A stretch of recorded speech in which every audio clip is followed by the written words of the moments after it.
Before we get started, a big thank you to all of my supporters over on Patreon and on Twitch, with the Patreon people coming up on screen now. A big thank you to my legendary supporters, Mike, Kira, Truck Driving Gamer, and Obi-Wan Kanzi. Thank you guys, I really very much appreciate it.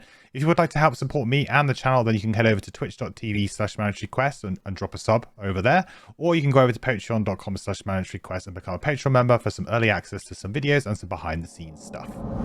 This is Scenario 8, Crystal Trench. So, as we were just saying before, Scenario 10, I wasn't having much luck with that. So we have shelved that scenario for now until maybe I get some new characters or some new items, some way of attacking the scenario in a different way. Maybe some more powerful cards, we'll see.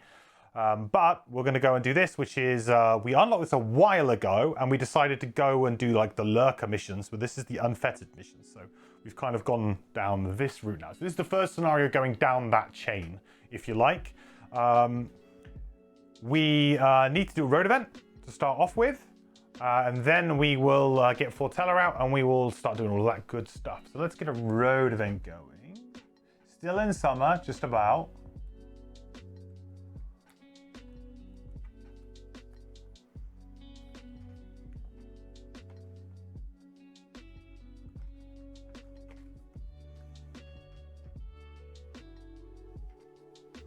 All right, summer road event 12.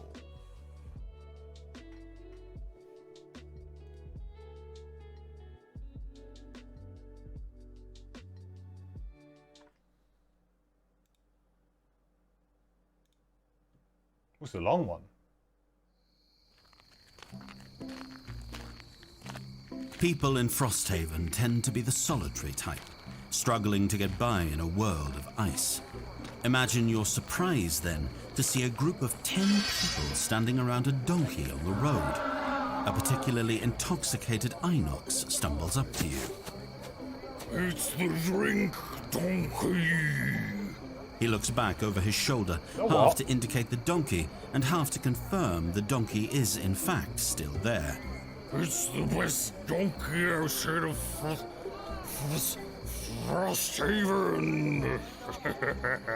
He drags you over by the arm to take you on a tour of the donkey's offerings.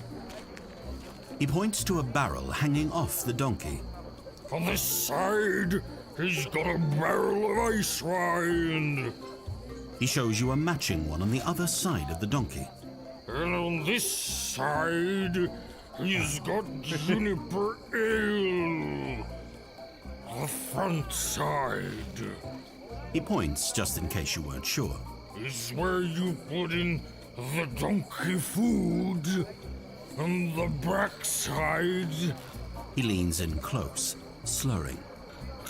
Don't go there, or he'll kick you. He nods deeply, as though he shared some great secret. Option A. Donate some food to the donkey food side to partake in the 2 drink sides.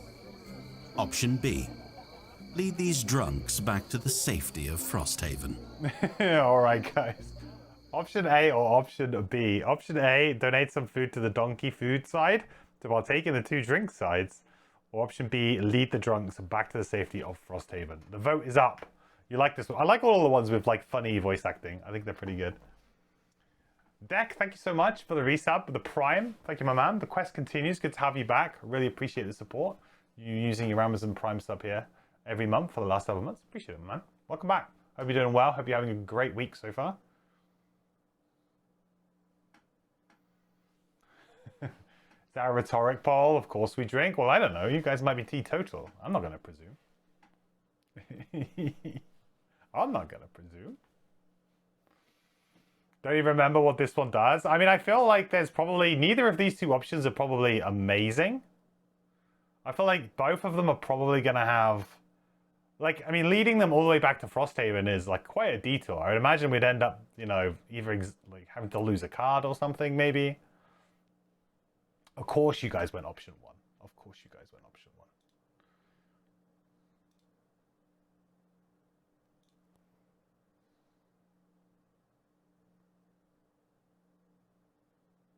1. Okay.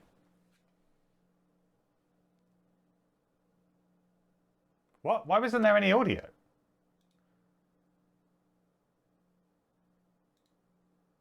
Oh, boo, there's no audio. Wow. Still no Frosthaven for me, frown. Jeez, Kira, you've been waiting a long time. Thank you so much for the reset, buddy. 17 months. Thank you for all of the support here and on Patreon as well, my man. I hope you're like one of these people whose watch is still ongoing. Chaz's watch is ended, or is ending tomorrow, I think, when it arrives. Your watch is still ongoing. Nitz's watch is still ongoing as well. Man, I'm really surprised he hasn't got his copy yet. But yeah, hopefully not much longer. Really not much longer. Thank you so much, buddy, for all of the support. The quest continues, my friend. Well, apparently there's no audio for this, which kind of blows. But we have to select a decision here. So we can either lose 2 collective herb resources to gain 3 morale, or characters start the next scenario discarding 2 cards. Otherwise, we don't do this. And we offer the donkey... We don't have much to offer the donkey as payment. And it doesn't seem to take the right advantage of a group of drunks. You hurry on your way. So basically our option is, do we want to lose 2 collective herb resources to gain 3 morale? Now that seems like a crazy amount of morale to me. I mean, how often do we get the opportunity to gain morale? Like that... and at the moment... I mean, we are on... This is also one that goes back in. So it comes up again, potentially. So at the moment, we're on 8. That would put us into plus 10 on the defense checks. Plus 10. That puts us in the first band of the next level. Yeah, I mean, that's a really strong... I mean, discarding 2 cards is a very real downside, but we can probably soldier that, right? We could probably deal with that. We're definitely doing it. So what herb resources can we get rid of? I mean, we have a bunch of stuff. We've got, like, arrow vine seems to be pretty common, right? Maybe we get rid of an arrow vine, and maybe we get rid of a snow thistle. Done. And we gain 3 morale. That's really good. It's actually insanely good. There you go. Getting drunk with a donkey and with some other... I mean, was he just a normal... Was he an Elgox? Yeah. No. It was an Inox. And that actually goes back onto the bottom of the Summer Road event deck. And come up again. Quick way of gaining morale.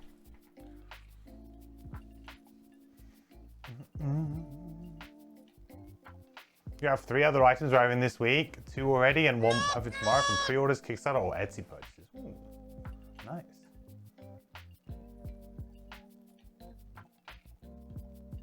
Just made it in time before you start. You're excited for this round. Let's go. May the draws be with you. Thank you.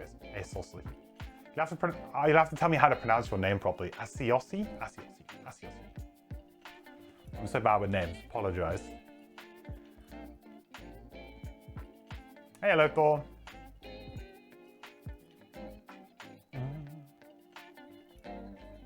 What are we dealing with? We just shared some drinks with some drunks and a donkey on the side of the road. And now we're all liquored up, which means that we're going to be a bit slow. So we have to get rid of 2 cards for the beginning of this scenario. Also, there is a negative effect for this particular scenario. You can see the Drifter is immune, but the Deathwalker will have to add 1 - 1. So in terms of cards to get rid of here, I'm actually really tempted to... Like, we're against imps here, and I would presume the imps... Are imps, like, the same as Gloomhaven imps? Oh no, they're a bit different. They don't have shield, but they have automatic brittle. That's pretty bad. Ugh. So, little heals, very important.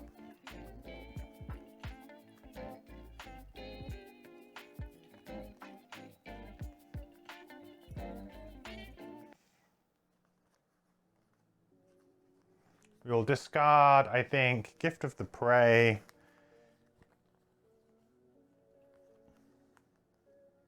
And potentially... Maybe I'll get rid of my loot card and I get it back if I need it.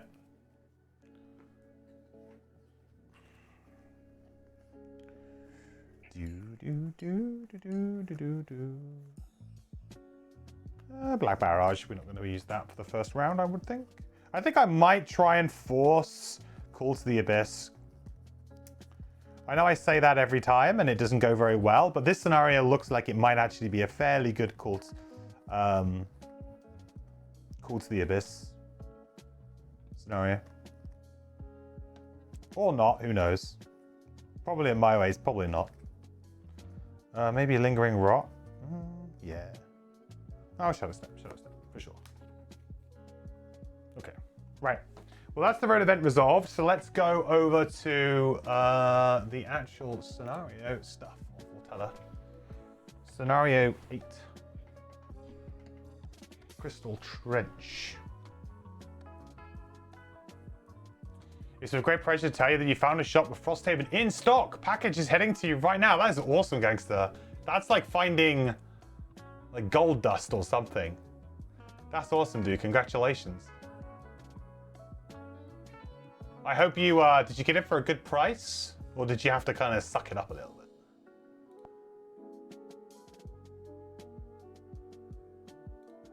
When I say a good price, like retail price.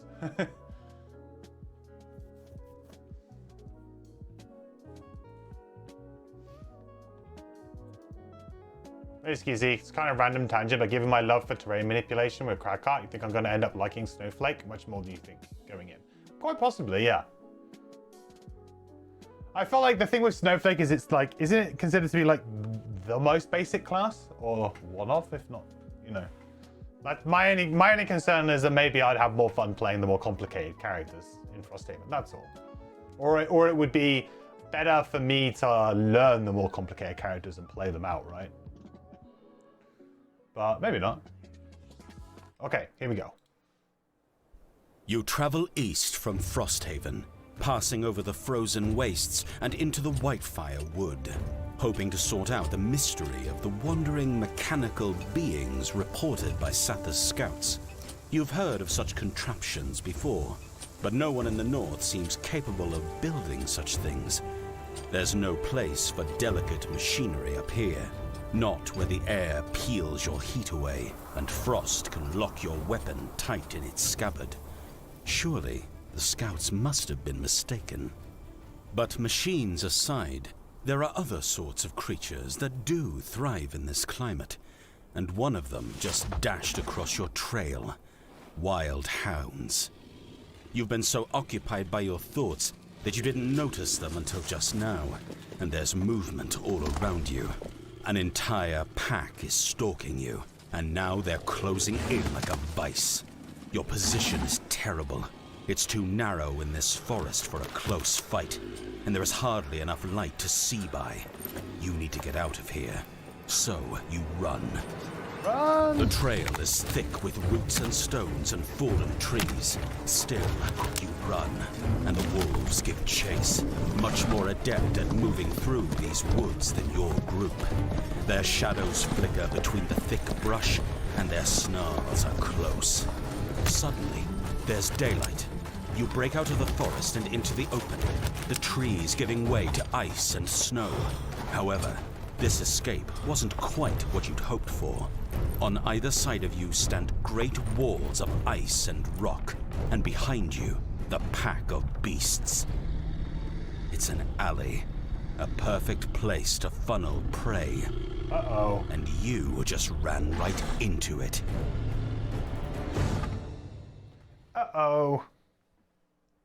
Uh-oh. Okay, special rules. Characters cannot escape until all polar bears in the scenario are dead. If any character becomes exhausted, the scenario is lost. Scenario goals. The scenario is complete when all characters have escaped. At the end of that round, read 54.4. Section links. When door 1 is opened, read 21.1. So we have to kill the polar bears, but we don't necessarily have to kill the imps. And obviously there will be hounds at some point as well. Not in this opening room, but there will be. Fairly simple premise for a scenario, I think. What narration app is that? We are using Fortella, which is the official narration app of Frosthaven. They do a bunch of games, but you have to buy each game individually.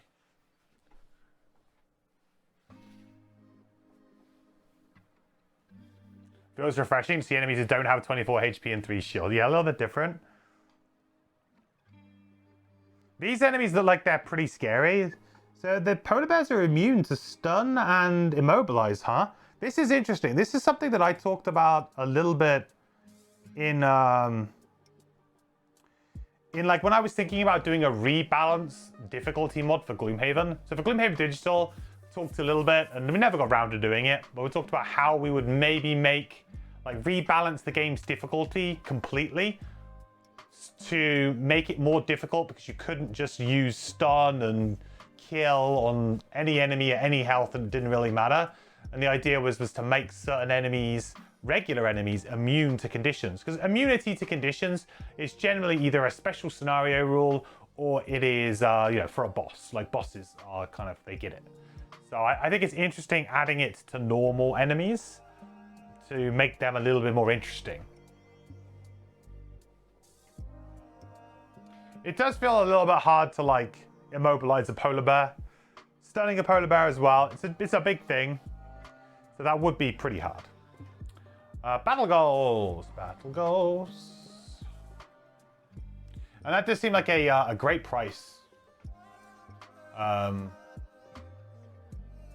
That you got there for Frosthaven. Gangster, that's very good.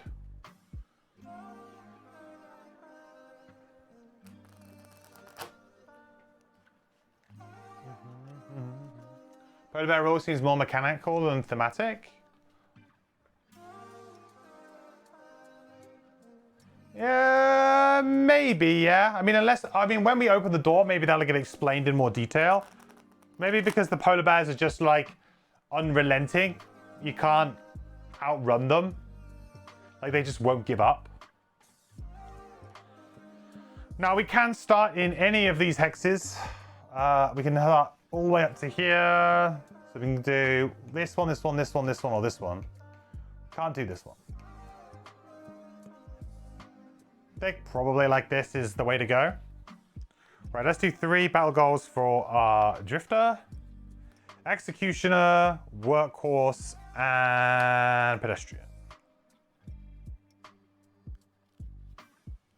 Pedestrian seems maybe a bit hard. Workhorse seems probably pretty easy. We can easily gain a bunch of experience with the Drifter. We've been doing really well on XP with the Drifter, so I feel like Workhorse is something that we can probably do. This is the kind of scenario that is a get out, and the get out scenarios are usually a bit quicker.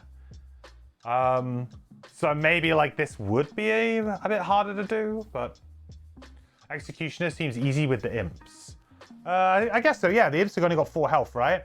That's true, because we'll be probably attacking them for 4, so we'd only need to, well, we wouldn't even need to draw +1. That's a great call. Executioner it is then. No, that's yeah, you're completely right.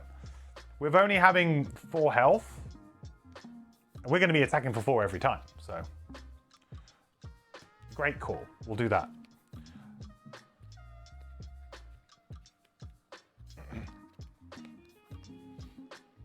If anyone wants to buy, Nordic shops have plenty of copies in stock. That's interesting that there's a lot in the Nordic countries. Huh? For our Deathwalker, we have Plebeian, never kill an elite, named enemy or boss. That could be probably pretty doable. Ravager, perform 2 actions with lost icons in the same turn. That won't happen. It's very hard for us to do that. I think we have maybe 1 bottom burn action, but it's yeah, that's not going to happen. Daredevil, add 2 cards to your lost pile before your first rest. No. I guess it's Plebeian then.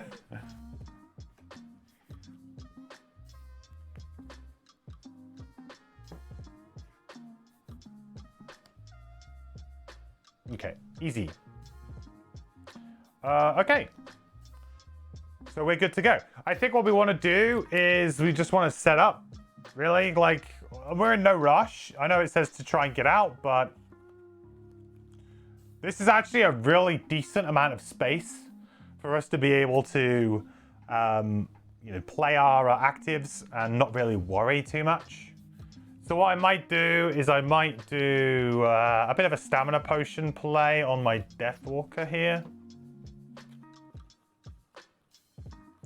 You know, I like the idea of using Call to the Abyss, making the summon, and then maybe short resting, getting Call to the Abyss back, playing that, and then potentially playing like something like a move Make Dark. And then we're kind of set up to be able to do a really nice maybe Forceful Spirits or something like that.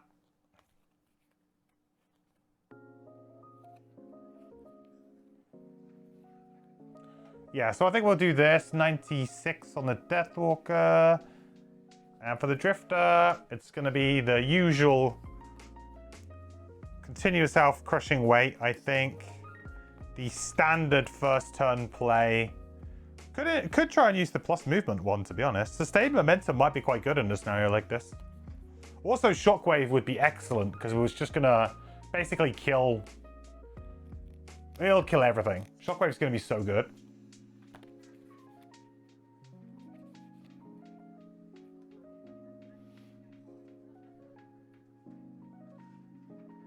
You remember shipping to the UK is real expensive? You think I talked about this? Yeah, shipping to the UK is not...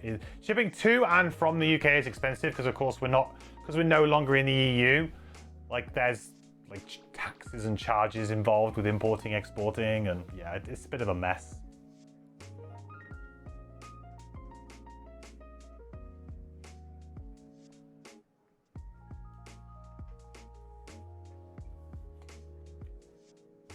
Here come the imps.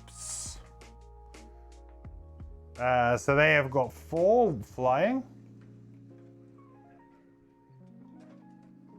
Well, these ones do.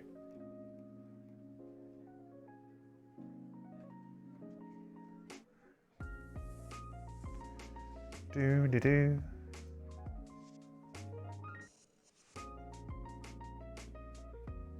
All about.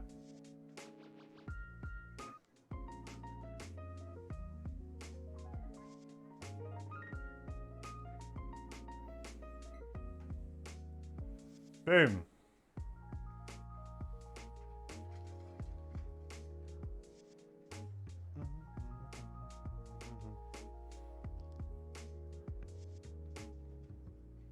Okay. We got continuous health and crushing weight up. It's kind of what we want. I might change this script again a little bit.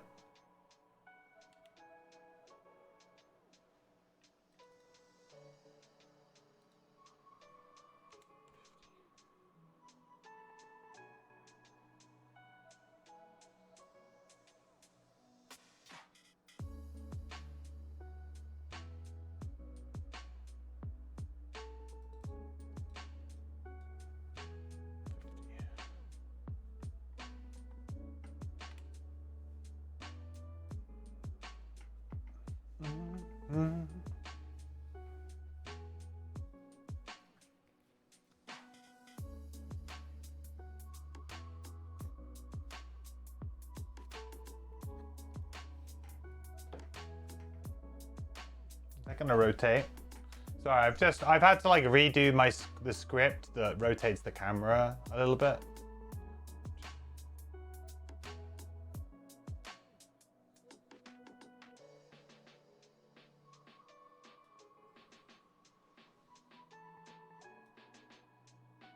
Just doesn't seem to be toggling.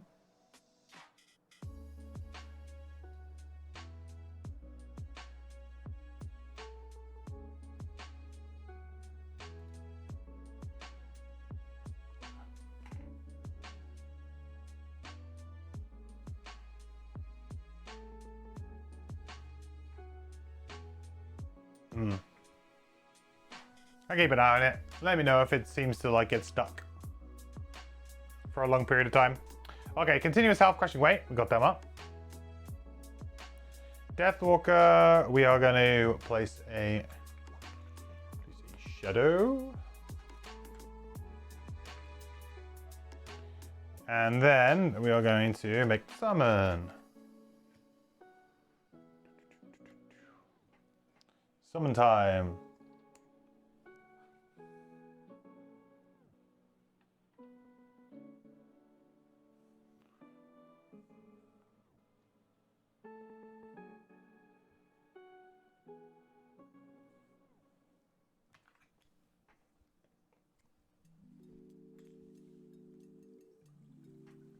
Okay. Now, I don't know if... What's their movement value? 3? I guess the polar bear could get on top of us next round. I'm going to use the stamina potion to get back called to the abyss here.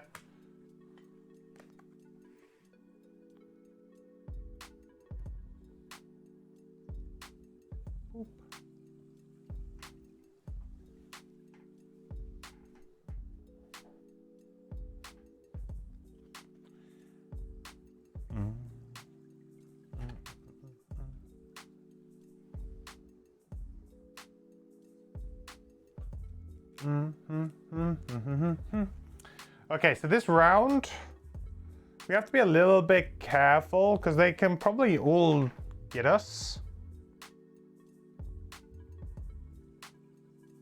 I feel like maybe going late and just seeing how things kind of pan out is probably for the best. We know we're going to play Call to the Abyss top on the Deathwalker, and we probably just want to play a move Make Dark, which I think we will have to use Ritual Sacrifice for that. Not ideal, because it would have been a great initiative to play next turn, but we're gonna go late here. We don't want our summon to die, but these guys might have a multi-target. Some really annoying, like, attack 1 multi-target to set up the brittle. I would not be surprised. I would not be surprised at all.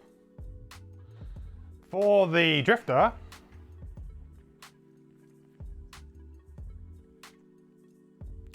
obviously, with this crushing weight, we could have a very strong turn here.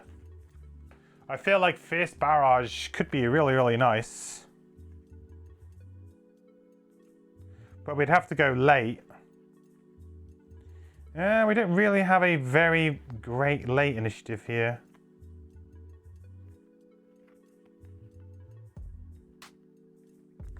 I guess I could just try and kill, like, the elite imp or something. Or one of the regular imps, maybe. What does Brittle do again? It doubles the next source of damage that you receive. So whatever the next time you take damage, double it, remove Brittle. So if you take 1 damage through something like a wound, it would be 2. But you know, where it gets scary, of course, is when you get Brittle on you and then you get attacked for like 6. And those imps have it on everything? Yes. They are definitely nasty, yeah, for sure. Very nasty, and we need to like deal with them pretty quick. I don't think this script is working properly. Wow. Yeah, basically ×2. Let me change this script a second. Why is this script just being annoying?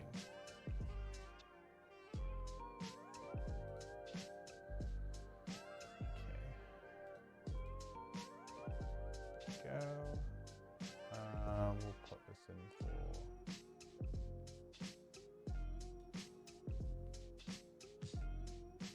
Is it showing it now?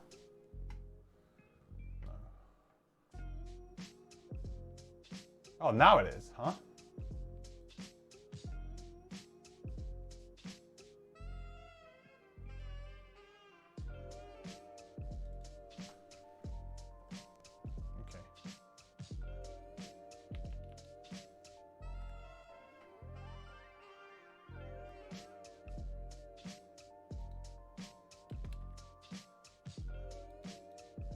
Okay, cool. At least they don't have shield? Yeah, definitely. So, like, going late here would probably be... It's a bit scary, because, of course, they can hit us, and then suddenly we get a load of brittle triggers, and... But I've got no way of controlling them, so I kind of have to just... hope that that's... you know, something we can do.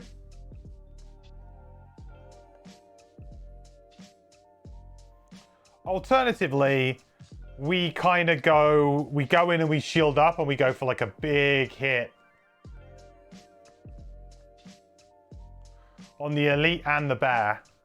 But the bear applies wound, which actually is kind of okay, because wound will trigger the brittle. So potentially that's a good thing. We want to get wound on us.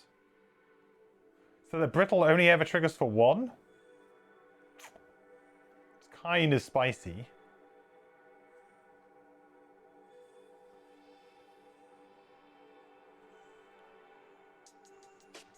Let's go 32.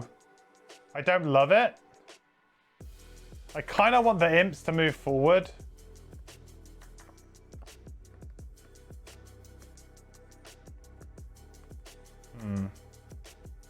Well, I don't think I could have done much about that draw anyway.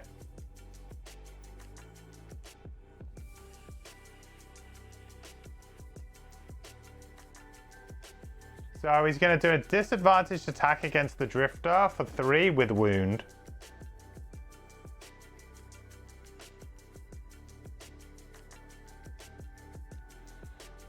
So 4 damage and wound. Like I said, wound is maybe okay. Bear have immunes. Yes, the bear is immune to both stun and immobilize. The first time we've seen a regular enemy have immunities, which I am a big fan of. I think it makes the game much more interesting to have immunities. Although I think it's ironic that they gave monsters in Frosthaven immunities, but they've given the players less of those conditions anyway. So it's kind of like, it's like a double down situation. Whereas like in Gloomhaven, this would have made way more sense. In Gloomhaven, it would have been great because it would have made the game more interesting.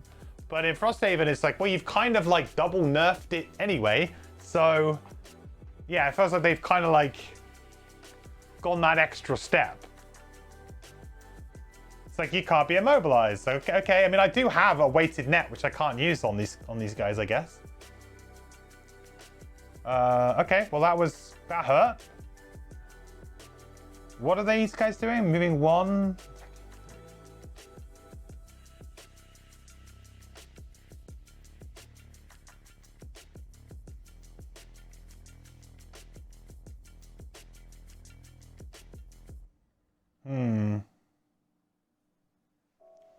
I mean, what I could do here is I could like jump over and just go for a kill with my crude spear now. It kind of sucks a little bit, but this could be a fairly interesting... I'm going to be brittle though, and I'm going to take a big hit.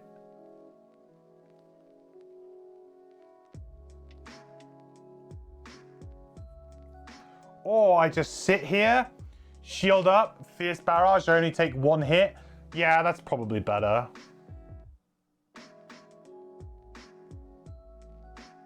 Okay.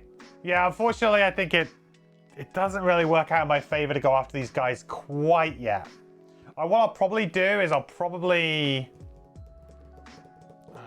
man, I really need to move 3 back. I gotta move 4.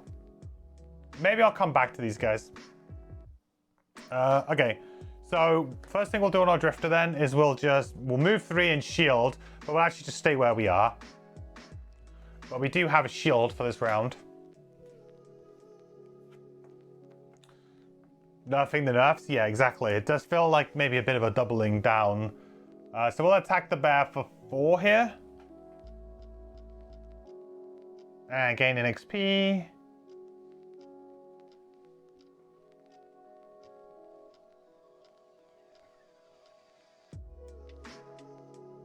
Five. Not too shabby. That goes away. Now, do I want to use... because these guys are going to move a little bit further forward. This guy's going to come here, and suddenly I've got a grouping. Like, the groupings are quite important. So if I was to get Fierce Barrage back... can I even get over there? Oh, I have moved 3. Yeah, I could. Wouldn't be very efficient, but I could. Let's use Stamina Potion here to get Fierce Barrage back for next round.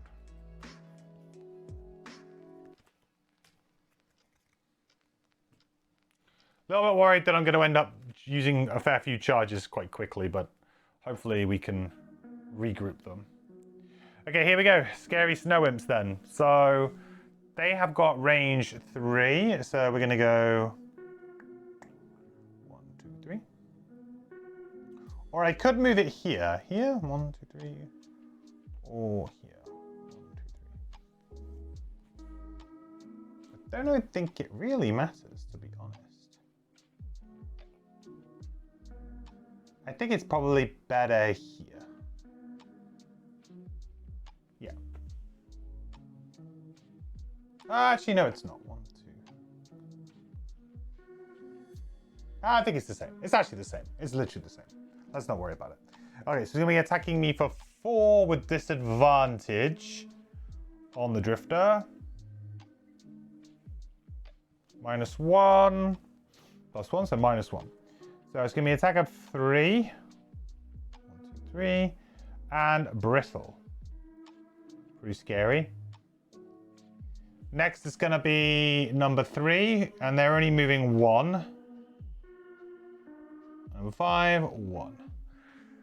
Like, we need to get over there and kill these so fast, which we can do with it. Well, I really wish I had an additional point of move. Man, like, discarding those 2 cards, I would have a 4 move in my hand if it wasn't for the donkey event. Damn donkey.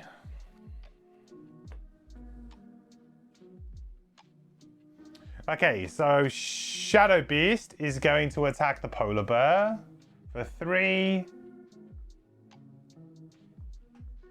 3.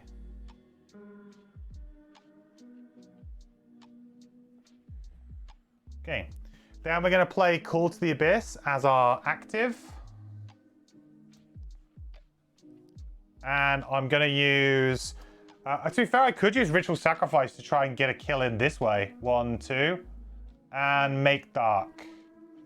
So I could try and get a big kill here anyway. Big Ritual Sacrifice turn. Please don't kill the polar bear. It's an endangered species. Apparently not in Frosthaven. And it's literally a scenario condition.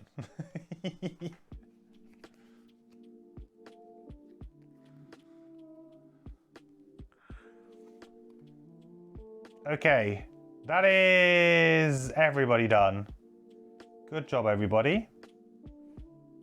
We got a really good turn on the Deathwalker, but we have to get in there. Forceful Spirits. Plus... Ooh, we need maybe...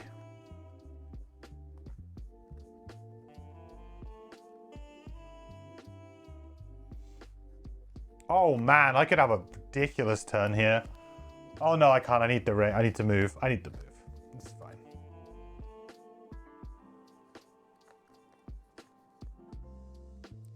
$34. If I was to use the boosted speed to go down to 24, is that early enough? Probably not.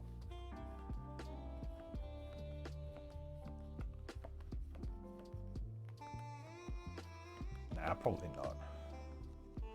I think I'm gonna have to go like fluid. Nah.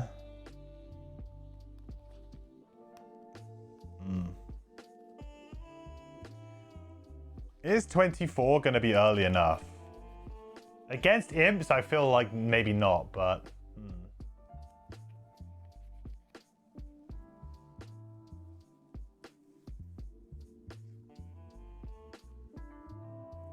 Let's risk it for a biscuit.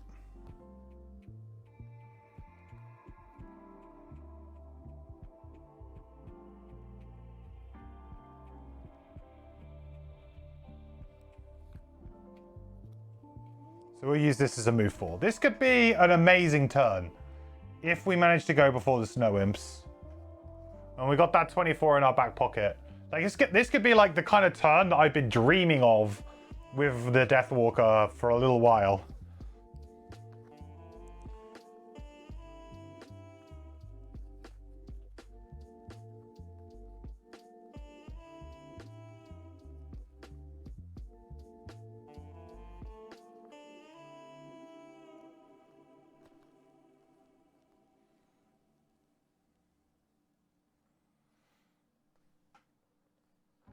Ooh, baby. Okay. So... Right, Drifter. First things first, we are going to attack the polar bear here. For 3, 4, 5.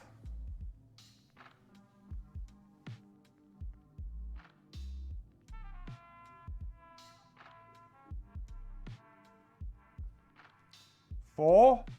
It has 4 health. Boom. Polar bear dead. Sorry, buddy. Because we killed something, we can push back the token on crushing weight. Then we are going to use Vile Assault. We will move to 1, 2. Oh, we should have taken an extra damage probably from the wound, right? And the brittle should have fallen off. I don't know if that calculated it right. We'll just do that. Attack him with my bare hand, yeah. And then we're going to heal for 4.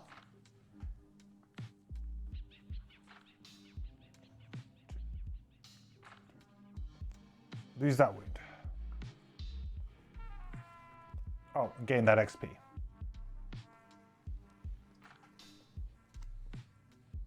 Very cool. And we will loot.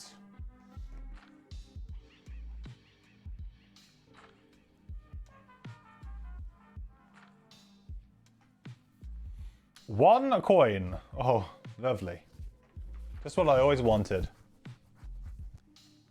Yeah, lose 2 as well. Yeah. It looks like the app doesn't work that out for you, which is, I guess it would be cool if it did, but that's kind of maybe to be expected. That feels like quite an interesting interaction there.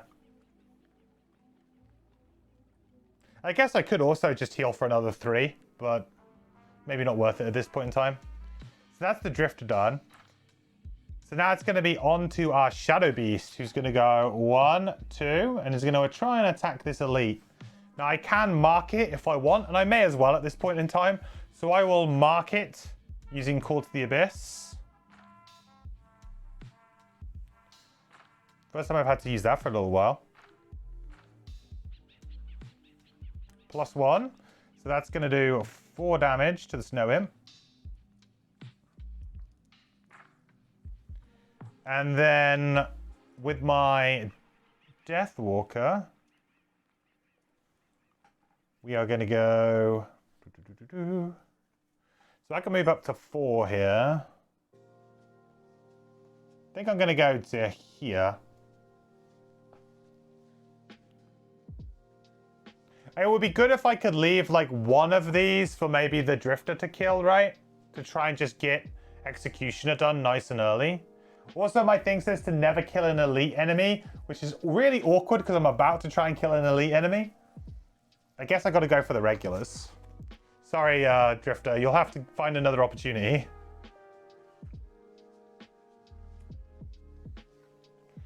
So we'll use Forceful Spirit. So we consume Dark here. I'll use my Spyglass, I may as well, on, let's say, the first target. So we'll be attacking these 2 for 3. So first up, we'll attack number 3 with advantage. I will mark that. Call to the Abyss.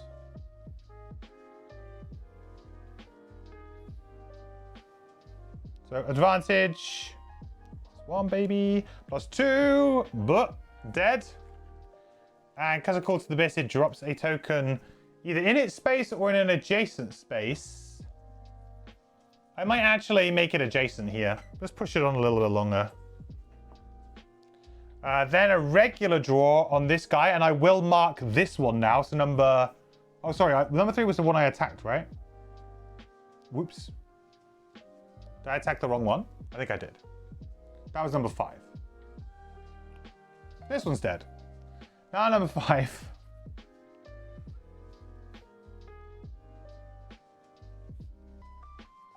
So no advantage, but I will mark this one. Because you never know what you could draw. +1. So that would be 4, which is enough. And suddenly we look like... Deathwalker looks like the best character you've ever seen.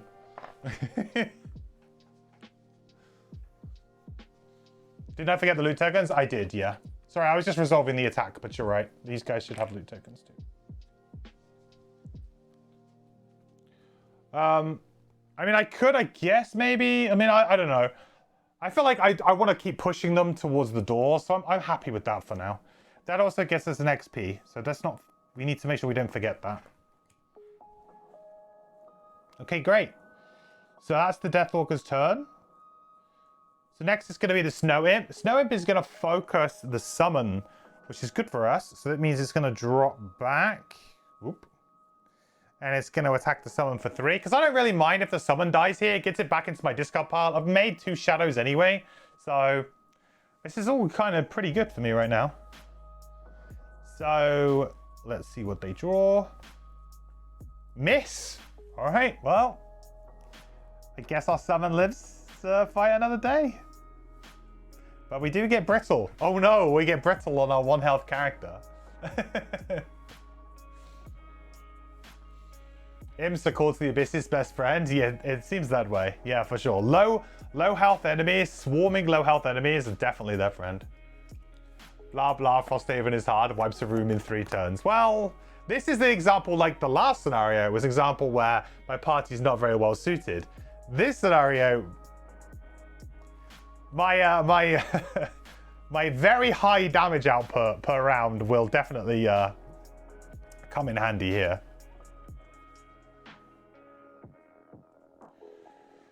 Okay, so what do we need to do here?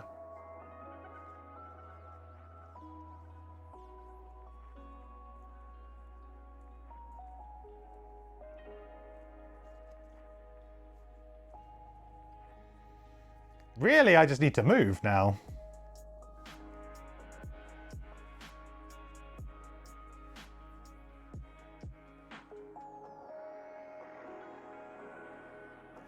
Can I get my Drifter to get some tokens back here?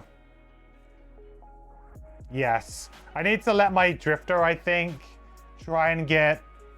Like, if we can reset our tokens, that would be brilliant here. So if we go on 23 and we use the bottom of Draining Arrows and we use the top of Sustained Momentum, I feel like that's a pretty good way of getting this done.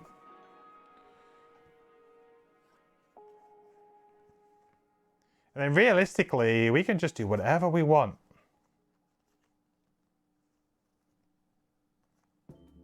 Probably just going to move 2. 30, maybe 24. I'm just going to be moving 2, then moving 3, right? So it doesn't really matter. 36. I don't think it really matters.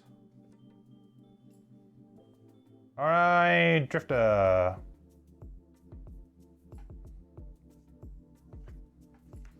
So we use bottom of Draining Arrows. We'll go 1, 2, 3. If we're adjacent to exactly 1 enemy, move a token back. We'll move back Crushing Weight. Then we will use Sustained Momentum using Crushing Weight, gain an XP. And that will allow us to attack for 4, 5, dead.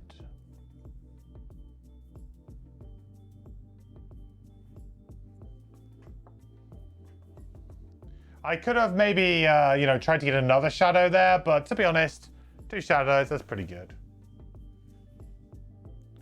Did I ever get a treasure from the loot deck? I did. I got 1 treasure on the Drifter, which is why you can see that little icon. Like if you see here, he's got a little thing. You can see what he's picked up so far. Oh, do you mean did I ever get a treasure chest from the loot deck? Banker. Not yet. No, sorry. If that's what you meant, no, I haven't had that yet. I don't think I've been in a scenario that's actually had that. Yeah, I don't think I've actually been in a scenario that's had that yet. Then this will move something back. We'll move back Sustained Momentum, of course. And we're good. So we're in a situation here where there's no focus. So we can choose to move the summon a step sort of closer to the summoner, if we like, which we will do, because it's just a little, it's like 1 hex closer to the door. Then we will, with our Deathwalker, we're just going to move 2. We're going to hoover up this. Actually, yeah, let's hoover up this 2. Deathwalker never gets the loot. Deathwalker's going to get loot this time. And that's all we're doing. We're not doing anything else.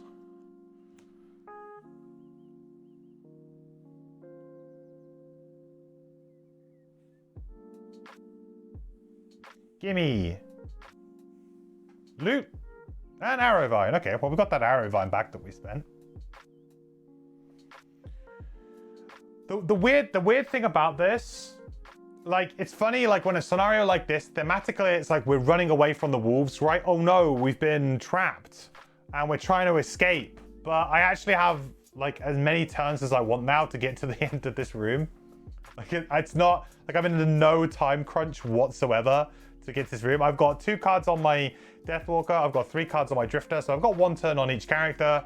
I'm just going to move towards the door. Like, it's fairly simple. It turns out that stamina potion was a little bit of a waste on the Drifter. I probably didn't need to use it, but I saw an opportunity to actually just have a ridiculous turn on the Deathwalker after the fact. So next turn then. I don't think we're going to be able to pick up that loot if we want to try and get closer to the door and long rest, like, near the door, which is what I would like to do, really.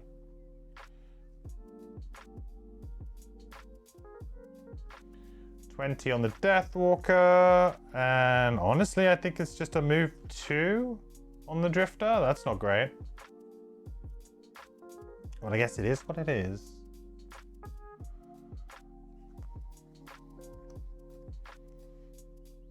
Okay. Shadow Beast, you don't do anything this round. Deathwalker, we will move 3. 1, 2, 3. And then we don't do anything with the other card. Drifter, we're just going to do a default move 2. 1, 2. And that is it. Nothing else to be doing.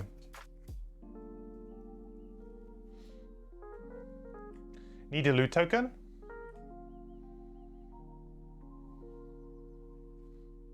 Do I? I think we're good. Now we can long rest.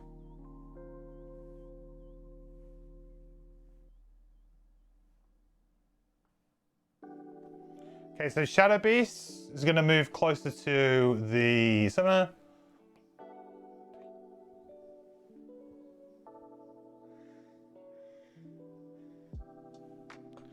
I need to check that rule actually. That was a rule that happened in digital. I can't remember if that actually. I know that it moves towards the summoner, but I can't remember if it only moves like 1 or it moves its actual movement. Because I remember in digital they added it, but I don't know whether or not it was correct. There's kind of a lot of like half rules in digital. Yeah, like they couldn't quite make it exactly work, so they kind of made it work for the most part. Need loot token. Did I kill 4 guys? Did I put out 4 loots? Polar bear, yeah. No, I guess I didn't. Who did I miss then? No, I did. 2 loot tokens there, 1 there, which we're not going to get, and we looted the polar bear here. Yeah, we did it.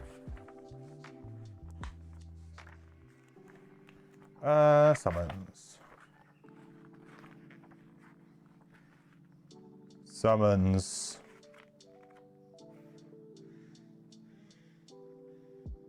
If a character's summon cannot find a focus, the summoner may choose for the summon to move towards them instead. Yeah, just move. Yeah, that's fine then. I feel like that rule could do with like a bit of elaboration, like can move towards it. It's like, what does that mean? Like, it should just say can use the summoner as their focus instead. Like, or will or could use their summoner instead. Like, it feels a bit strange that there's like, oh, it will just move towards the summoner instead. Like, what, in what capacity? You know? It feels like a little bit vague When Gloomhaven is usually pretty specific with rules, that particular paragraph seems a bit too short and vague, but yeah. Yeah, 2 are on the same hex. Yeah, we got 2 cards in one go. So we're long resting on the Deathlord. So the first thing, whenever you long rest, you may move 1 shadow up to 3 hexes, which we will do. 1, 2, 3. Good there. Then we will reset our spyglass. We'll heal if we needed to, which we don't. We will then get rid of a card.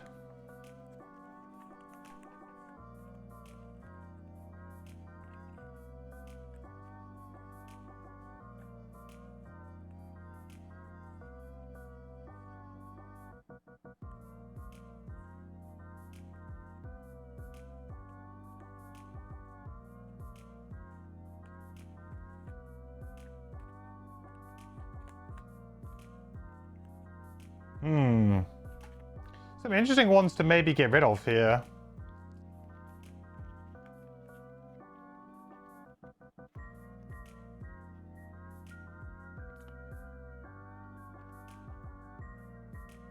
I mean, Black Barrage is the obvious one, but it does allow us to move a lot of shadows. But then does that really matter at this point in time? Probably not. Let's get rid of that.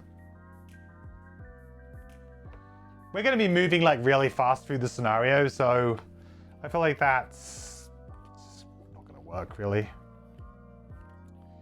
Okay. Fortitude maybe? No, Fortitude's still an attack 3 with +2, 5. Still very good, even if there is no shields. And potentially changing into a ranged attack could avoid some retaliate on the hounds when we get to them.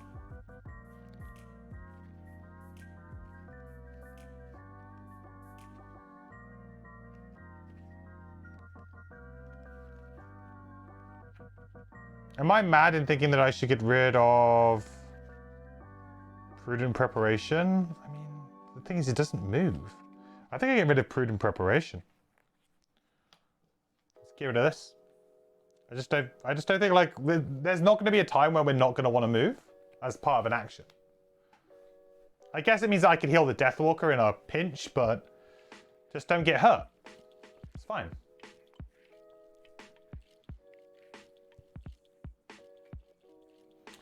We will heal up for 4 because of continuous health.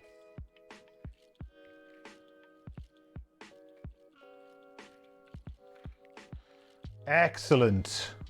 Very good. What a great first room, guys. What a great first room. So now it's just about getting through the door.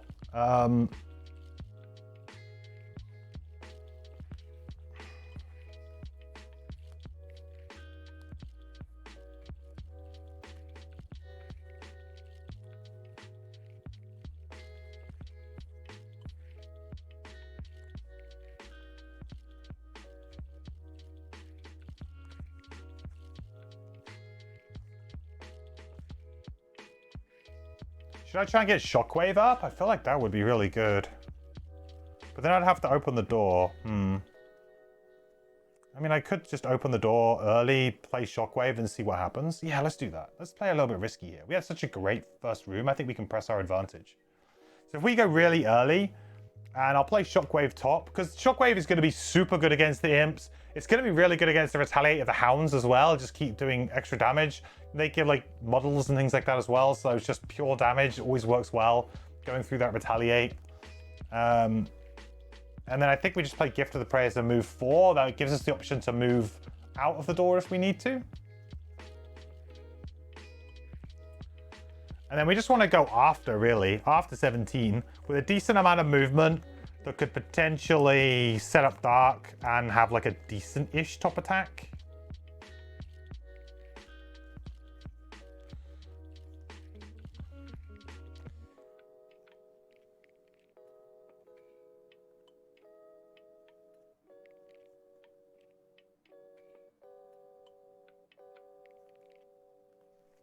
I guess in this instance it's kind of difficult. We might end up just sort of throwing a card away here.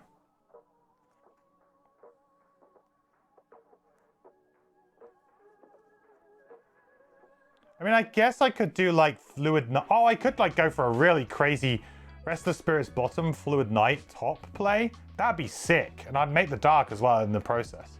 Okay, we'll do that on 24. We should have a good chance to do that. So the plan here would be to use Restless Spirits bottom to move this shadow up to 4 hexes. We don't want to trigger the rest of this, but then we will use the top of this to perform an attack 5 from that hex, creating dark, 1 XP, probably killing an imp. If we can get that on an imp, that's a dead imp. So it's actually a really, really great turn. Okay, let's do it. So Drifter.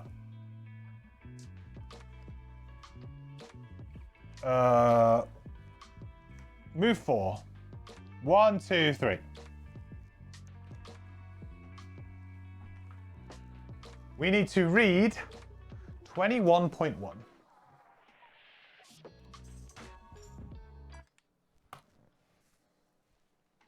Just when you think you've outrun them, the howling starts again. You glance behind you to see the hounds emerging from the shadows of the forest. Shaggy silhouettes coalescing into fur and fang. There are too many to fight, so your only choice is to keep running. Do.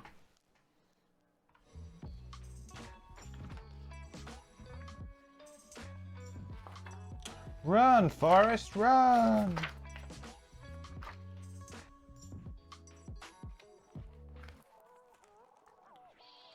Ooh.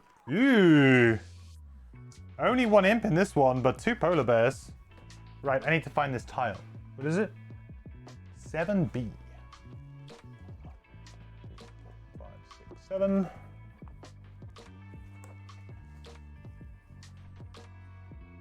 D. Of course it's not. Of course I've got it out of the box somewhere. Doesn't help that I've got all of the snow tiles out at all times. How many rooms? There are 3 rooms in this scenario. There's 1 more after this.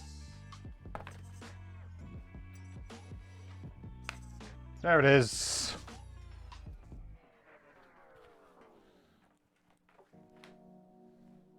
Okay, so I will need to kind of like reposition this a little bit. So bear with me a second while I do that. Let's push all of this off to one side. Because what I'll do is I'll push this kind of up and out of the way. And we will flip.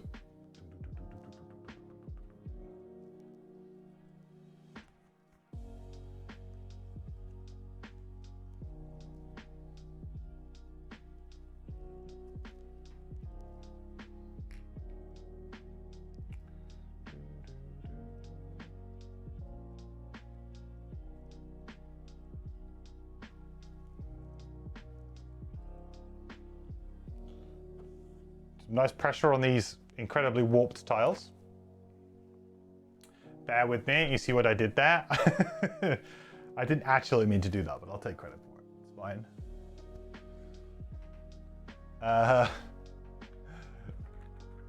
That's just like, it's just something that I say a lot.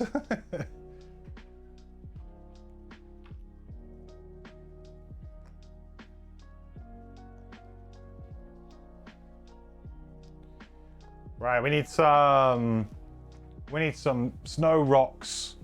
We need some rocks.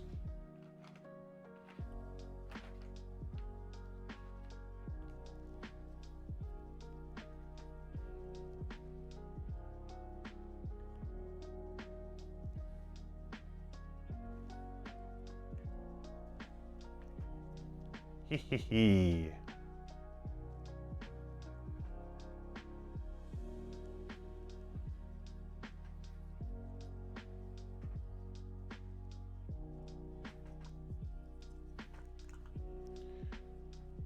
We got 2 bears.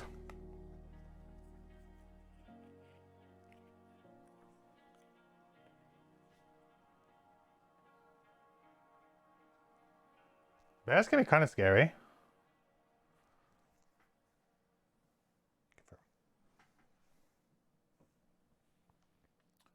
3.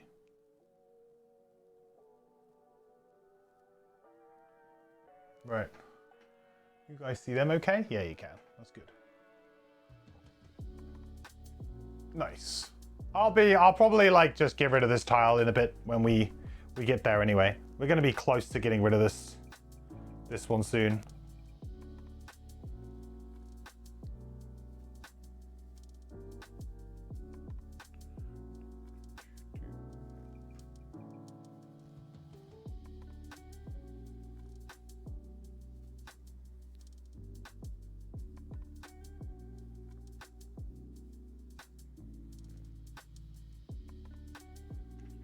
I'm gonna have to move. Oh, okay, what I'll do is I'll move the Deathwalker stuff above. Yeah, that's fine. Because then you got all this space. Deathwalker stuff goes up here. Then we got all of this space for activities.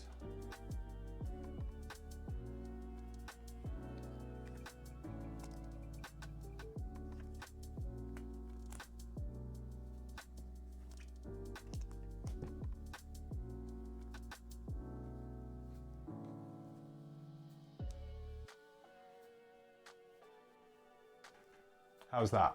Oh, pretty good. Just maybe a little bit too high. Yeah,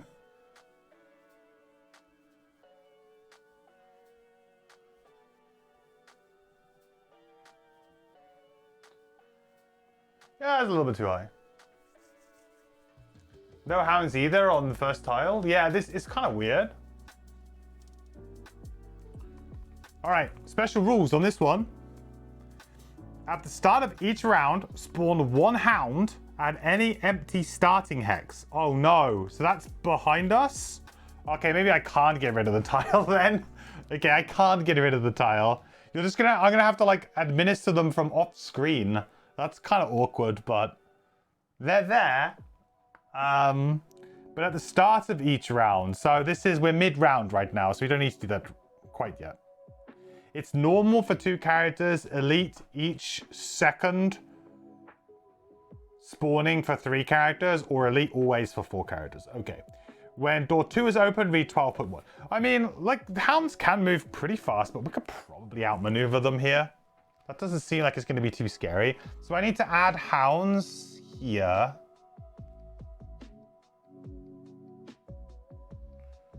And when we come to it, I will add them. But I don't think we need to worry about it right now.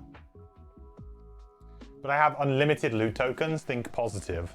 That's true. But I guess we can just go through the entire deck, right? This deck is not that good. It's got 6 coins, 5 wood, 5 hide, 1 arrow vine, 1 arrow nut, and 1 snow thistle. Like, that's not actually that good. Arrow nut? Sorry, axe nut. So, I mean, in terms of like, as far as loot decks go, I mean, I guess for getting gold, it's not bad. Woods and hide, not bad. Getting the axe nut would be great. I'd definitely be down for that. We also, remember, we still have to kill the bears. The bears are still, like, priority to kill.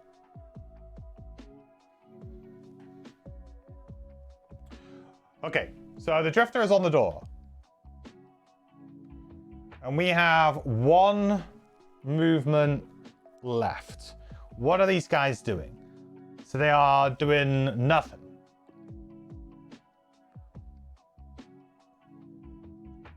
That's nice.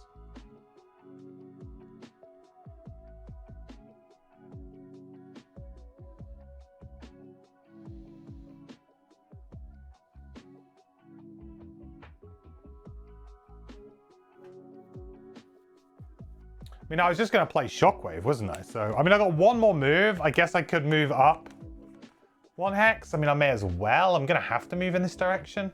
These guys have flying, right? 1, 2, 3. 1, 2, 3.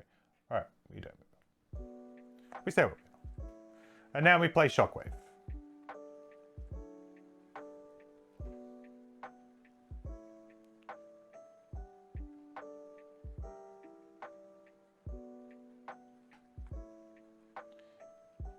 Drifter's time to shine. We got everything here. Although maybe our opportunity to get Executioner is gone. Guys, What is going on with these puns?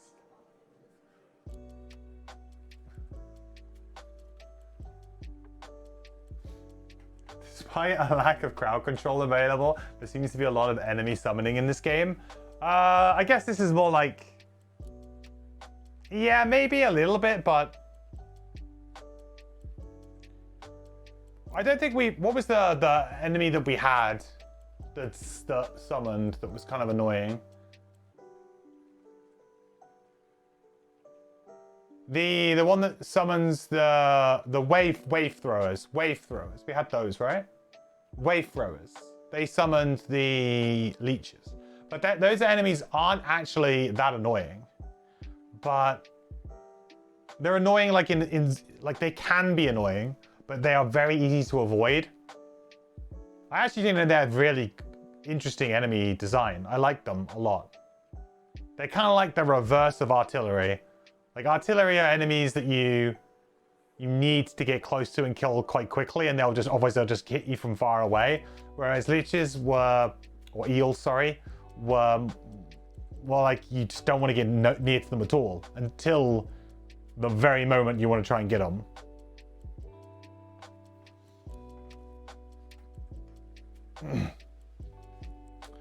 So yeah, there has been summoning, but remember this is like a scenario condition, so I don't think it really counts.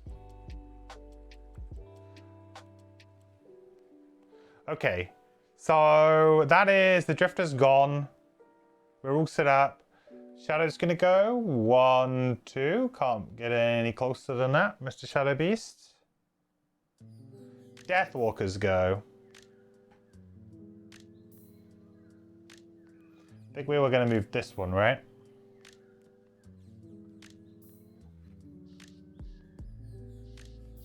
So I move one shadow up to 4 hexes. 1, 2, 3, 4.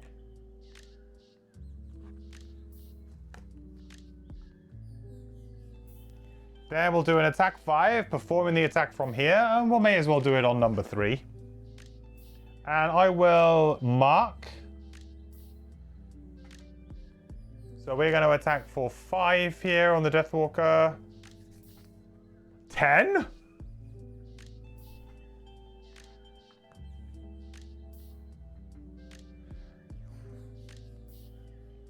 I mean, he's not dead.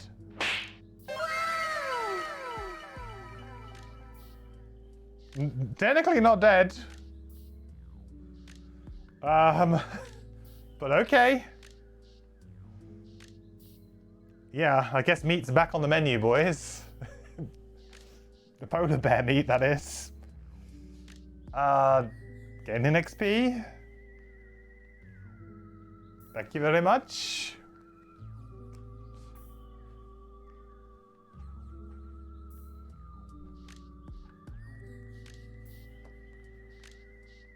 Okay, good job, Deathwalker.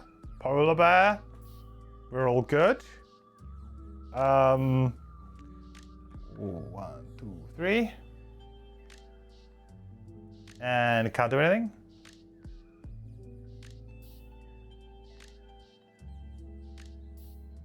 So that would be next round. Right, so this round... Oh, man. I mean, I really want to kill something with the Drifter, but... I guess, okay, start of this round, I need to spawn a Hound. Hounds need to spawn. So I'm going to get like a load of standees out near me, and I'll get the Hounds out near me. So don't forget this.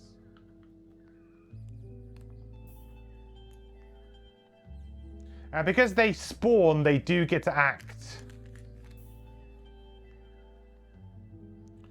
I'll put it as far away as possible at this point, alright? You guys will see him when he's getting close. But that's kind of, yeah, this is just not a good scenario for small tables, I guess.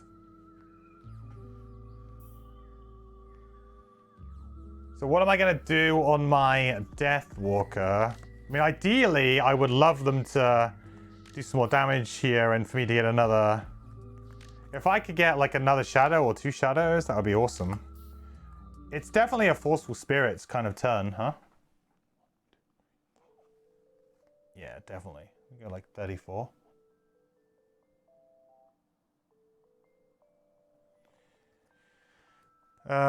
So we're going to run in, do Forceful Spirits.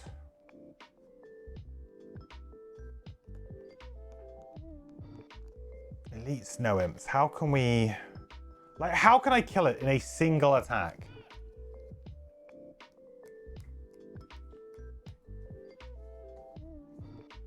I really can't, can I? I guess I would have to attack it for 5. I'd have to draw my ×2.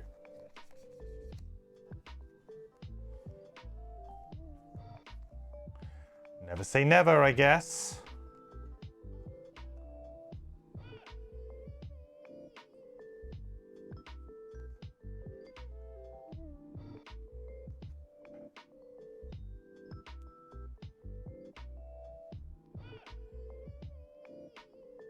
Here comes a drifter.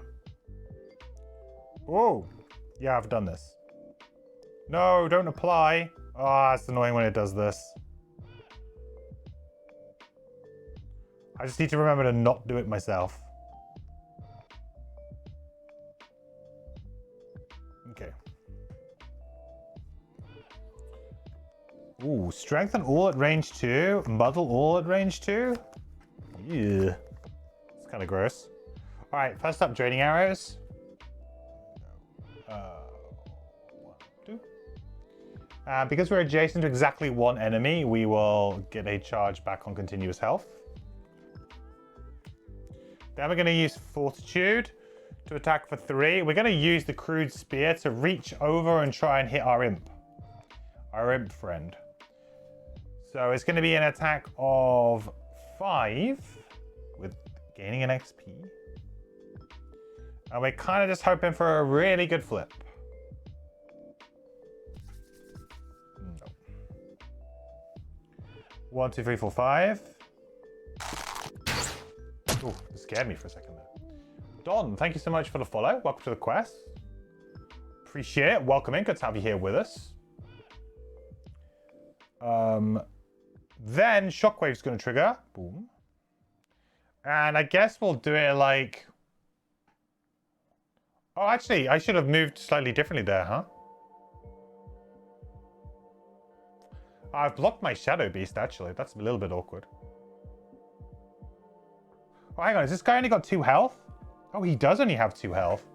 Oh, well, I definitely just do it to this guy then, huh?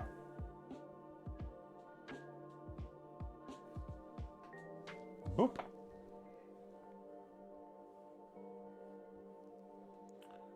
Drop Salute token and a shadow. Now I can put the shadow wherever I want. Well, I say wherever I want. Adjacent.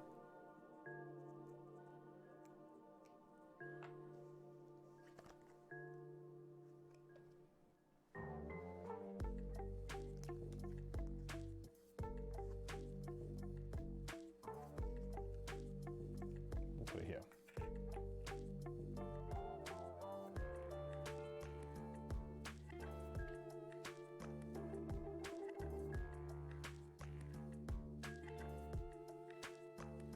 All right, so strengthen.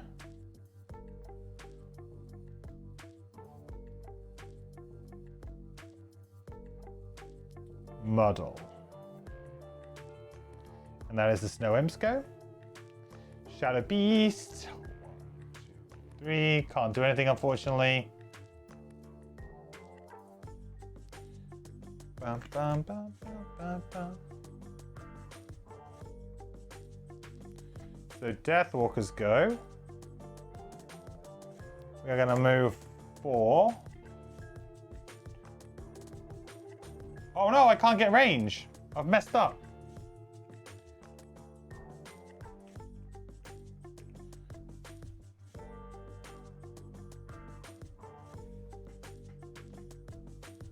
Damn it. We're actually playing too good. There's too many, the enemies are dying too quick.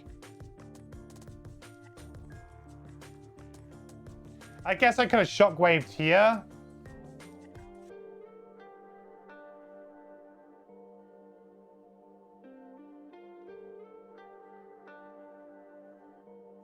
Yeah, let's do that. Let's shockwave here.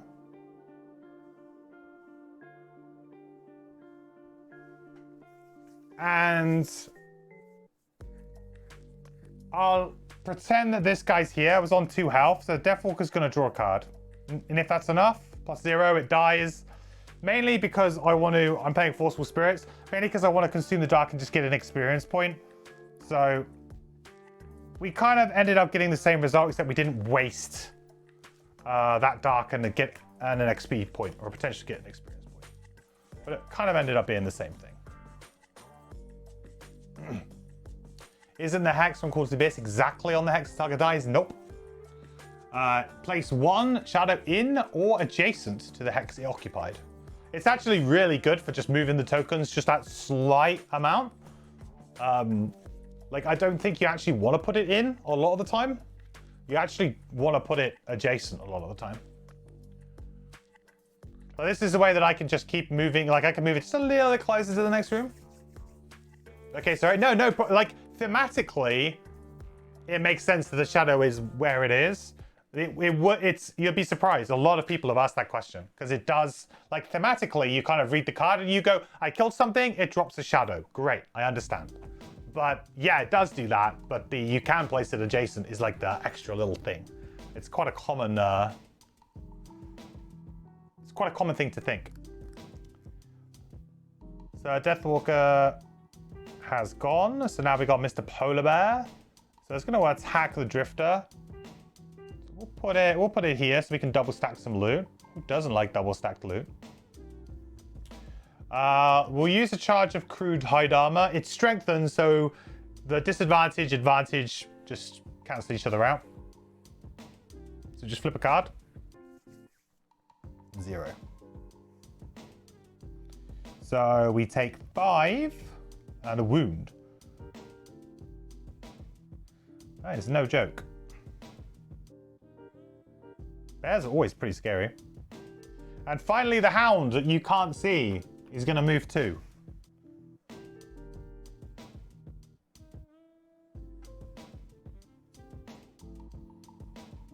All right, next round.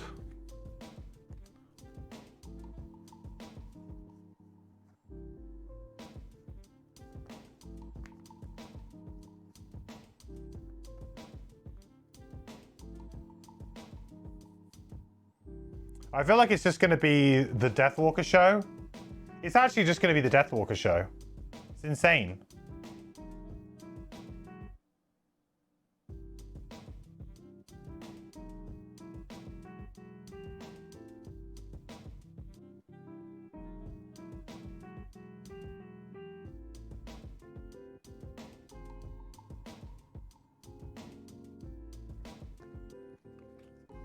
Drifter is just, I mean, the Drifter is still doing really good, but well, it's not doing what this character's doing, that's for sure.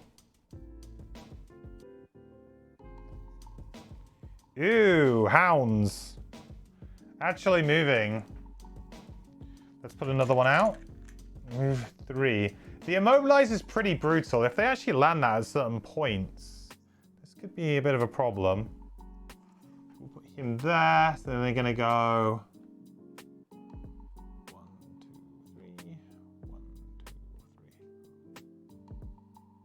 Still not really a problem. All right, Deathwalker time. Zip. We will mark the Polar Bear here. And our little friend is going to attack for 3, 4. 4. Now it's our turn. I'm going to use Lingering Rot to move 3. And Poison. 1, 2, 3. Poison this.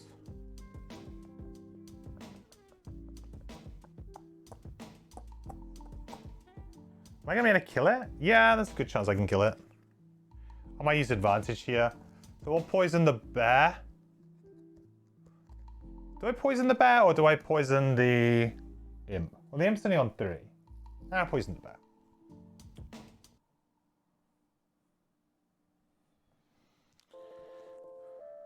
And then we're going to use top of Ritual Sacrifice. I will use my Spyglass here because I just feel like getting advantage here could be quite good. So it's an attack of 3 +1 for each shadow in or adjacent to the hex. So there is 1 there, so we'll be attacking for 4. So 4 with the poison, 5 with advantage. Oh, Deathwalker, what is going on? Smash! Jesus! Wow, indeed. And the Drifter's going to be very happy. In or adjacent? I guess this time we'll put it in. It doesn't matter. This is like an insanely good showing for the Deathwalker so far. This scenario is just easy so far for this character. It's just like not even close.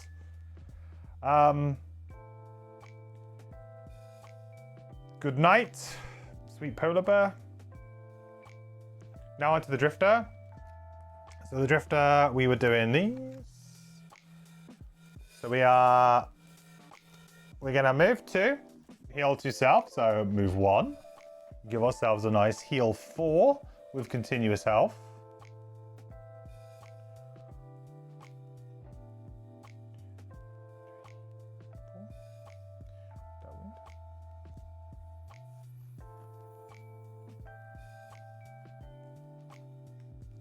They're going to use Bloodletting for 5. Maybe a little bit risky here because of the model. Like, we hope we don't miss here, but hopefully not.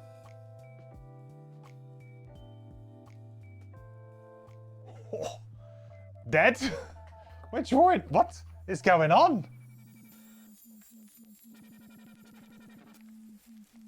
I mean, they're both that. I mean, like, and that triggers. That triggers.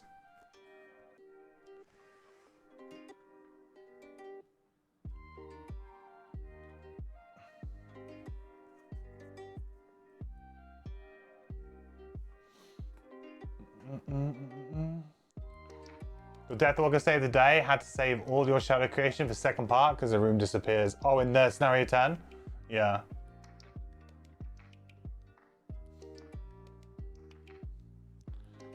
Let's get that you managed to beat scenario 10. I felt like Geminate's very strong in that scenario, maybe.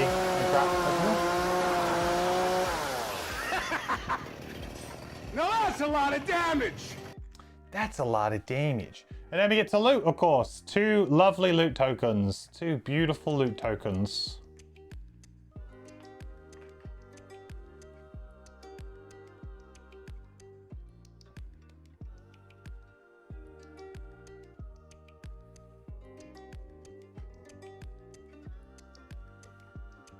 Axe Nut. That's good. That's like the one rare. That's the one rare resource really in the deck. And some coins. Snow Imp? Oh yeah, sorry, you're dead. Nice try, buddy. Making short work of them this time. Right, well this round...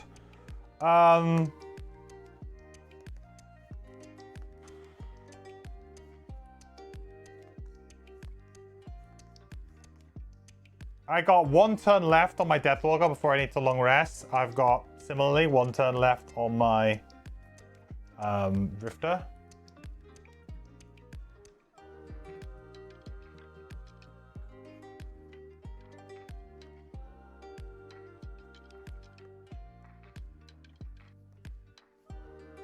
I mean, do we just move towards the door and that's about it? And then we long rest and then we... Like, the hounds couldn't catch up to us in 2 rounds, I would think. So, let's just move out of the way. I guess the weird thing now is our summon's going to be like, hey, I'm going to go back this way. But that's fine. Like, if it ends up going down here and then stopping something from moving and dies, like, what does it matter? It's probably being quite helpful. Should there be 2 hounds out? There is 2 hounds out. We've only, yes, we've cleared this room that quickly. we have cleared this room in 2 rounds, basically. The first round, it didn't count because they spawn at the beginning of each round. So the first time we opened the door, there was no hounds. We got 1 cheeky attack in first.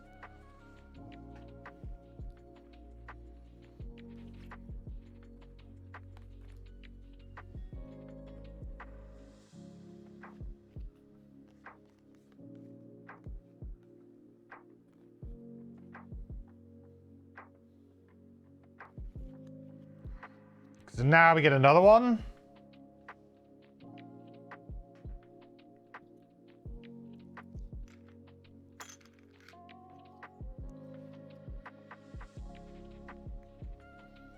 I'm just spawning them in the furthest possible hex away from me. So now they're going to move for...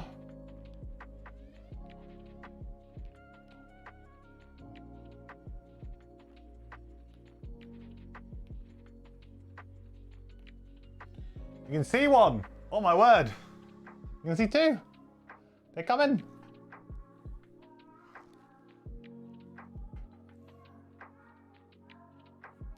So Drifter first. So we're literally just doing a little cheeky loot 1 and moving 2.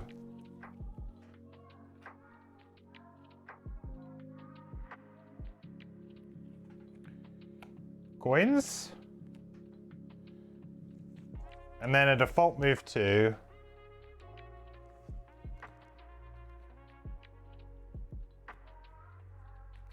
So I will be probably long resting next turn. Deathwalker. Now this guy's going to go back here and actually can get an attack off. Should I just mark it? It's number 6. I mean, I can change the target every time. Shadow Beast. Does not care. +1.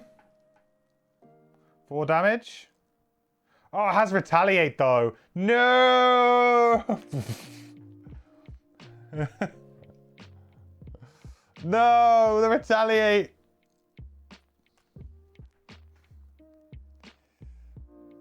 Oh. I mean, how much damage did this Shadow Beast do? Seems like a lot. Burner cards. Worth.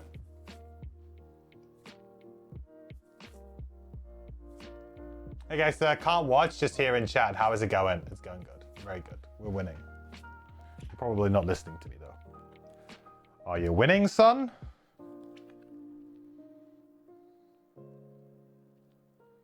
So we're gonna go 1, 2, and Shadow Step.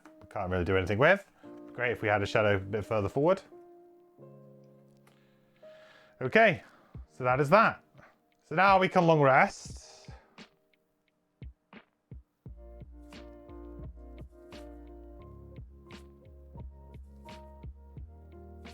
Pretty comfortably as well.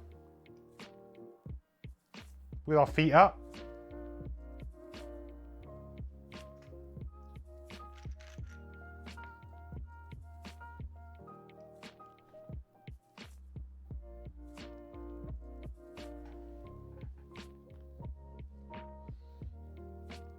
How much are they moving? 4.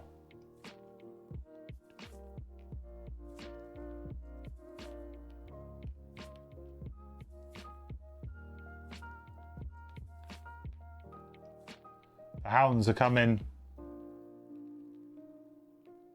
Ooh.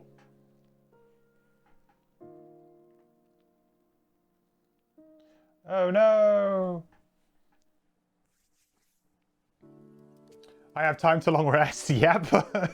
It appears so. How far is the Silga from 150 XP for personal quest? I think we're about 60 XP away. 60 to 70. The problem is that I'm almost too... Like, the scenarios that Deathwalker is good at, she's almost too good at. And we end up just getting like 9 XP, 8, 9 XP. Because we just win really hard with just Forceful Spirits. We win really hard with just Forceful Spirits, and it's, yeah, just seems to be pretty simple from that point.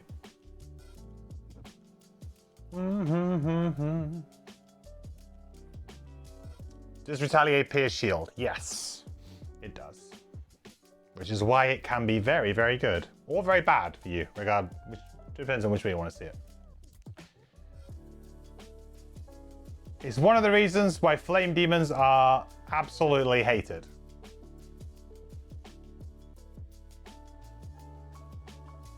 So what do I need to do? I need to gain some health on my Drifter. I need to use a charge of continuous health. That gets me an XP. And we're going to heal up for 4. I think we'll be maxed out though. Yeah, we'll be. Get the Crude Spear back. Get our charge of the Crude Hide Armor back. All right. All good. Long rest on my Death Walker. We can get this back. And we can move a shadow up to 3 hexes. Now this could be kind of spicy because I could try and like do some shenanigans here. Realistically, I probably won't. I'll probably just go to help me in the next room. But I could like try and get the summon out again or something. Yeah, boy. A little bit spicy. Too many people spamming the spicy memes. I mean, I could just leave it. I mean, I could like move it to like here. I could move this one to here, and then I could summon onto that. No, let's be sensible. 1, 2, 3. And I'll probably just use Fluid Knight to kill this guy. And I'll mark him, drop another shadow there, place it there. And that gives me some way of maybe dealing with these guys. Plus it creates dark, gets me an XP. It's all good. Cards then. Cards to get rid of. Drifter. What card are we getting rid of on you? Probably... It's probably going to have to be the loot card now. Although the loot card does have a move 4 on the bottom, which in a scenario like this might just come in handy.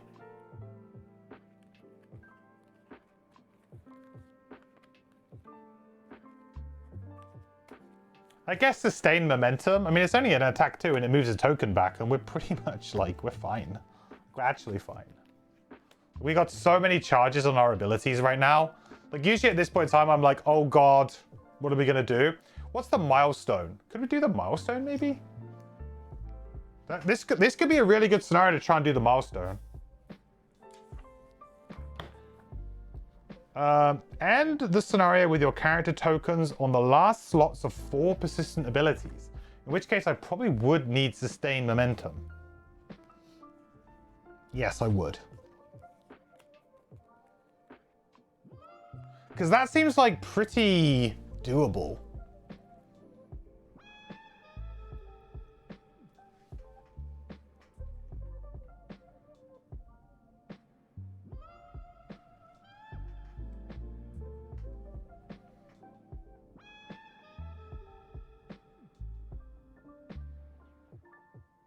What do we think? What's the... I don't think I can do the Deathwalk one. I think the Deathwalk one, you really need to be on it.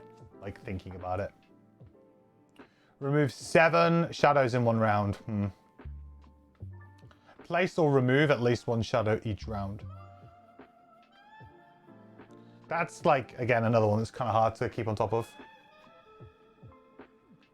I think we should go for the Mastery on the Drifter. In which case, I'm going to keep sustaining momentum. And I think I will probably then get rid of the loot. Because, like, it's like we either go for loot or go for the Mastery. And I think it'd be more fun to go for the Mastery. I'm going to have to do a lot of attacks here. But in theory, once I get through this door, we can just kind of, you know, just drag the game out to a point where we're happy and then leave.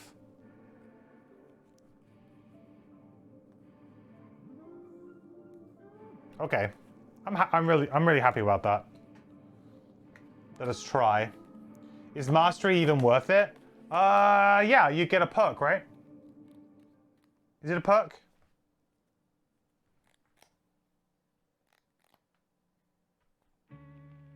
Get one check, right? Is it one check?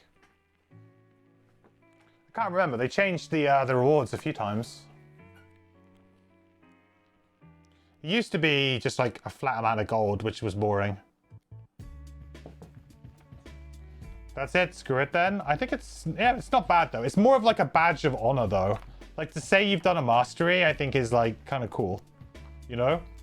It's to show mastery of a character. Like that's kind of like the point.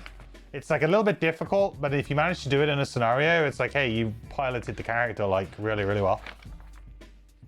Mastery is a full perk. Yeah, so you just get a perk.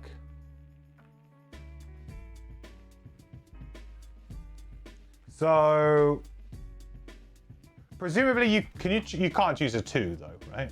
A 2-er. But a full perk is not bad. I mean, it's way better than just like maybe getting a bit of extra lumber here.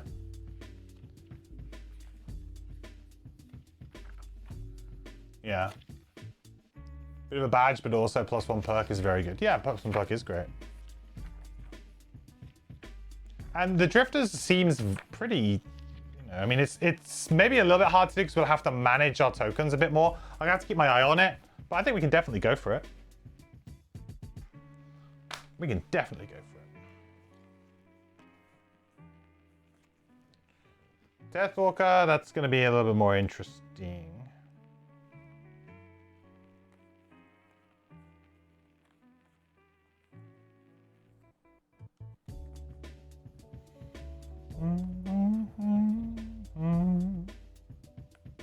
Honestly, I think I'll probably get rid of Fleeting Dusk because I just don't think I'm going to use it.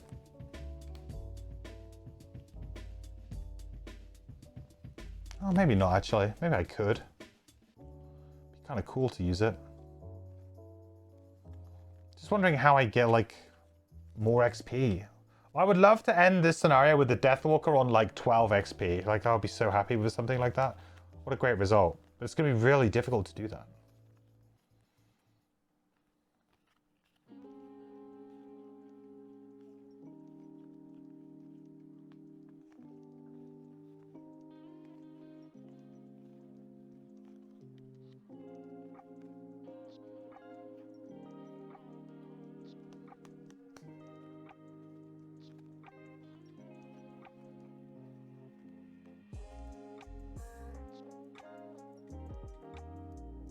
Thinking maybe I get rid of Ritual Sacrifice because it's just...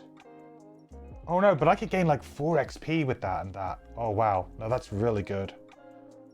Okay, no, I need to keep these 2 for sure. Okay, I think it's Fleeting Dusk I do actually get rid of.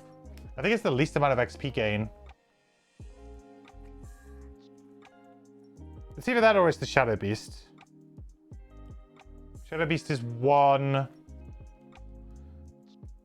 Replayable. Fleeting Dusk, 1, not replayable. Actually, just get rid of the Shadow Beast. I don't think we're going to be summoning anymore.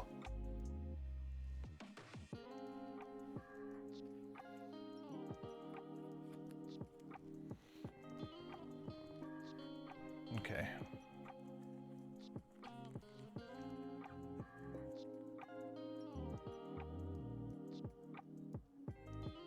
We're done. We're good.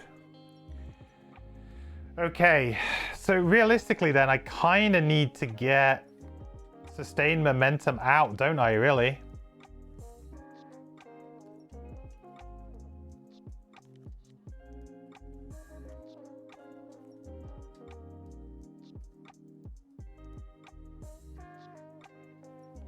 And I need to stop moving things back. In a weird way, I need to stop moving things back.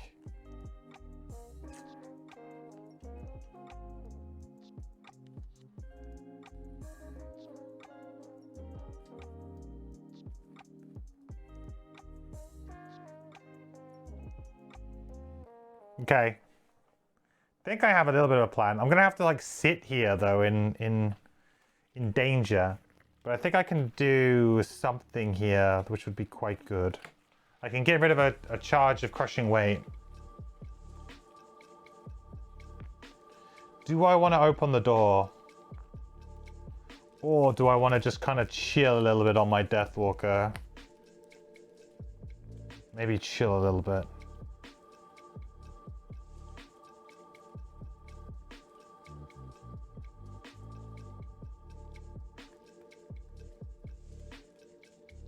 I don't know. Or maybe I just run into that room really, like, aggressively. What would happen if I ran into it really super aggressively and burned 2 cards? Would that be like the worst thing that anyone's ever done? Or would that be... Oh, no, maybe I'd take the super risky move. Let's go the super risky move here.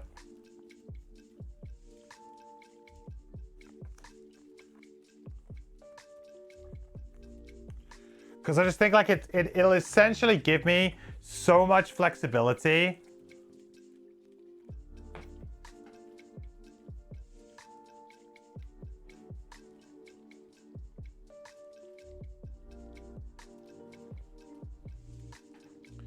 One new hound, more hounds.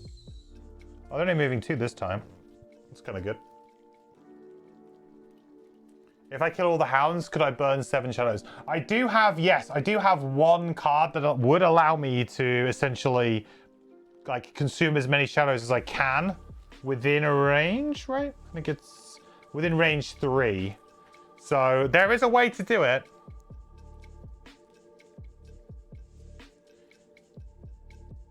Oh, I've already done it. No, I didn't. We're okay. Right, so Deathwalker is going to go first. We're going to bust open this door. We're moving 6. All right, we're burning a card. We're moving 6. We're going for it. I really hope that this room is kind. All right, okay, I'm going to have to work out how to move everything again. Let's move everything for the Drifter off to one side. Presumably, I'm going to have some big, horrible thing coming up here.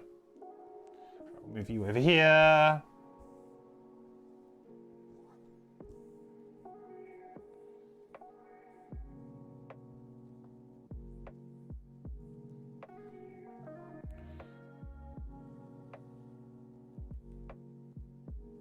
I just don't have enough space on my table for this scenario. I just don't. Like, I just physically do not.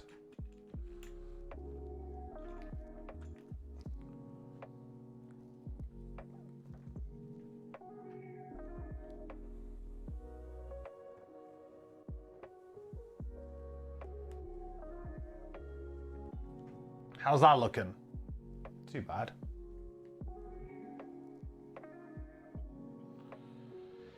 One, two, three.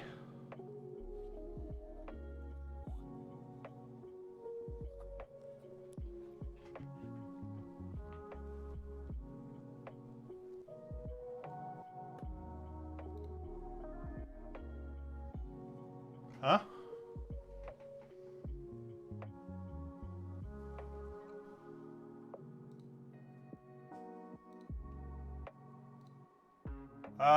What? I think the scenario on... Is Fortella wrong? Ooh. I think Fortella might be wrong. It says read 54.4, but it says 20... Oh, I'm a bit concerned here. In Fortella it says 54.4. Which would be the end. Maybe it just doesn't have it. 12.1. It just doesn't have audio for this one part. Maybe there's no audio. Maybe it's like, hey, there's a door, go through it. Seems kind of stingy though. There's no Fortella audio for this section. Oh, there is actually nothing in it. Okay. All right, well that's fair. I'm not gonna hate on the. I mean, I don't know how they were gonna like narrate this, but okay, sure. There is a room, and it's got a polar bear in it. Continue spawning hounds as described in 21.1. Alright, I'll let Forteller off on that one. Just play some wind sound, yeah. 2E. 2E. 2E!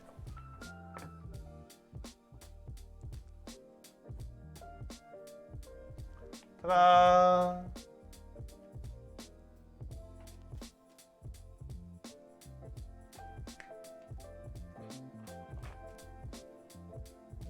Play some wolf sounds. I could probably find some wolf sounds for you.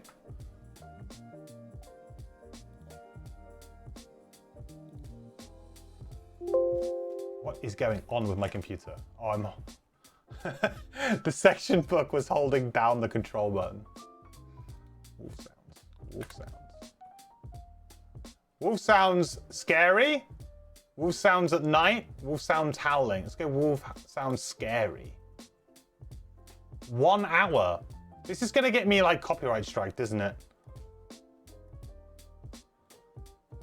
Screw it.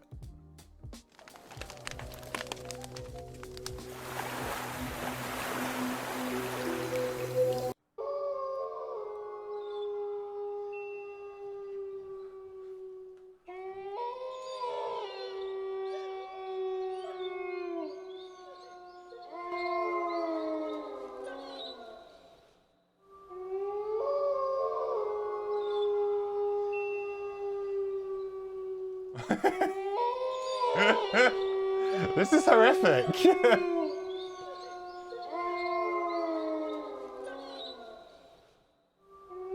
It's literally this 30-second clip on a loop for an hour.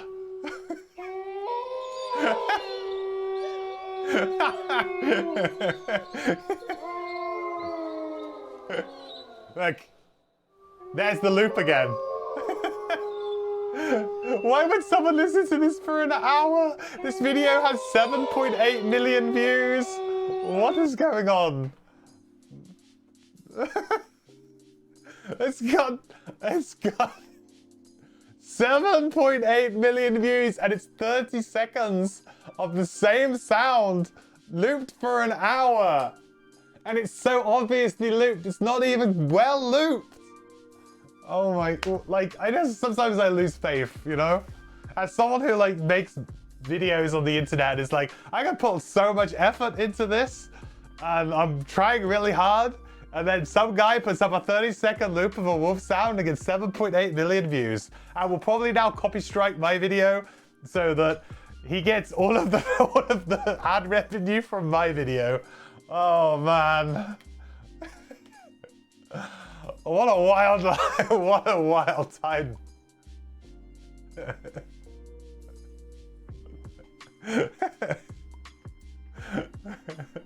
7.8 million and 1 view? Yeah. Oh, God. I go like, if you're watching this on YouTube and you're wondering what's going on, and for some reason that last segment was edited out, it's because it was copyright struck. If I upload that to YouTube and it gets copyright struck, I'm cutting it out. I'm sorry. That's not, I'm sorry, but that's gone. All right.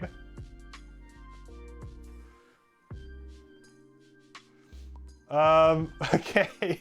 Should I put the exit hexes down? Let's put the exit hexes down so you guys can see what they are. They are literally just the back of the room. The 4 hexes in the back of the room, like the last ones here. Oh.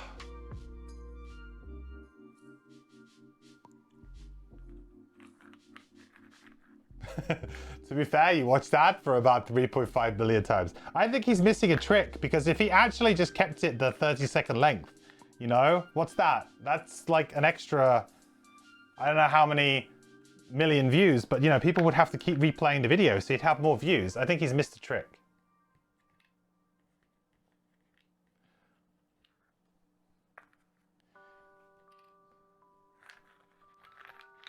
Just dub over me making the exact same howl. Still get copyright struck. Damn it.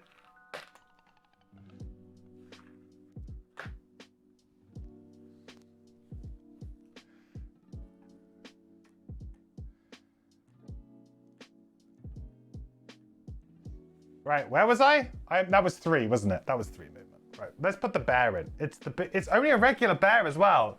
I kind of would have wanted to have an elite bear at some point. But it's just a regular old bear. Is he here or is he?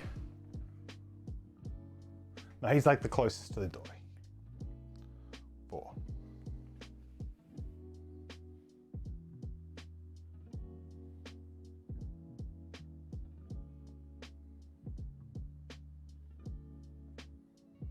So me like dumping a bunch of shadows here is probably not gonna really work. How I envisioned.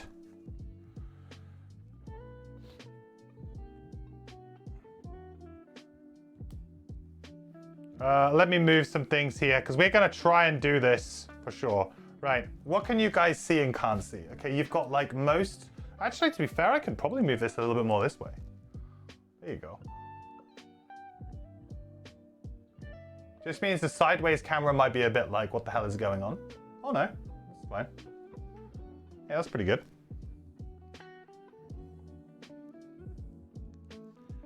I still need to one-shot something with the drifter. That's probably not going to happen though, right? Kind of missed the boat on that one.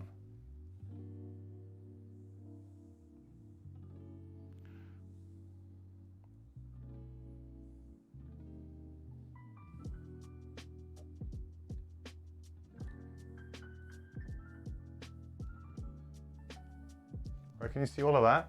Yeah, kinda. Good enough. Guess you don't really need to see Executioner. We just know we're trying to get it.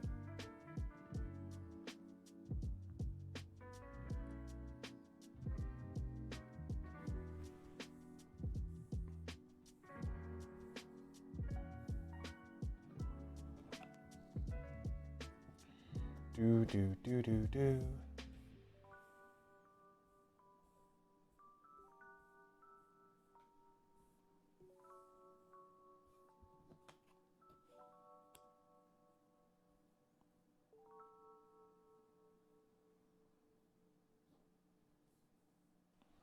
Oh,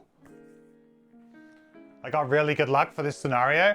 I mean, like, I think also we drew a couple of ×2s, which were great. But to be honest, even if we hadn't drawn the ×2s, as long as we didn't have horrendous luck, I feel like this scenario is a bit of a cakewalk. Like, I honestly feel like this scenario is just very easy.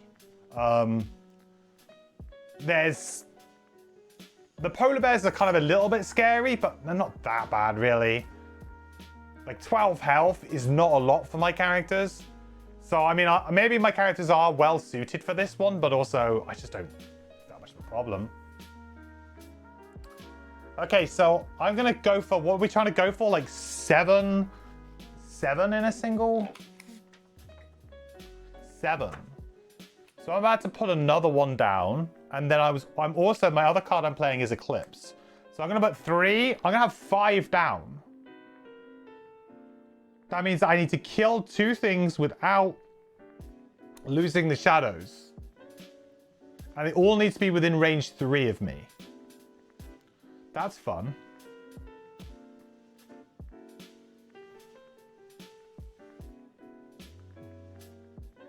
I guess I just want to clog the door.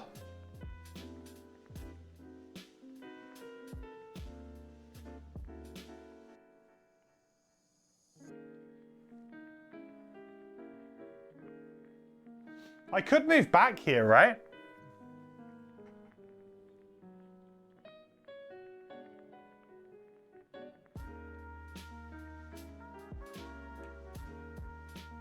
One, 2, 3, 4, 5.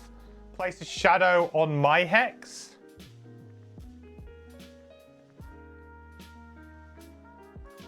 I don't think I've got enough shadow tokens punched out.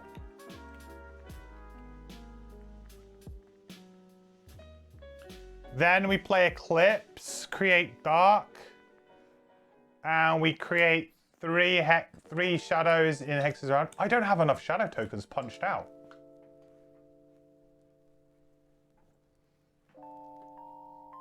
This is a new problem. Hang on, what? I'm out of shadow tokens completely? What? No, that can't be right.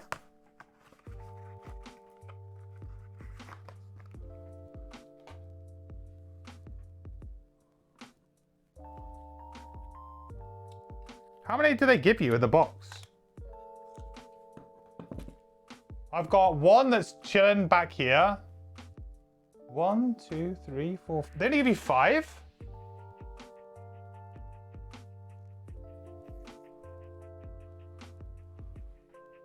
Five? They only give you 5. Which is the hard limit for having at one time. What? Well, then how are you supposed to do the mastery then? Huh? Well, no, that's not possible. How do you do the mastery then? Because it says remove 7 in 1 round. So you would need to like remove... What? So you would need to remove some with a bottom ability and then move some with a top... What?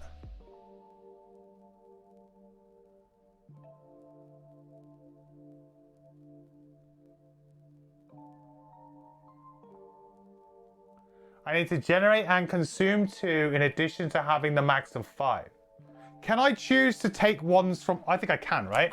I can choose to take ones from, like, back there and bring them over here. I think so, right? I can remove them, right? Yeah. So I can remove this one and I can bring it back here. And I could remove this one and bring this here.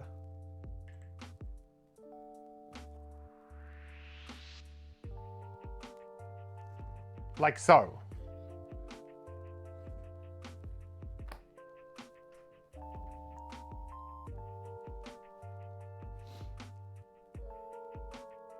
You almost failed the scenario with 4 people, but that's because there was much more congestion in the corridor and elite wolves only spawns caught up and immobilized the 6th initiative.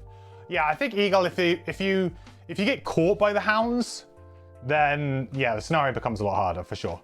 And at 4-player, there's much more likely that that's going to happen with the elites.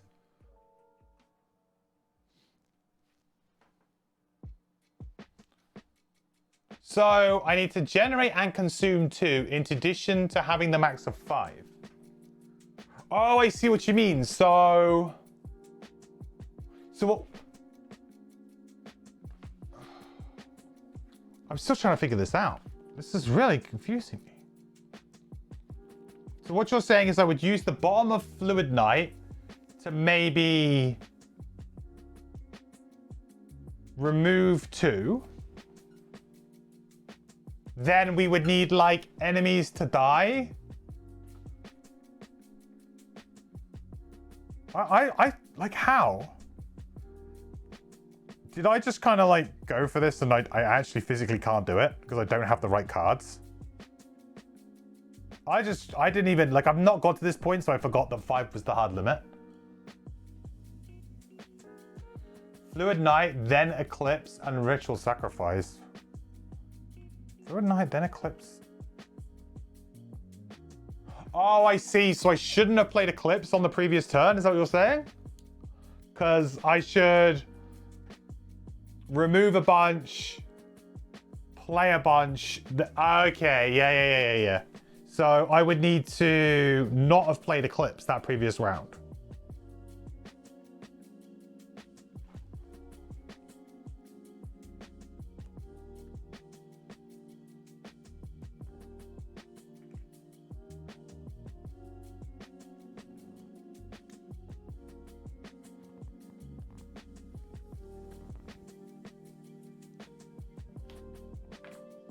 Because what I need to do is I need to do that.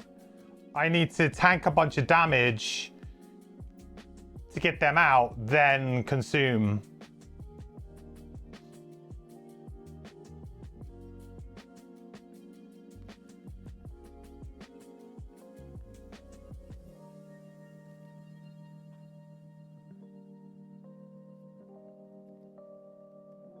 So Fluid Night would be... That would remove 1. That's still only 6 though, right? That's not 7. Right?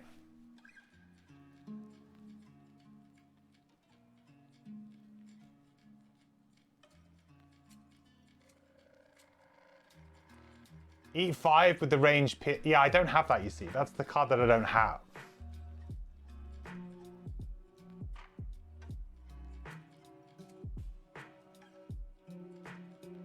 So if I play Fluid Knight, that gets rid of 1. So that's 1 consumed. Then I play Eclipse Top, which generates 3. Then I consume a bunch to get shield. I'm still only at 6. Because that'll be 5 plus the extra one, 6.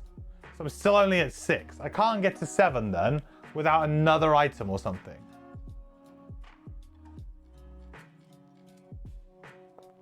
Yeah, Fluid can only do 1.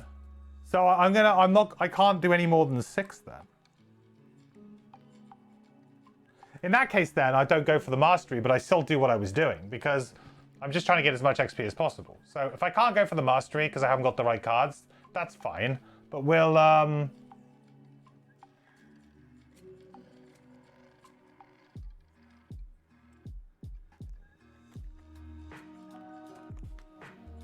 definitely try to just get as much XP as possible.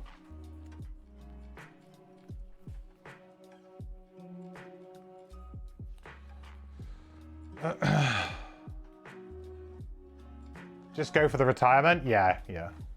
I think just trying to get as much XP here is better. Okay, so Drifter.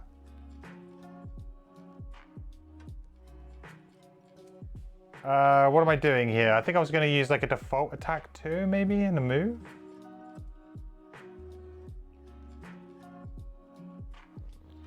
Yes.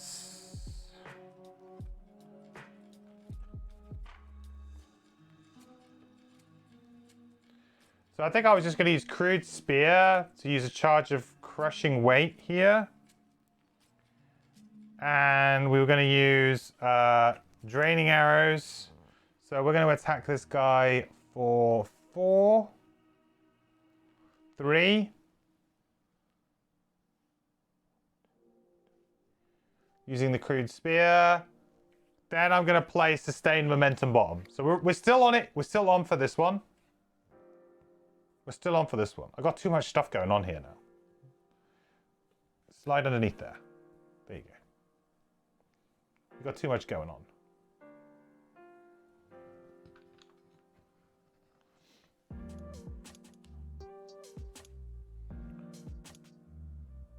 Pretty sure I haven't moved Shockwave back. Okay. Good. So now I just need to like burn stuff like crazy. Seems like a fun puzzle though. Yeah, it is. For sure. I mean, like, the masteries are like that, right? They shouldn't really be easy for you to just get, like, oh, it's an easy scenario, let me go for it. Like, there still has to be some level of, like, kind of thought that goes into it. But it is a nice thing to try and do for this scenario, for sure. In he comes.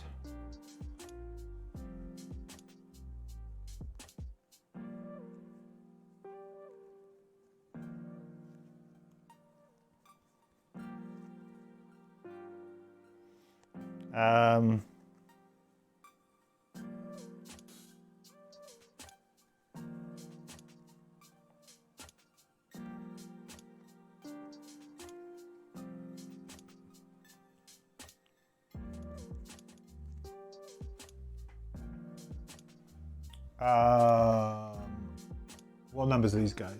6, 2.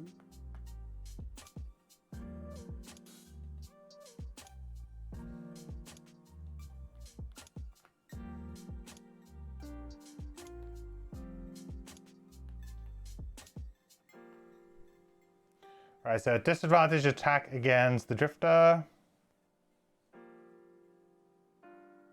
First time the enemies have attacked in a little while. -1. So 3 damage on the Drifter.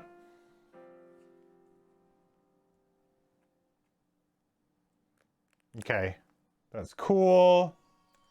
They've all gone. Next round. We should be able to do this now.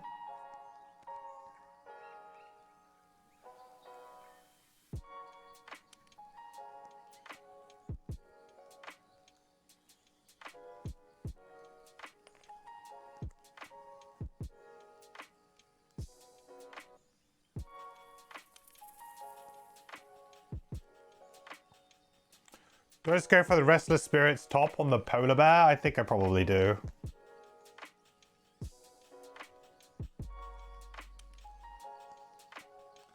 See, I don't feel like I want to use Forceful Spirits hardly at all now.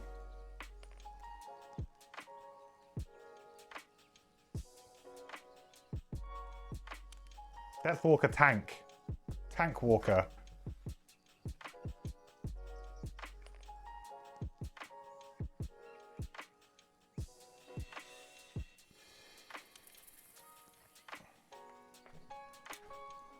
Gotta remember to keep these cards correct, otherwise I'm gonna get myself in a muddle.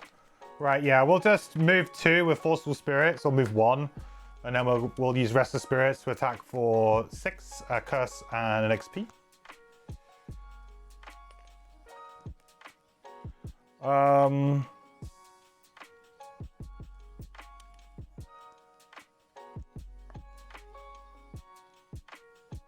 I need to just start moving around a little bit, huh?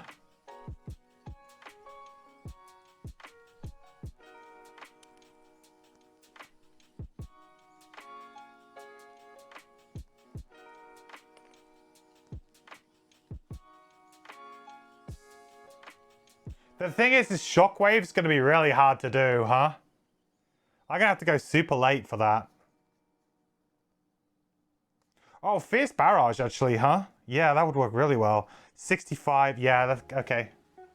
Let's hope that we can get some hounds around us. And then we just go off with Fierce Barrage, and hopefully that will be enough to get, like, a good number of triggers.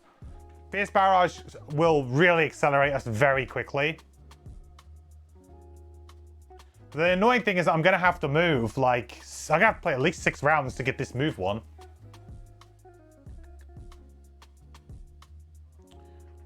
More hounds. Have we run out of hounds? No. Got 1 more hound? Is that right? I guess so. 7 hounds, standees? Seems like an odd number. But...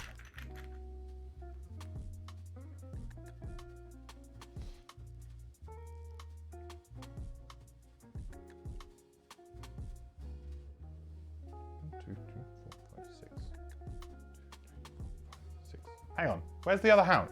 Did I kill a hound? I'm missing a hound. Where are you, Mr. Hound? Did I kill a hound and it's not here? Did I forget to place a hound? I already got 1 hound here. 1, 2, 3, 4, 5, 6. So 6? Oh, so 6 hounds.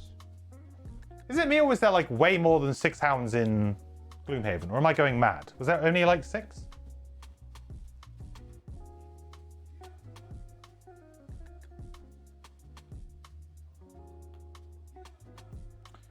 I like this move 4 though. That's going to be helpful. I have to remember not to punt this scenario. It's very easy for me to punt this scenario now.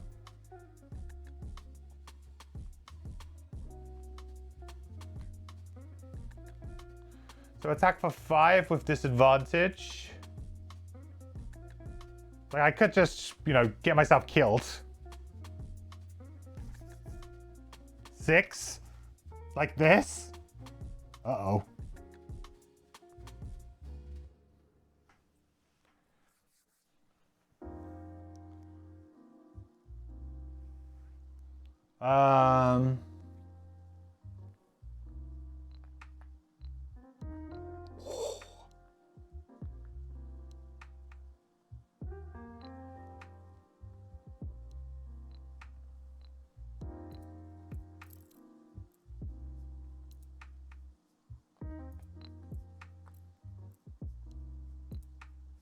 So another attack of 5.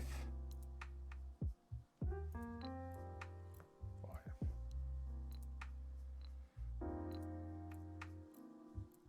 It's okay, because I can, like, do continuous health twice, but then that's my heal's gone.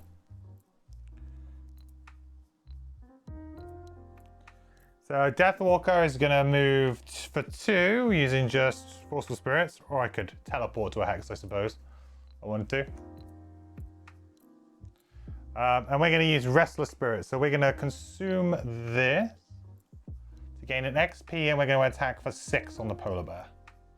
If I need to run away real quick, I do have the option to, so I don't feel too bad right now. I'll use advantage here. I mean, do I really want to kill it?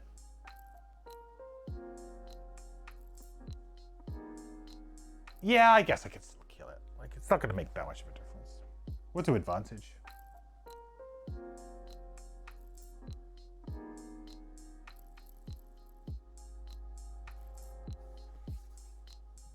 Didn't need it. 8.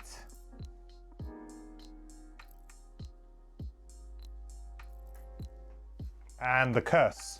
The all-important curse. Okay.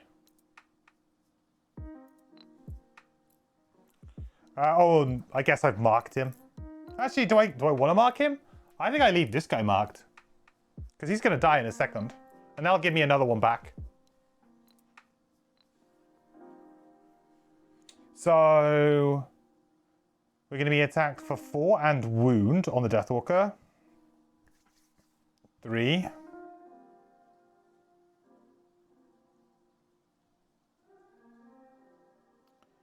Angry Polar Bear.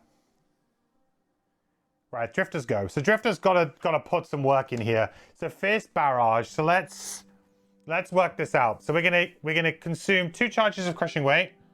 1, 2. That gets us 1 XP. We're gonna consume 2 charges of Shockwave. 1, 2. That also gains us an XP. Very close. So we will attack number 2 first, I guess. He's the one who's got the thing. So number 2 receives 4 damage, dies, drops a shadow and a loot token, and does 2 damage to number 6. So number 6, this dies. Number 6. Hang on a minute. Whoops. Oh, sorry. Number 2 didn't have any health. Sorry. I killed number 6. Was the one with no health. Does 2 damage to number 2. That's what we're trying to do. Then we attack this guy. He's got Retaliate, right? What's my life? His Retaliate's just 1, though. I'm going to heal up in a minute anyway, I think. So that's going to be... Actually, no, of course, I would attack this guy first. I would attack this guy first. Because then I obviously missed the bounce. So... yeah,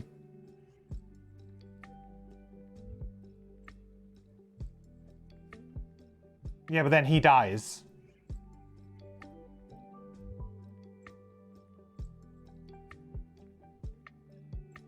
Oh, I guess I move first, maybe?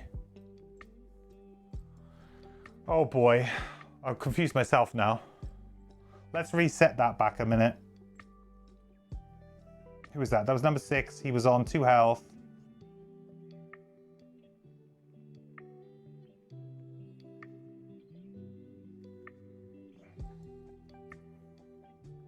He was there. Okay, let's reset that back a second. So do I want to... Is it better for me to, like, jump into the middle of them here and just, like, go to town? Possibly.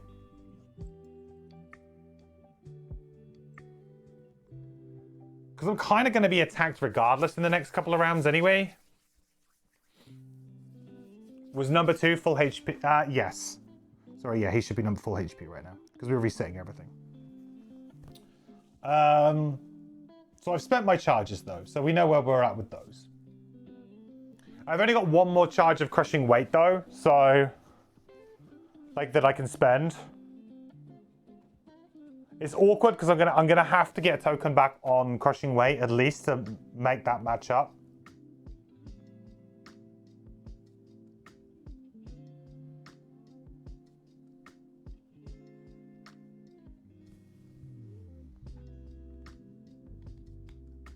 Maybe I attack, maybe I jump over.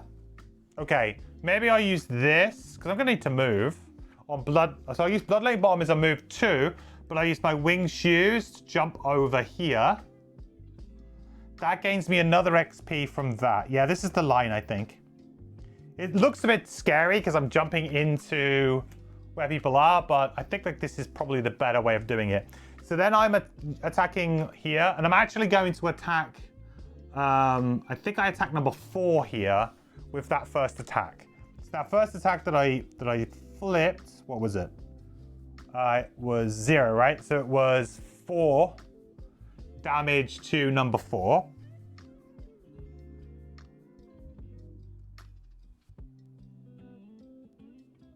No, 4 damage to number 6. Number 6 dies. I'll get there eventually. And drops the shadow. There we go. We get there. Does 2 damage to... I think that no matter which way I do this, I can't get it Shockwave to trigger twice, huh? Because this guy just being awkward health. Because the Shockwave's going to trigger onto him regardless. So I don't think I can actually make it work how I want.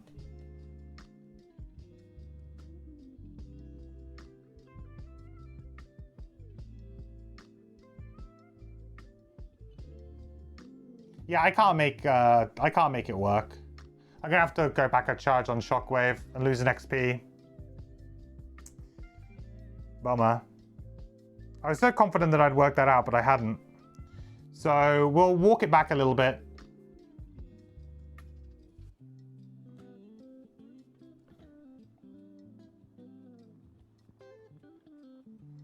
So he's dead. We'll do 2 damage to number 4.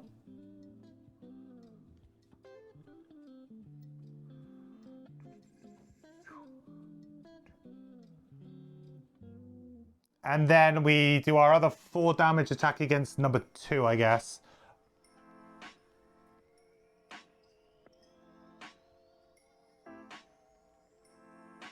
Yeah, I'm gonna have to be very careful here.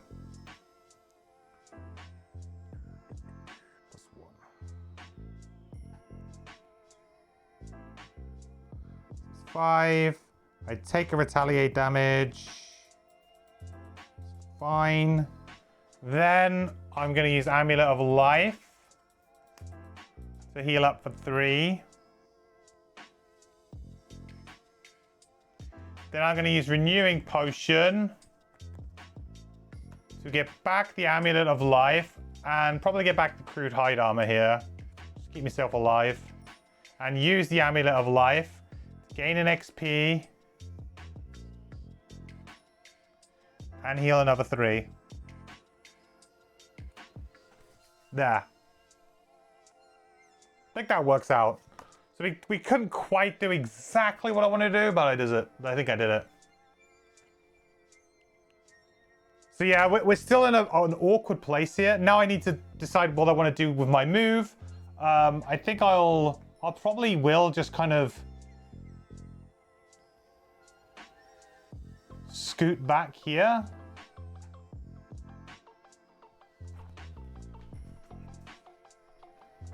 We're going to be like bouncing around a little bit, so we'll scoot back here.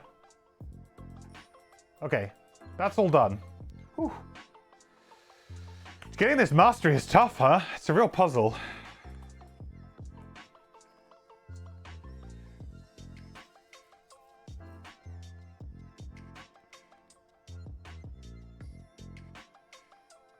So I've managed to get continuous health to where it needs to be. That's good. Means I can't heal anymore, though.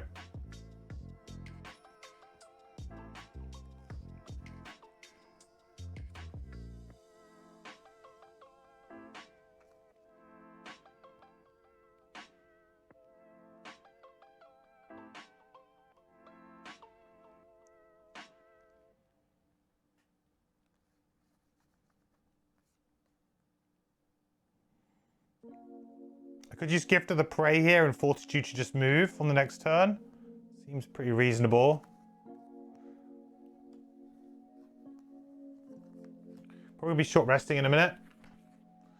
Refresh my boots since I didn't use. Thank you. Good call. You never know. These small margins.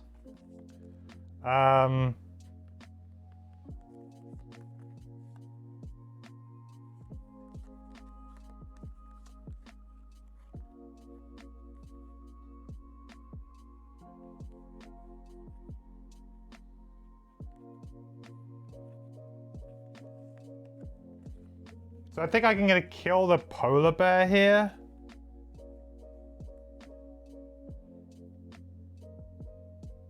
Doesn't give me any XP though. Feels kind of rubbish.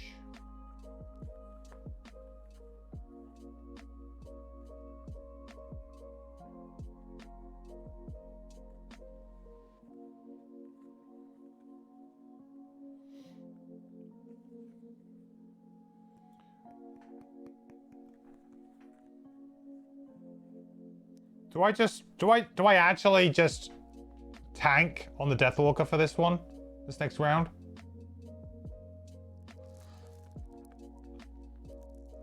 I could quite comfortably get... I could get 6 XP on the Deathwalker this next round. 6. That feels pretty crazy.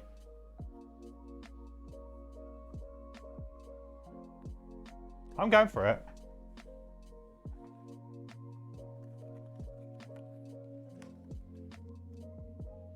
So the plan, yeah, you can go for it if you want. I think there is one more hound now, right? Yeah, push it back there. So the plan here is, so first up we're going to use Ritual Sacrifice. We're going to remove any number of shadows to grant myself or an ally shield. I'm going to grant it to myself. And I'm going to remove 1,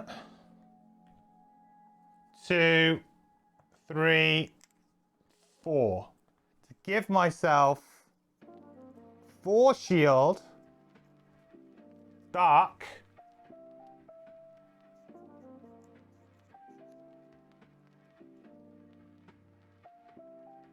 and 4 XP. I don't want to move, I don't think. I don't think there's a reason for me to move here. I think I'm okay where I am. Okay. Whew. Right, that's that. So we got shield 4.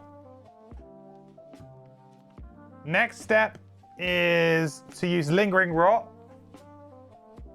And we're attacking from here. So we can do an attack 3.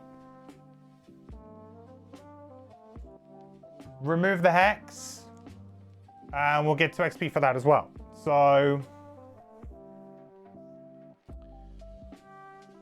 what do we got? 4 and 2. So I guess we'll attack 2. So first up we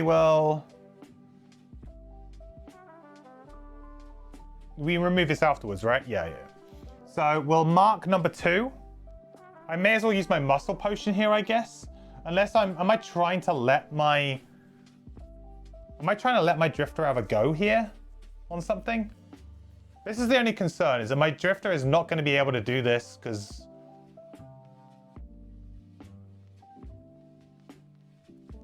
like 31 was not a good initiative for this.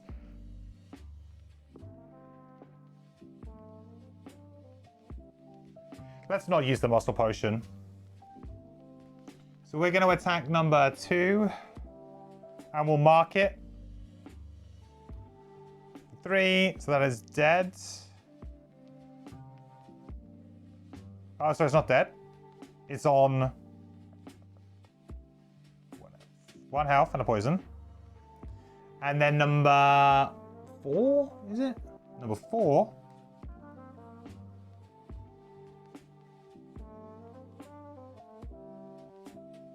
It's going to take 2 and a poison.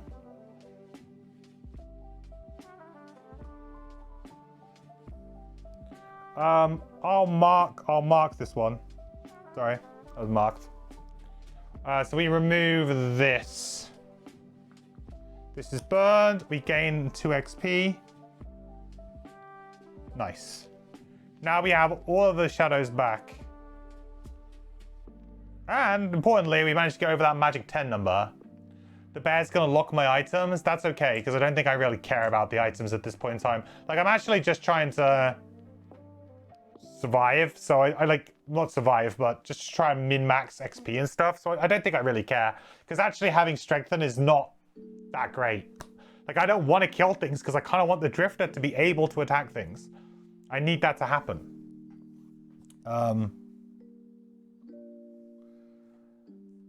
So what I could do is I could on the drifter, I could actually burn the Balm of Fortitude here.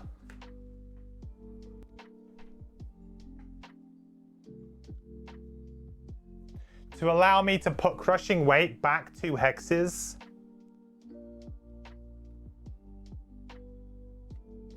So then it is perfectly in sync with Shockwave. The only other option is that I actually just use Gift of the Prey here and just attack and see how that works. And then I move. Yeah, then I move, I guess. Yeah, no, we won't burn the Bomb of Fortitude. So I'll use Gift of the Prey to attack number 2. So number 2... 0, dead. With the poison. Very nice. Blech.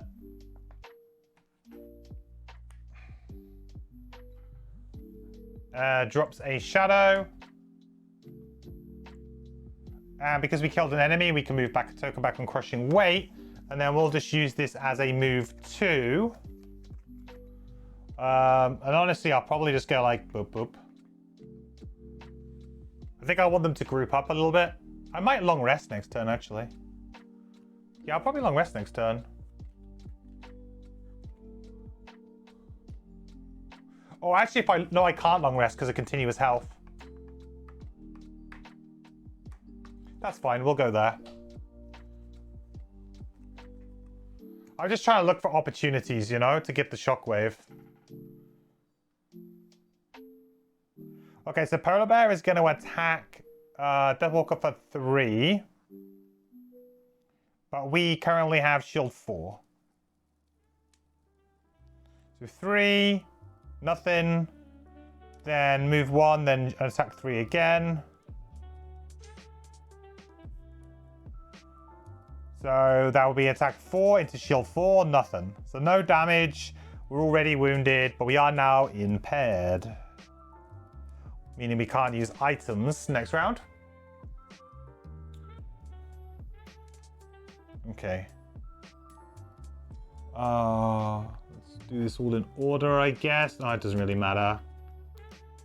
We're only moving 2.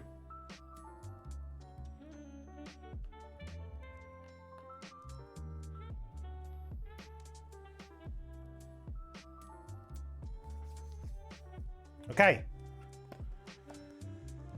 So,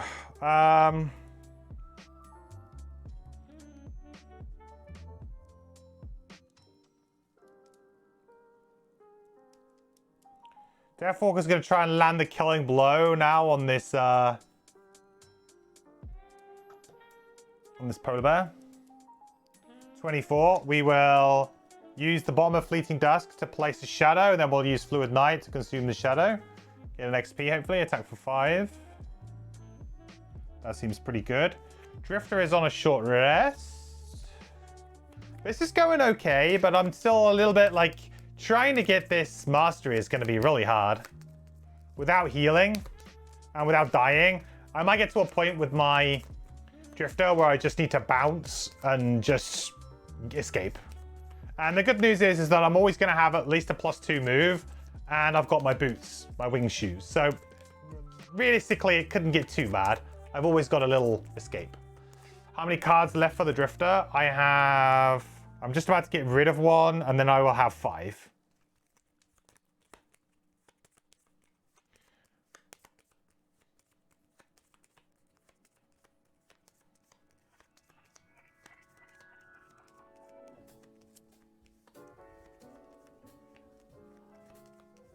I like the way that in the scenario for this, it's the blurb and the story is like, oh, you're running away, you're so scared. And I'm like, nope. I do not care. Bloodletting is the pull. Is that a good one? A bad one?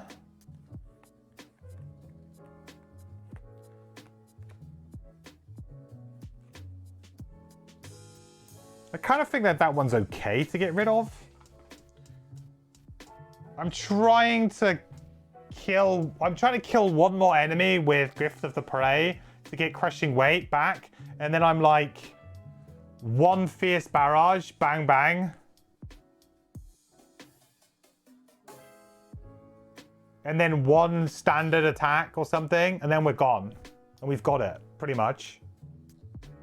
Yeah, I think that's okay.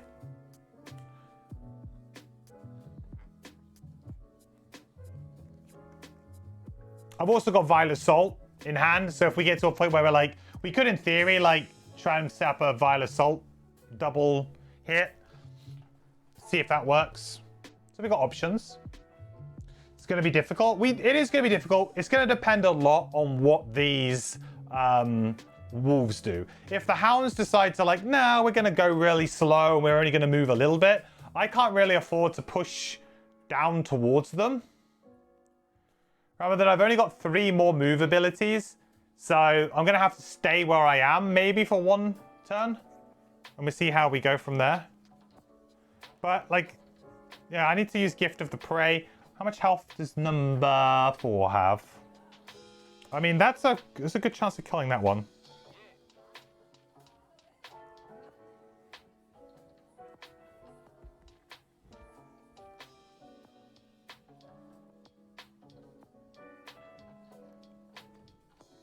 There you go. This is the kind of card that we want out of the wolves. This is great.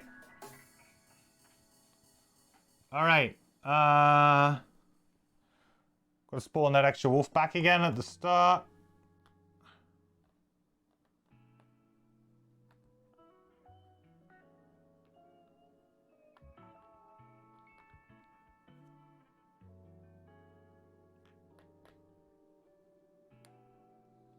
I'll just move them first. That's a little bit annoying because they're going to split here.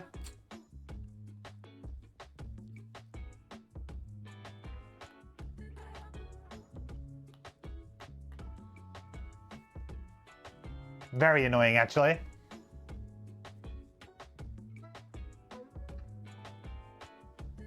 So this guy, number 4, is going to attack. He's going to get the bonus too because we're next to the polar bear.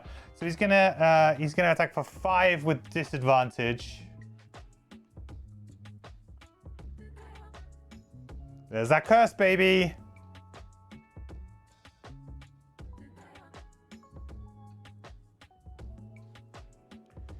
So Deathwalker is going to place a shadow in an adjacent hex. Then we're going to use Fluid Knight to attack for 5 from this point, consuming it. So we're going to create Dark. We are going to gain an XP. And we are going to attack for 5. We are impaired, so we can't use anything. 6 kills this. Drops loot token. This goes away. Oh, I guess I marked him as well, so I drop another one. Gotta remember to do that.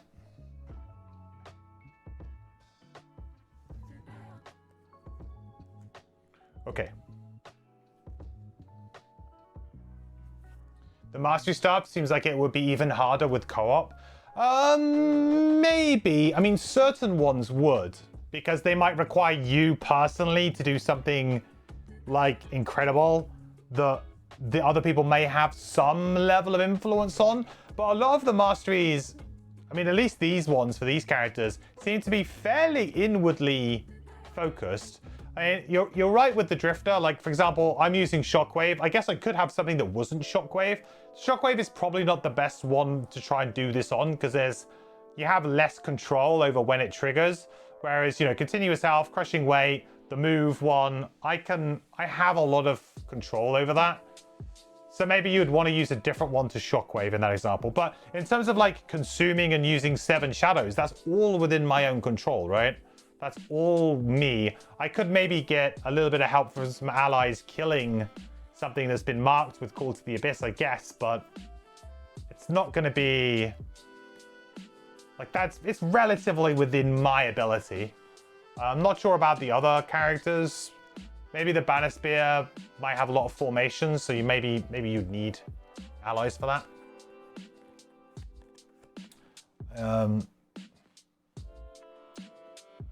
Okay, Drifter. So we're going to use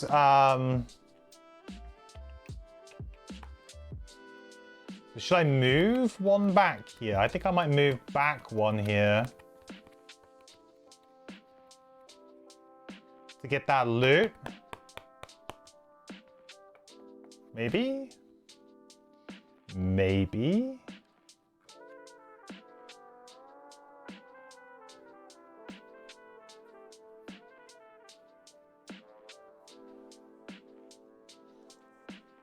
Yeah, I feel like I need to move back a little bit.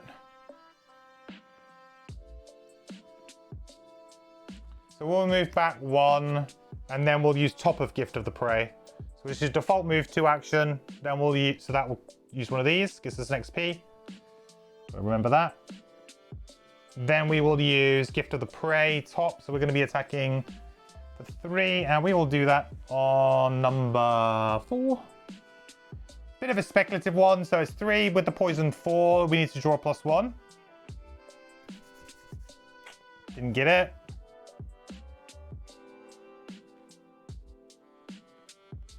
Because we're still looking for a way to get Crushing Weight to trigger.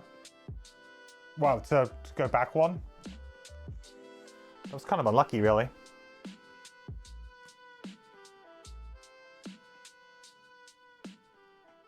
Okay. Bear is dead, so we don't have to worry about polar bears anymore. So we can now exit as well. We had to kill all of the polar bears, so now the polar bears are dead, we can exit at any point.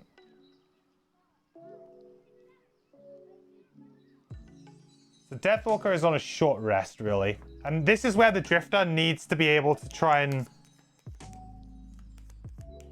do something here, because we're so close. Honestly, I just need to get Crushing Weight back 1 more. If I can do that.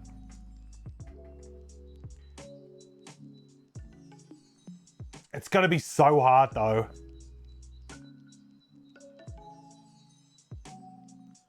Oh, okay. Oh, this could work. What I could do is I could play the bottom of Fortitude. And I could play, like, as a burn. And I could play the top of Fierce Barrage. If they both come in towards me, then essentially I can play Fortitude. I can consume 2 charges of Crushing Weight, 2 charges of Shockwave. And then whenever I kill an enemy, move the character token back. I could make them align. Then I could maybe move Continuous Health back. Because I can always trigger that. Well, that's actually a fairly hard one to trigger. I'd probably move, like, maybe that one back. Maybe I short rest and get one of these cards back.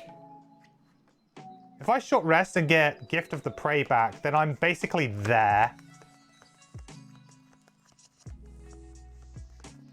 But I need more enemies for Shockwave targets.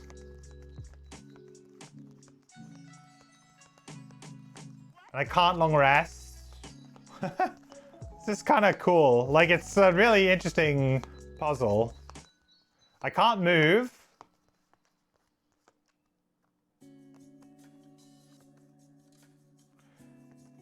I get 1 more move action. I'm going to short rest. That's kind of weird, but I really need Gift of the Prey back, I think.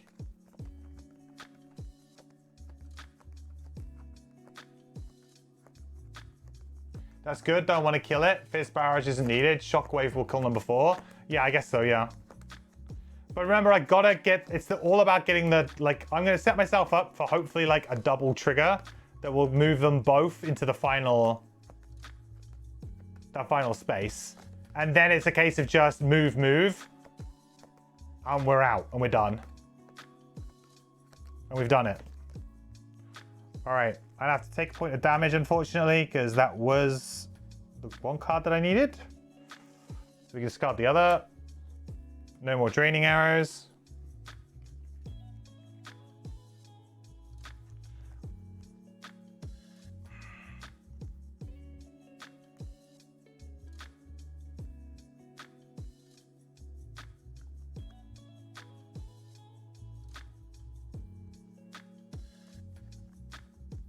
Just go as early as possible, I guess. Ugh. Deathwalker doesn't really want to do anything here. Oh, I guess I could like remove. I could remove the shadows and give shield, right? I guess that's fine. Kind of pretty good actually.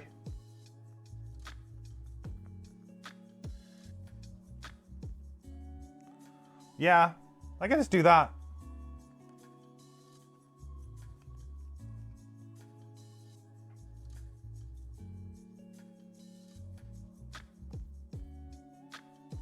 No, it literally, no. You son of a... I mean, maybe I can do something. We give to the prey bottom. Oh, that kind of blows, dude. What was the other card that I played? That one.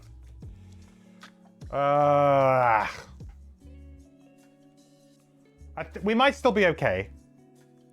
So Deathwalker, I think what I want to do is I want to remove any number. So we're going to use the bottom of this again. Remove any number of shadows within range 3. For each one removed, gain 1 XP and grant 1 ally or self shield. So we'll give that to the Drifter because Drifter's going to be taking this. So Drifter, you gain 2 shield and we gain 2 XP. Sorry, I should be spawning a hound, I guess. Oh no, we're maxed out. And then I'm going to move to Make Dark. Then my other card is just throw away, not really doing anything with it. Oh, get the loot? Yeah, good call. Sorry, I didn't loot this.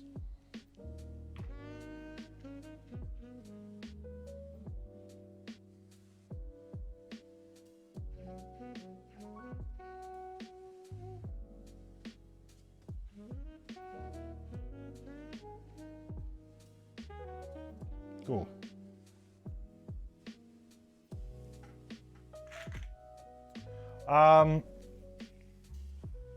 Yeah, it's like super annoying. I really wish they weren't attacking here, but they are.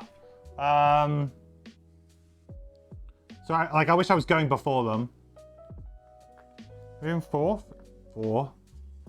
And I guess this can kind of work in my favor.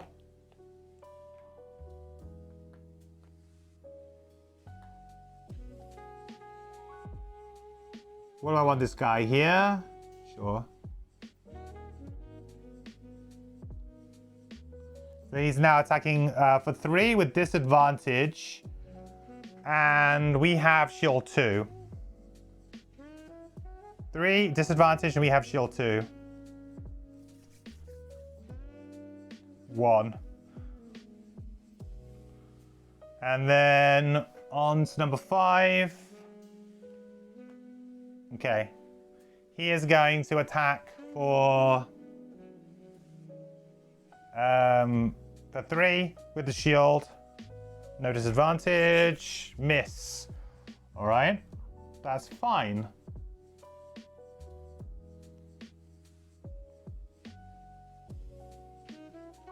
Okay. Drifter's turn.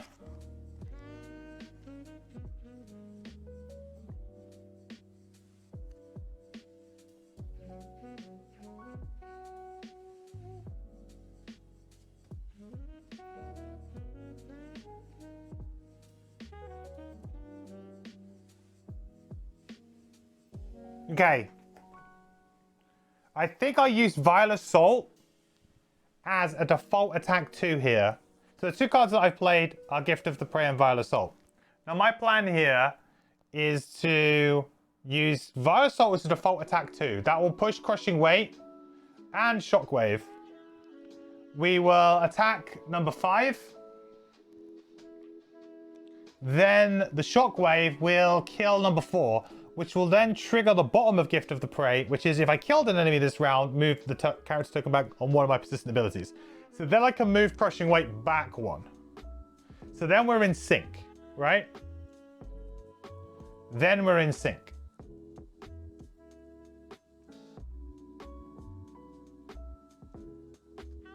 Then it's a case of me just playing like some form of like either Top of Vile Assault or something to try and get multiple triggers. And then we're out.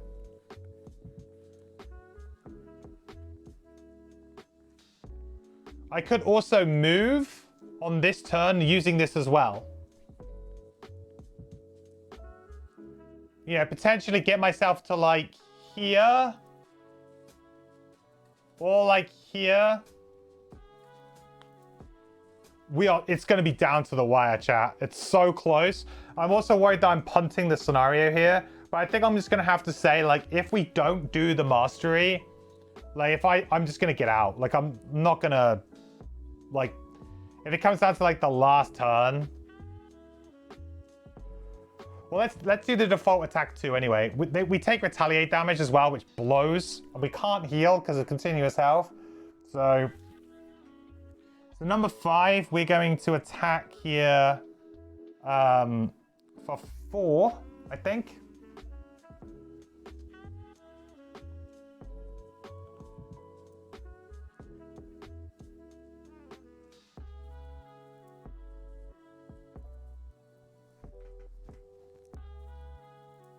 So that's going to be 5 to number 5. We'll also get Shockwave, which is 1 XP.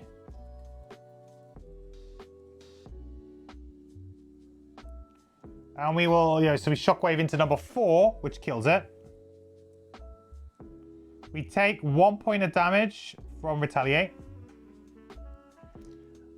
That is the Top of Vile Assault. Done. We then use the bottom of this, so we can move up to 4. I guess I don't really want to move, but I also, maybe I just move backwards and forwards. Because I need to have 2 enemies next to me. And these guys have what, move 3s? They have a move 2 as well. So maybe I just move in the sense that I go like here, just to trigger this. And then that means that on the next turn, we try and do it. And if we don't do it, then it's fine. Hide behind Stalker. My problem with that is that then I will have to potentially move forward to do my attack. Like, I'm kind of in a situation here where I need to have a melee attack on my first turn. I mean, if I'd got back Spear, we'd be in a different situation. Because then I could do that and maybe still make it work. But my worry here is that if I do that, I then have to move forwards, which then triggers this. Right? I'm going to be using this as my last get out. And the number of cards that I have here, by the way, is not great. So we move this back. So that is done. I have 2 cards in my hand. It is Fierce Barrage and Fortitude. So depending on what happens here, I can short rest just so that I've got 2 cards in my hand that could potentially discard. But ultimately here, what I want to happen is I want this guy to move in and then we run out. And the Deathwalker is probably just going to do the same. I mean, we've done so well on XP on the Deathwalker. We've got 14 experience points. That's crazy. I'm pretty happy to just run out, but I've got so what cards? That's the crazy thing.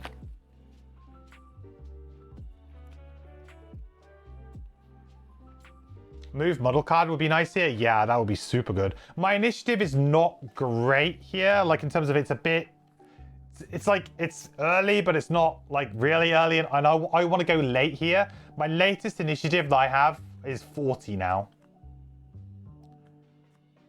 I think I have to short rest just because if I do take damage, I need to have 2 cards in hand to burn to damage, potentially. Sorry, I'll only have 1 card in hand to burn to damage. I guess I'll be kind of in the same situation that I am now. I'm wondering if I could get maybe the Death Walker to tank something here. It's a bit of a yikes from me.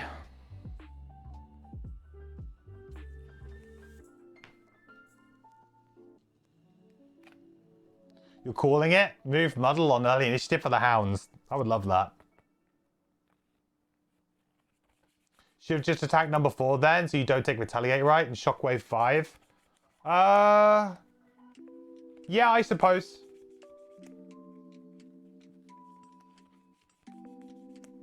Yeah, I guess I maybe have 1 more health here, but I don't think it's going to matter too much. But yeah, you're probably right. I guess the idea here is that I don't really care about killing them, right? I should drop a token for him, but I'm not looting at all. But I should remember to drop loot. But I'm not looting. The question is, do I just get out on my Deathwalker? Like, that is kind of where I'm at right now. Do I just get out?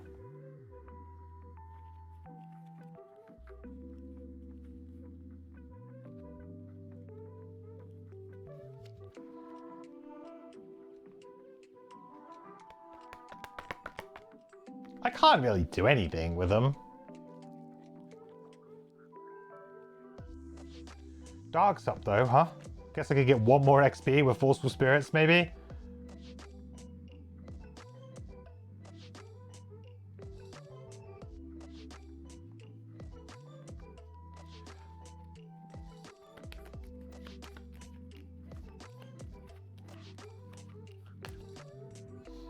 I need to survive their Retaliate? Yes, I do.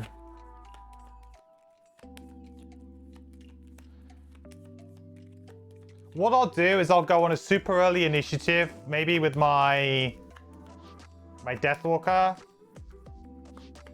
And if I need to make a change to how I'm playing, I have an option to, maybe.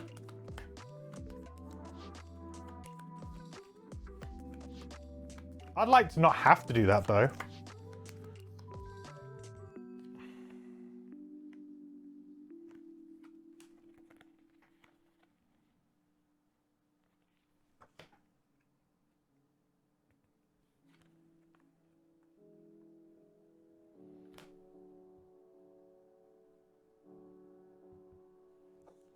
Right, so we go on that 13 again.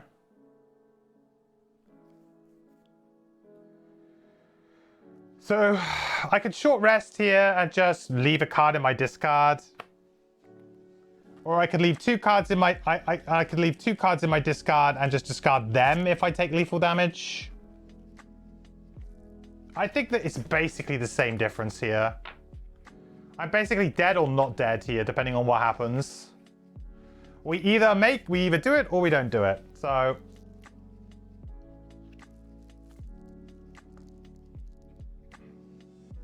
move and muddle, please. Move and muddle.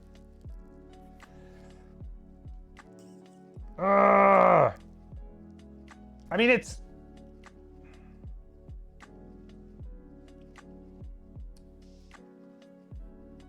Yeah. Doesn't matter. That's a really big problem. Really big problem. I mean, now I might have to just go and kill them and get out.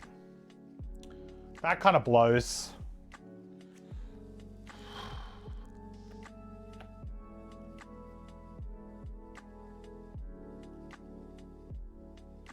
Because I can't withstand that amount of damage, really. I just can't.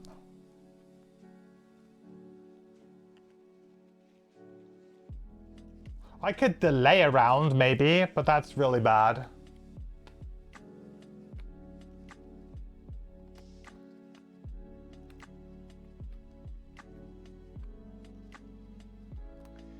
Dude.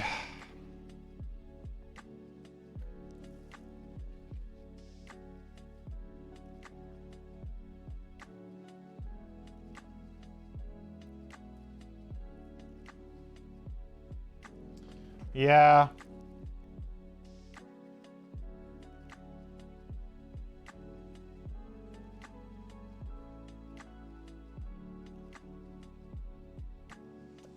Yeah, I think that's probably it, huh?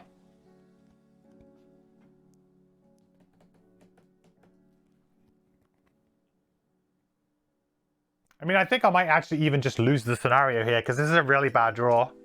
Like, this is basically the worst draw they could have probably had. Like, it's between my two characters.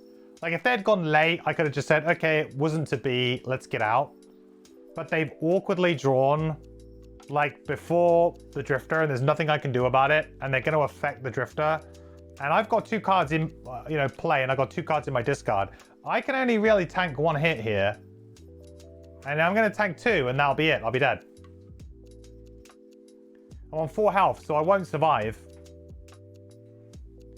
So this one goes first too. It's number 1. This was pretty much as bad as it could have been. This was pretty much as bad as it could have been. Now I can attack a couple of these guys and I can take some hits, but then my Deathwalker dies. I think we just lost. We actually just lost by being greedy.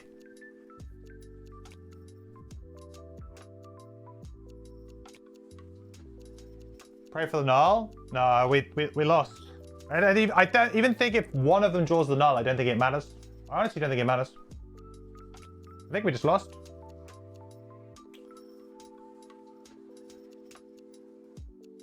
The greed has killed us. I mean, for the sake of the game, I will just say that I won because, like, for me personally, I do not want to replay a scenario where I could have won or lost. I'll just throw, like, I'll probably just sacrifice a bit of XP and just say, okay, we didn't get XP last round, we left. I just deduct some XP from my characters.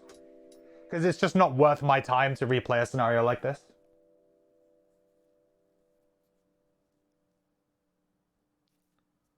Can Stalker net 1? Yeah, there's a few lines that I can take here that will be, like, give me a chance at it.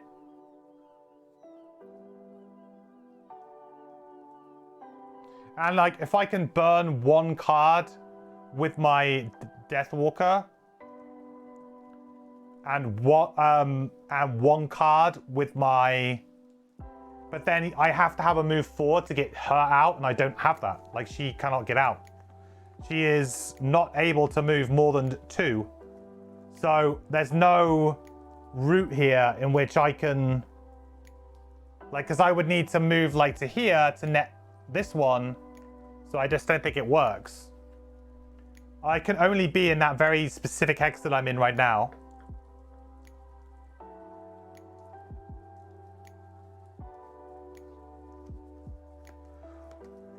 How much health has this guy got? 5. He's got 4. I mean, I can maybe kill him.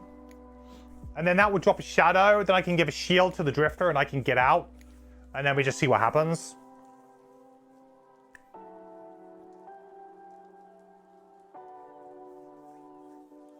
So, I mean, I think that's what we do. So, Deathwalker goes first. We'll use Forceful Spirit's top.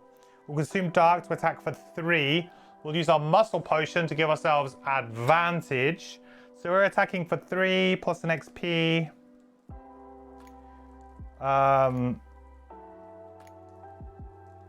There's no point me using the net. I mean, I could use a net, but there's no point.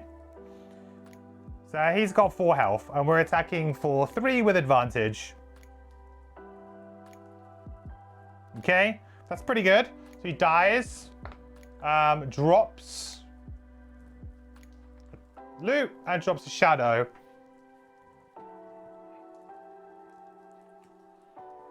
Then we're going to use Bomb of Ritual Sacrifice to remove this shadow to give a shield to our Drifter. We gain 1 XP. Then we move to make dark. And, you know, we're out. If you like.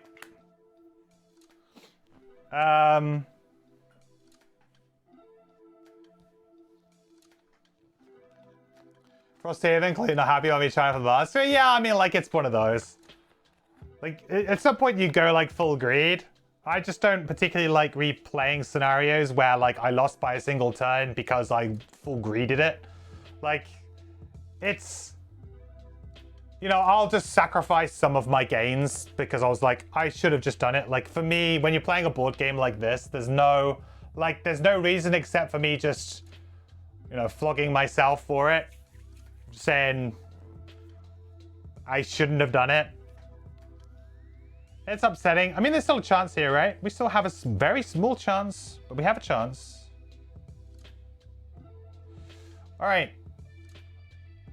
4. 4. So he's going to attack the Drifter here for 3 with the shield. So 2.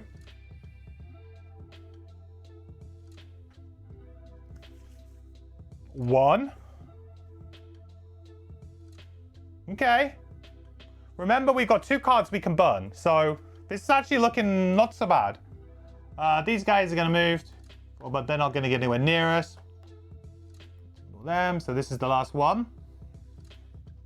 So he is going to attack for a lot. He's going to attack for 5 here with our shield 1.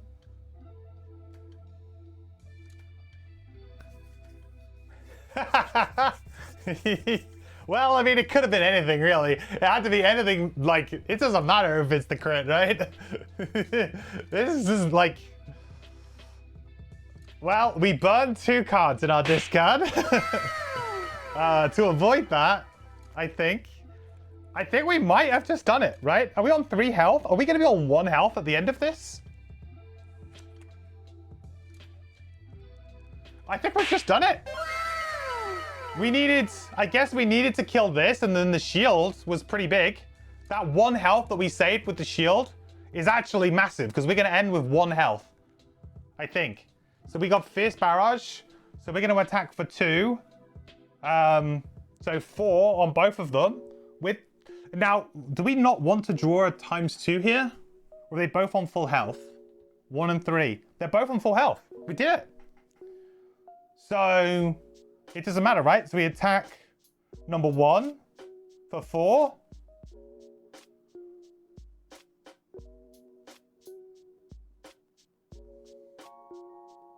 Six.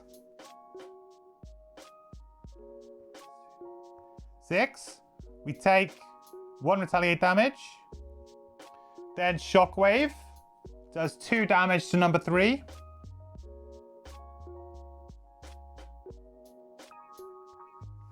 Apparently I managed to full greed this. I can't believe it actually worked. I was like, no, that's like the worst turn ever. But actually, we found a little route through. We found this sliver through. Okay. Then we're going to attack, gaining an XP with that crushing weight. Ooh, baby. So number 3 takes 5 damage. We take a point of retaliate. Then Shockwave gains us an XP. And does 2 damage to number 1. Then, on the last turn, we use the default move 2, baby. To gain 1 XP. And move up to 4. We'll go as far away as possible. Cards done. 2 cards in my discard. Last on all of the tracks. We did it, ladies and gentlemen. I thought, like, at the end there, I thought that was not happening. I honestly was, like, preparing myself to be like, I am not playing this scenario again. But that last turn, Forceful Spirits, +1, drop a shadow, consume the shadow, get a shield, was like clutch. Like, so, like, that is, it's 1 health. It's 1 health. We complete our mastery or not. Or, well, failed the scenario or not. To be honest, screw the mastery. We would have just failed the scenario. So, there it is. Ooh, greedy with so much loot left. I mean, I think getting a mastery done, that's good enough, in my opinion. Getting a mastery done. I think you'd sacrifice pretty much all of the loot in a scenario for a mastery. Victory. Whew. Nice.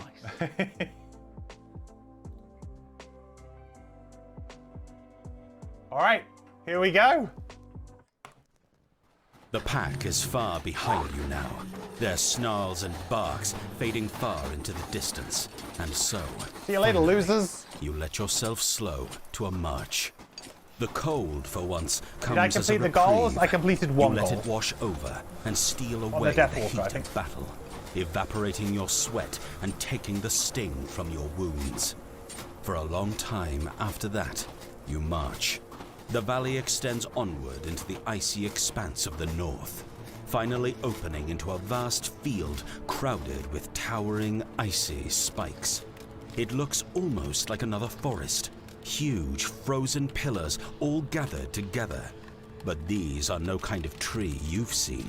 They are raw, frozen obelisks. Enormous ice spears shot forth from the ground like huge monuments to some forgotten god. You doubt this is what Satha was imagining when she sent you this way, but these things can't be ignored. You scan the horizon and notice that deep in the expanse, one structure stands apart.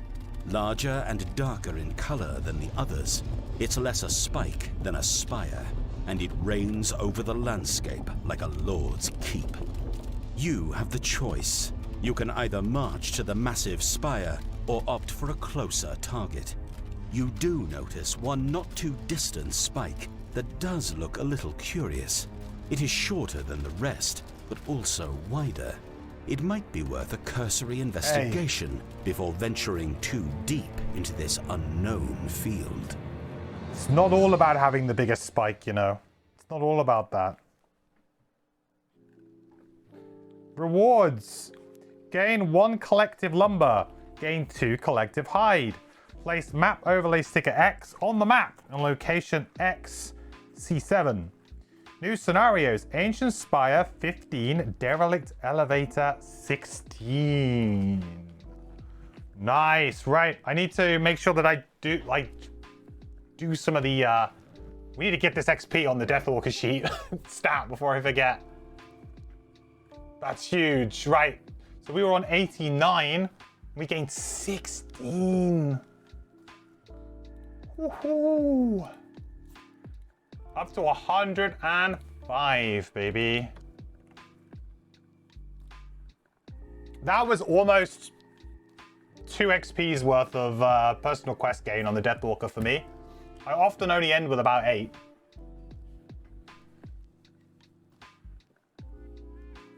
You know, all the previous turns, it was super easy to end and whatever, but the last turn is what you love about Gloomhaven and Frosthaven. That threaded needle eye, that balancing act where a single attack one of my card, one for another, makes the table cry erupt. I know what you mean, Ryoku. It's like, that's like, I love it when the plan comes together like that. So that's like when I have the most fun playing too. That's why I like it when I do really like scenarios that are close, either because I forcibly play them close with something like that, or like just the scenario design plays it close. I always enjoy scenarios like that. When you get down to, I actually kind of prefer the game almost when I have a smaller hand. So I only have maybe like 5 cards to play with, maybe 6 cards. And you're like, okay, I've only got like 3 or 4 more turns. And you're kind of figuring out like, okay, I need to do this turn, then this turn. I have to play around this initiative from the enemy on this turn. I have to do this. Like, that's when I really, really enjoy the game. Because like the start of the game, you're like, okay, I have all of my cards in hand. I can, you know, like the possibilities are endless. You can play any combination of your 2 cards. You know, there's so much left. But when the decision space narrows and shrinks to that point where you're like, I've got 4 cards. How do I win with these 4 cards? I really enjoy that like little puzzle at the end of every scenario.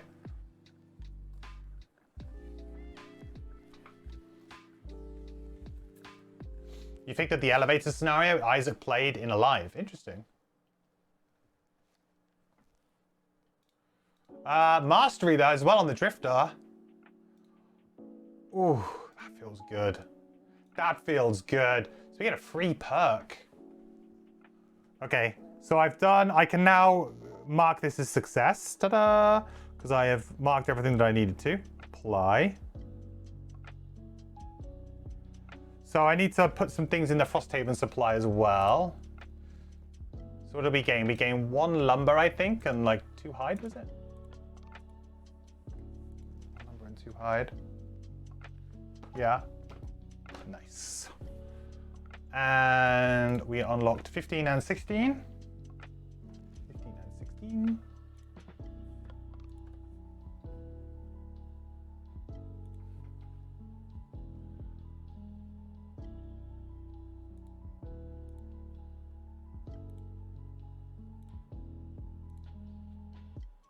$59 and 16 are now open to us. What was that? 10, wasn't it? Well, that is done. We get inspiration. 2 inspiration? Yeah. Is it 2 inspiration every time? I feel like I haven't actually won a scenario for a little while. I've forgotten.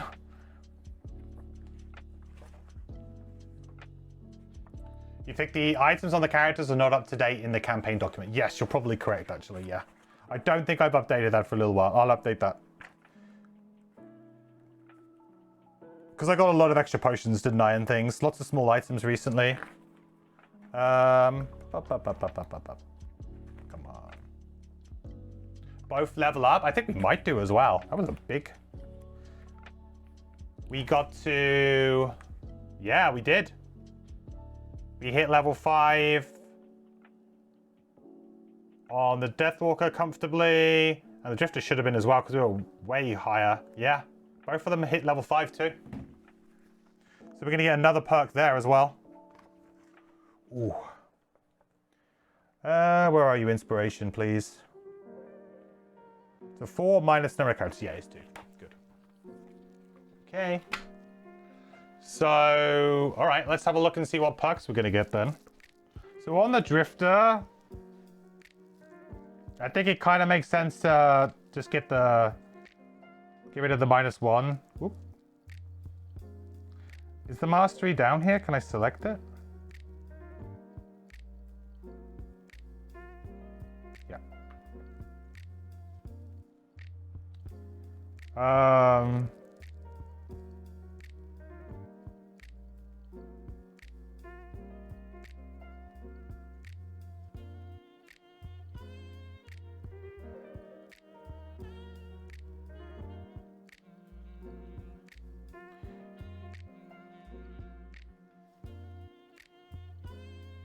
I think maybe we go for the whenever you long rest. No, do we go for the whenever you long rest, you may move 1 of your tokens back? I feel like we've been pretty good with that.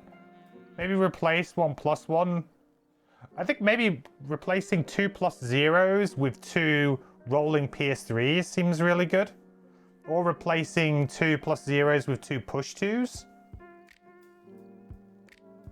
What do we think? An extra 1-hand item?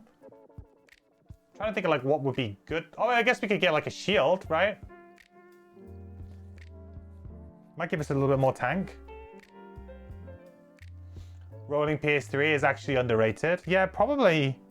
It probably is. I'm also just liking the idea that it gets rid of some of the +0s, right? We get rid of the +0s, which is just not very desirable. Like, who wants to draw +0? Gross.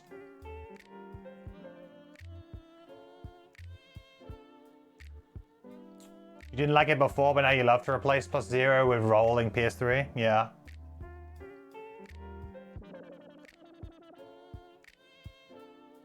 The push is interesting because it would give us a little bit of utility, maybe.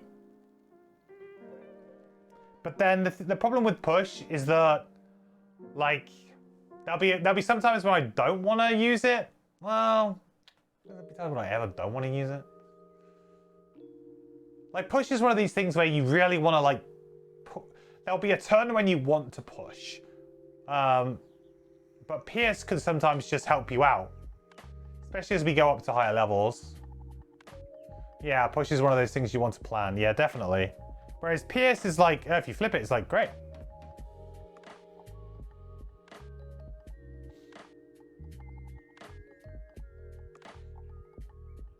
You think Gloomhaven with these, if it simply adds rolling PS3, then it's not good enough. Yeah, but maybe getting rid of the +0s is what puts it over the top. Push depends on scenarios. Are there traps? Yes, but also, yeah, but also like it's good against retaliate enemies, right?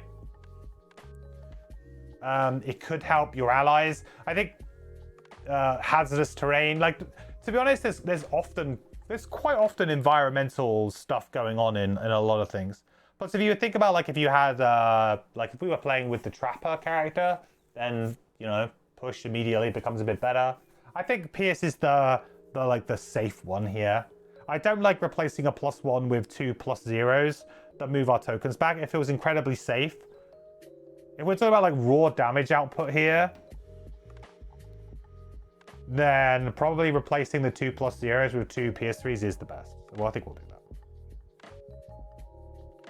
Yeah, like I don't like to. I'm sure that there's probably some maths involved, or there was, at least with all the Gloomhaven ones. I've never really liked that.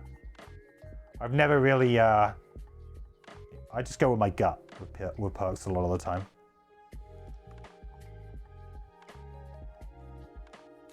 You can choose not to push though, right? Yeah, you can. But I guess the thing is that like there'll be certain enemies where you'll be like, yeah, I could push them, but it's not really going to make a difference. But there'll be certain enemies that might have like shield 1. And even though like, yeah, it's rolling PS3, but it's against a shield 1 enemy, that's going to be good, right?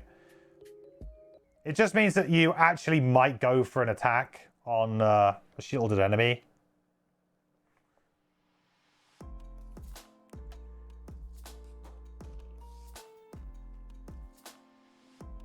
Can't you use solo stars now that I'm level 5? Not sure how that works. I think so. Frosthaven have more shields? Yeah, that is also probably true. I don't know 100% that that's the case because I haven't, you know, done the math or looked at it myself. But Pierce is definitely being used a lot more in Frosthaven as an ability, because Pierce is essentially like half a point of damage quite often. Like you can equate it as like it's like a half number. So like Pierce 3 is probably like adding maybe about 1.5 damage, like something like that, to like potentially to your deck over like a very long period of playing. So it's definitely worth it. And I say most enemies that we've played with, this was one of the only scenarios we didn't have shield. Pretty much every other scenario we've played, there's been some sort of shielded enemy in it, I think. Yeah. We can have a look and see if we can maybe do solo scenarios. I guess solo scenarios are good to do at level 5. We could maybe do the Drifter or Deathwalkers one. Could be interesting. Could be like a fun one-off stream. Okay. So the next thing I need to do is I just need to update stuff on this sheet to match the app, so that we're all up to date. 2, 1, 3. I don't think we really gained loads of stuff there, did we? Got the axe nut though. I always put the I always just put my stuff into the communal supply. Don't see any point really in putting it.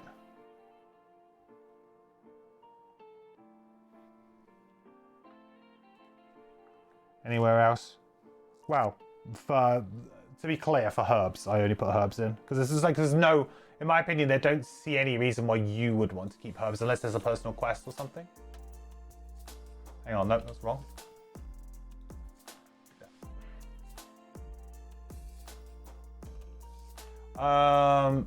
Okay, good. So we did get we got a tick for that one, and sorry, no, we didn't. We did not get a tick for that one. Rip. Go away.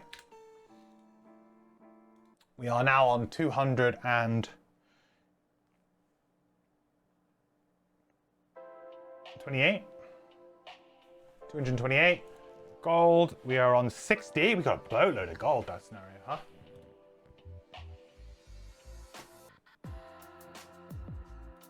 And we've gone for that. And we have gone for that. Nice. Wow. Wow.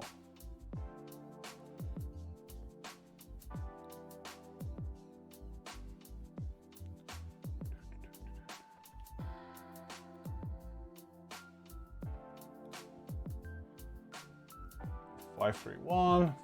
531. What perk did we go for here then? We did get a tick, so I'll put that down there. We did get a battle goal. What do we want to go for here? Probably continue on, replace 1 minus 1 with 1 plus 1. It's just continue it on, right? No reason not to.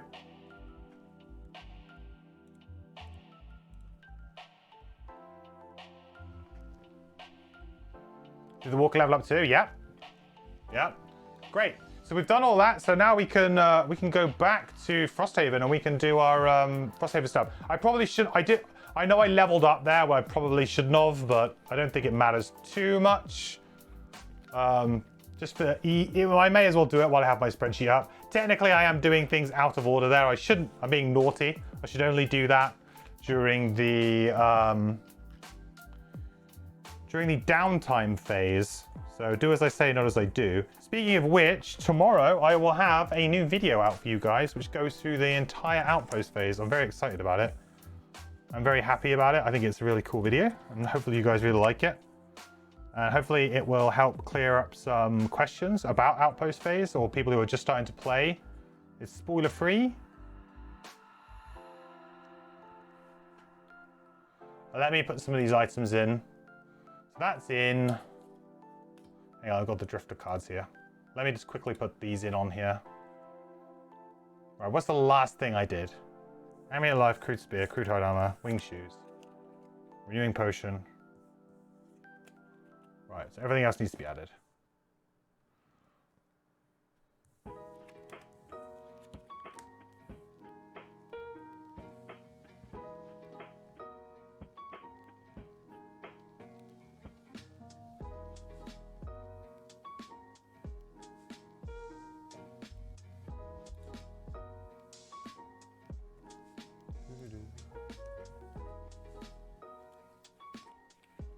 You thought the next two scenarios are linked? Oh, we can check it out. It's kind of a little bit awkward that you just immediately level up on Secretariat then. I mean, I could take a look. What is it? 15 and 16? Let's take a look. If they're linked, I might just continue on. Because going back, I'm quite close at the moment, right? To going into winter.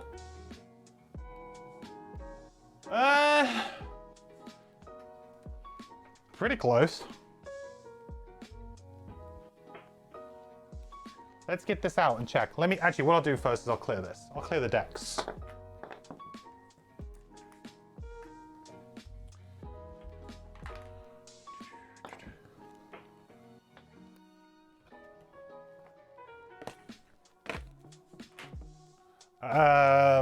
And what we need to do is just do the items briefly as well.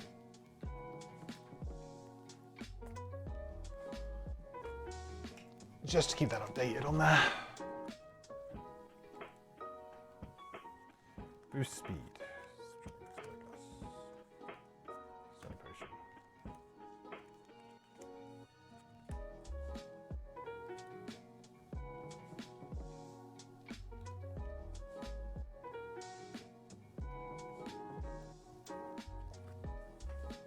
Da-dum.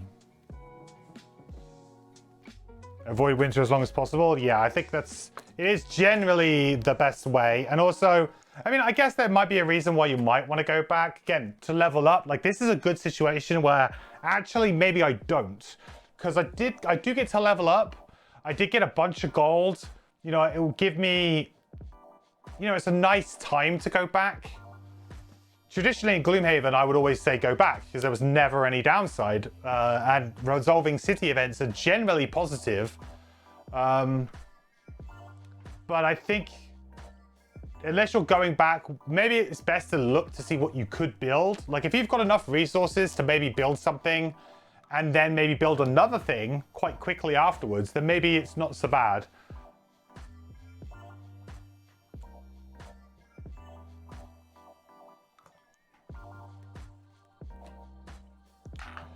Ba-dum, ba-dum, bum. Ba-dum, bum, ba-dum, ba-dum, bum. Okay, let's get this thingy out, shall we?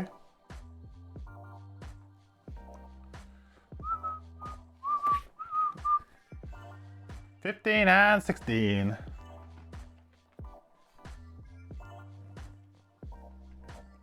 Let me turn that script off because we just want overhead now.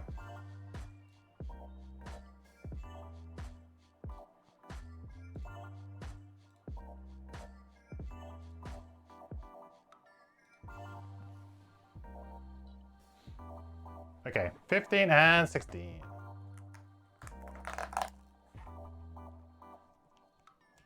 Ah, so this isn't linked. I mean, this one might be, but this one isn't linked. No. The next step on is linked. Is that right?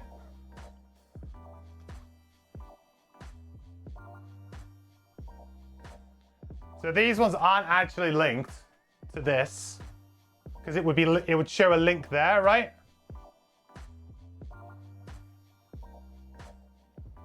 Like, so if I was to go 15, if I was to look at 15 and 16 in the book, they won't say linked. Or they won't say link to this. Boop, boop, boop. Yeah, this isn't linked to, but it is linked to the next one.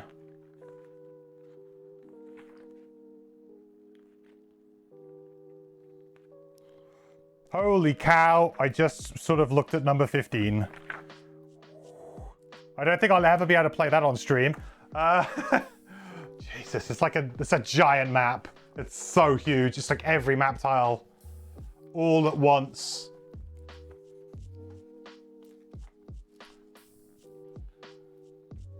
So we are going to go back then.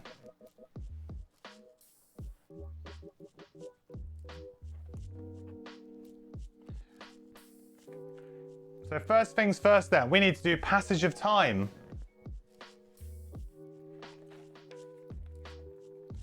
Back we go. Where is my very beaten up campaign guide? I realized my campaign sheet, I accidentally ran over it with my chair the other day while I was filming a video. Feels bad.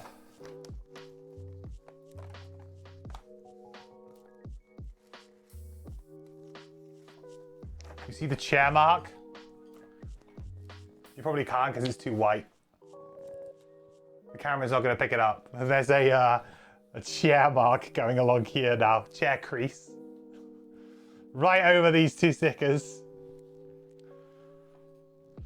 Right, we need to advance time. And actually, to be fair, if we go do one of those scenarios, potentially we could avoid 62.2.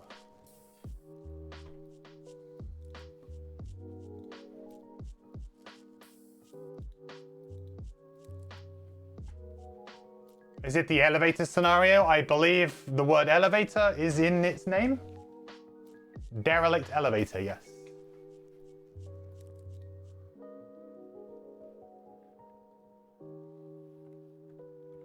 $62.2. This is one we had to write in. I think this is something to do maybe with the... Oh, it's with the guy, with the merchant guy, right? Yeah, this is good. We need to do this.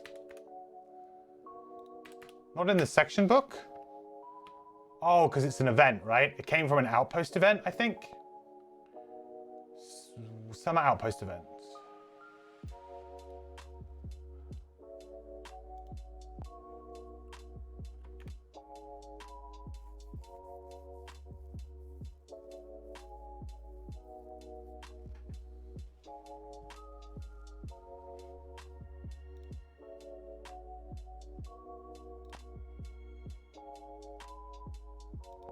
No, that can't be right.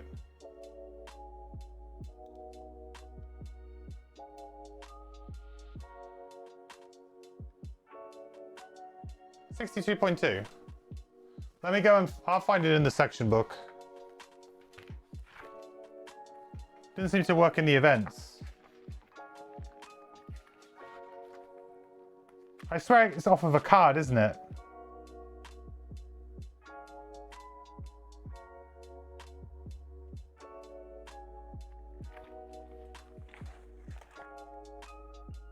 If the craftsman is not at least level 3. I think we are level 3, right?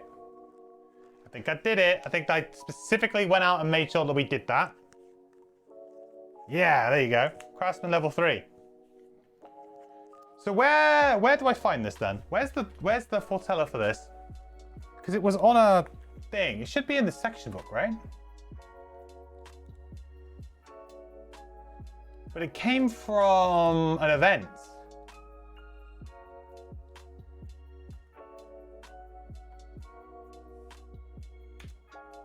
If I type in 62, I get 162 and that's it. Maybe if I just give it a chance to load. This, or if I specifically type in 62.2.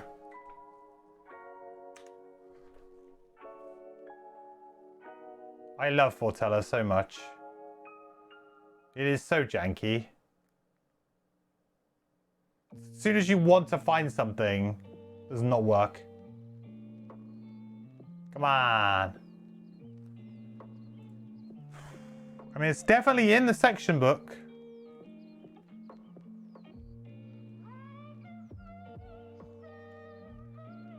This looks really cool as well. There's like some crazy guy in it. I want to hear the voices. This program feels like such a pain every time. The scenarios, it works really well. That's about it, I think. Like the events and stuff does not work well in. It works well for the scenarios because you just select the scenario you're on. But I feel like this came from a card. Maybe from a winter, a summer road event. But the thing is that they're all called like SO this, SO that. Like, they're not called specifically this.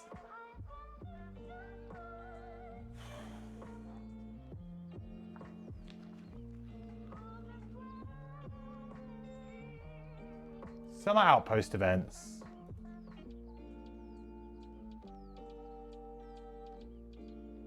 Did it definitely come, or did it come from a... I really wish they would say where it came from sometimes on these as well.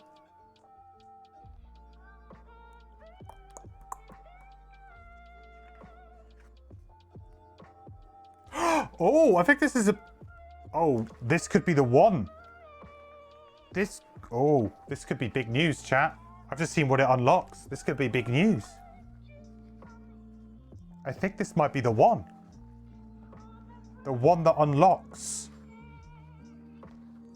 the Drifter's personal quest line.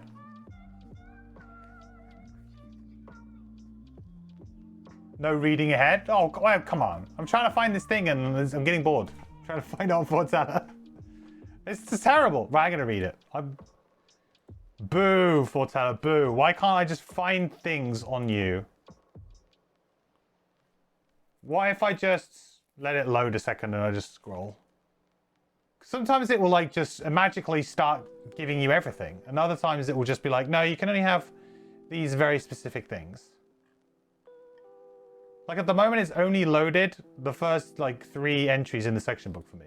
Like, okay, where are the rest? And sometimes when you go back, it will kind of work.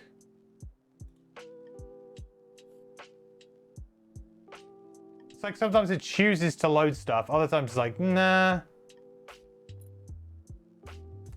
Nah, you're okay.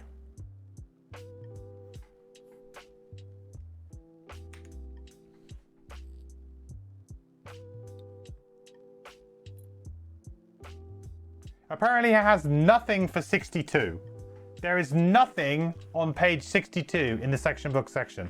I'm literally looking at 4 different entries on this page in the section book. It's just so bad.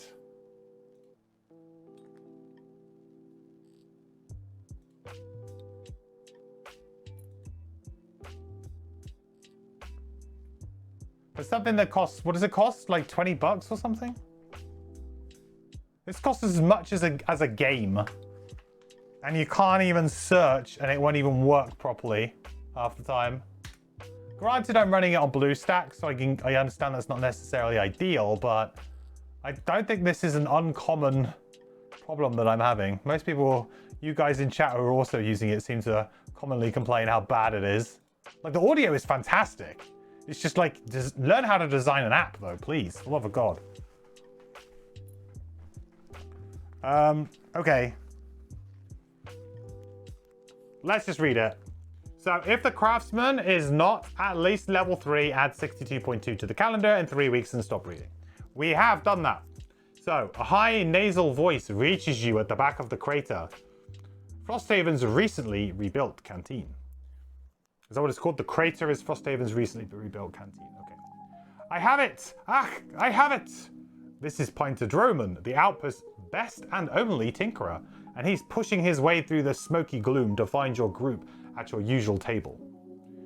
When he arrives, you see that Pinter's eyes are raw and his skin has a waxy shine, which means he hasn't been sleeping again.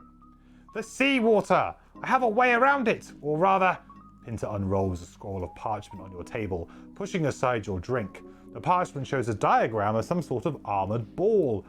Through it! In a bathysphere! The Tinkerer goes on to explain that with this bathysphere, you could safely descend into the biting sea for short periods of time. But that only solves the problem of the pressure. You still need to avoid freezing. I have a plan for that too, Pinter exclaims, his bleary eye twitching. All I need is a very, very powerful heat source. As luck would have it, Pinter believes you might be able to find such a thing somewhere in the middle of the Radiant Forest.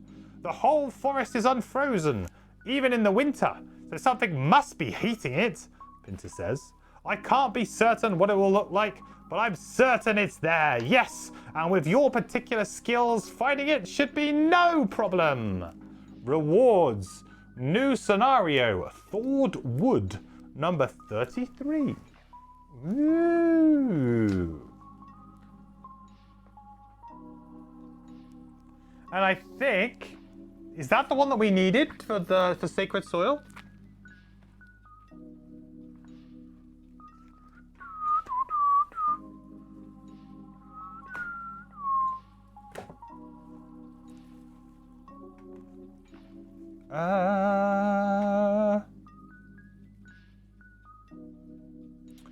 Dude, where is the map with the number 33s on them?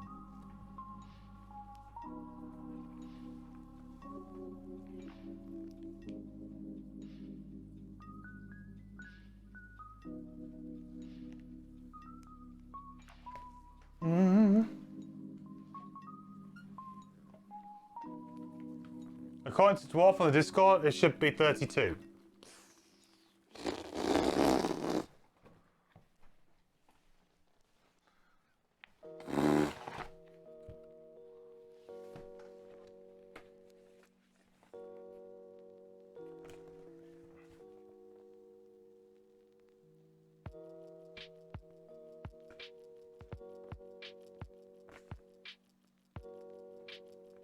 Where the hell is 33?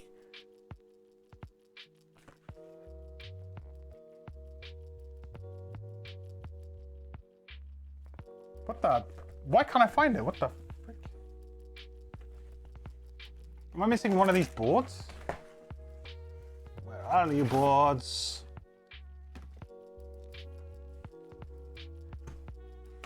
Am I being dumb?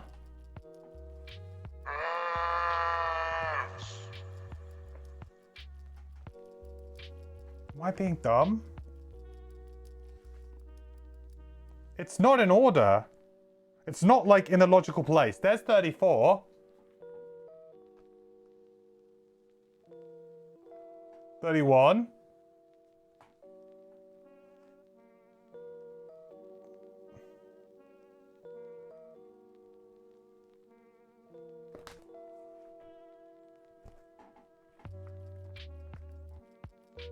No. 30, no, 33.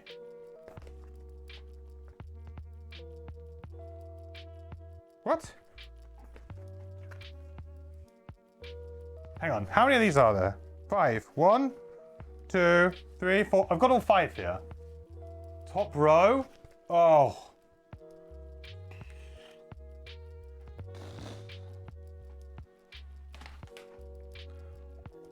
Thank you. Hang on a minute. Oh no, we did do ice. We did do ice flows, right? Oh, so it's probably on this.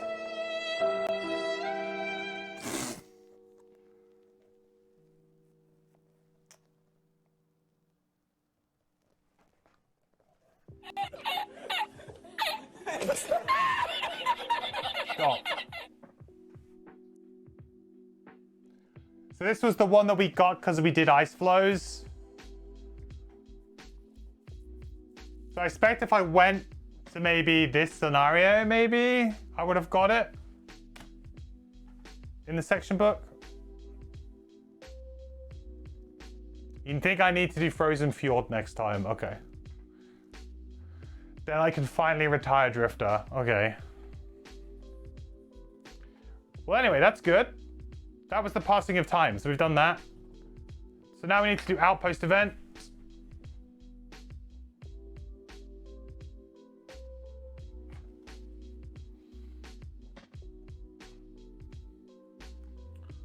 Fucking...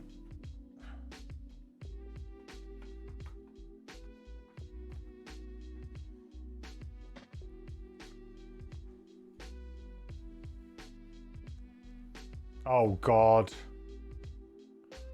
It's another gambling one.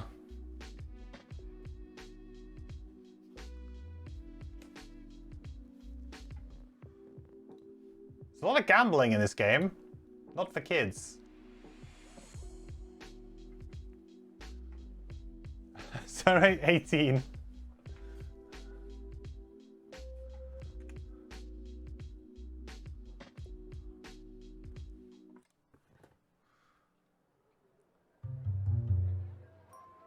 It's almost time to head out on your next mission, but you have a few minutes to kill. You decide to stop by the crater, the burned-out drinking spot where a tavern used to be, hoping to find a drink. Instead, you find Zane, your sometimes friend, and always trouble. Place your bets, ladies, gentlemen, and savas. Get the latest odds right here. Will Frosthaven's favorite mercenaries return triumphantly? Or will they succumb to the treacherous, harsh wasteland, never to be seen again? Zane turns to collect a gold piece from a Valrath behind him and notices you.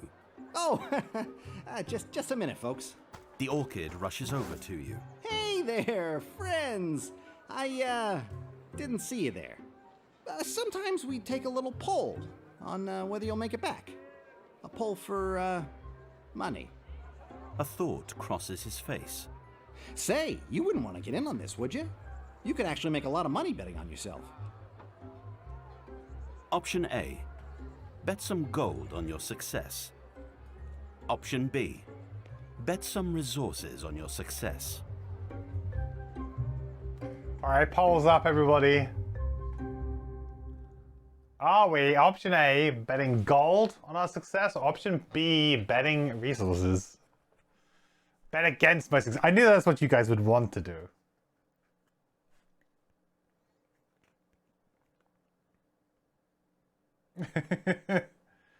Option C, beat up Zane. You guys don't like Zane, huh? He is kind of like nasally and annoying.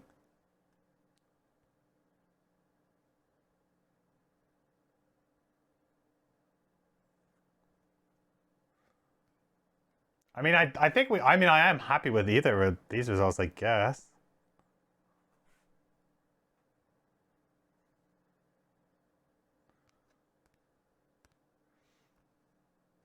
All his events in Jaws Lion gave you that impression, sure. All right, option B, you guys are going for resources.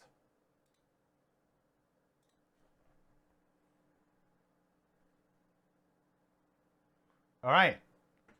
So we can lose up to 2 resources, which I guess we will do, or don't do anything. I guess we are going to lose up to 2 resources. We'll decide what they are in a minute, but we'll do that.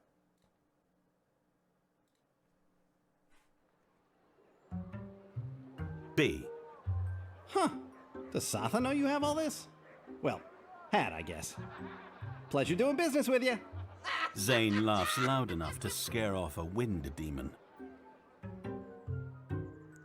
So we need to record the resources lost. If the next scenario is completed successfully, we gain double what was lost. So what should we use? In terms of resources, we got Lumber, we got metal, we got hide. I could do maybe some lumber and some hide. 1 lumber, 1 hide. Something for a second wall before we go. Yes, how much is the second wall gonna cost? That's a great question. I think we're probably pretty close to it. That was the next thing I really want to buy. So the second wall, we need 3 wood, 2 metal, 2 hide, 10 gold. I think we've already got it, to be honest. I think we're fine. We're now basically tied by prosperity level, to be honest. That's what's hampering us. We're only prosperity level 2. We really need to be prosperity level 3. We're quite far off of it. We haven't gained much prosperity at all. Yeah, we're in 2, and we are not, we're pretty early in 2. We've got a long way to go to prosperity level 3.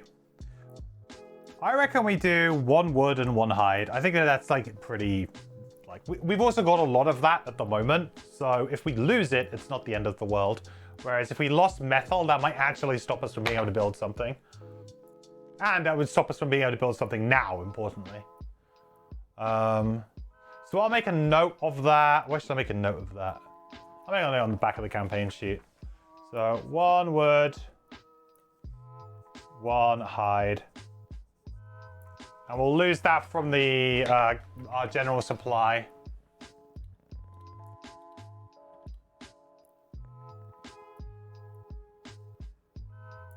Actually, I didn't realize I got 5 metal in the Frosthaven supply. When did that happen? Okay. Well, we've got enough of everything anyway. We're good. We're fine. Like I said, I should have also got a prosperity from building the sled. I think I did, didn't I? I think I did. It's a bit hard for me to retcon something like that. I'd have to look back at the VOD and see if I did it or not.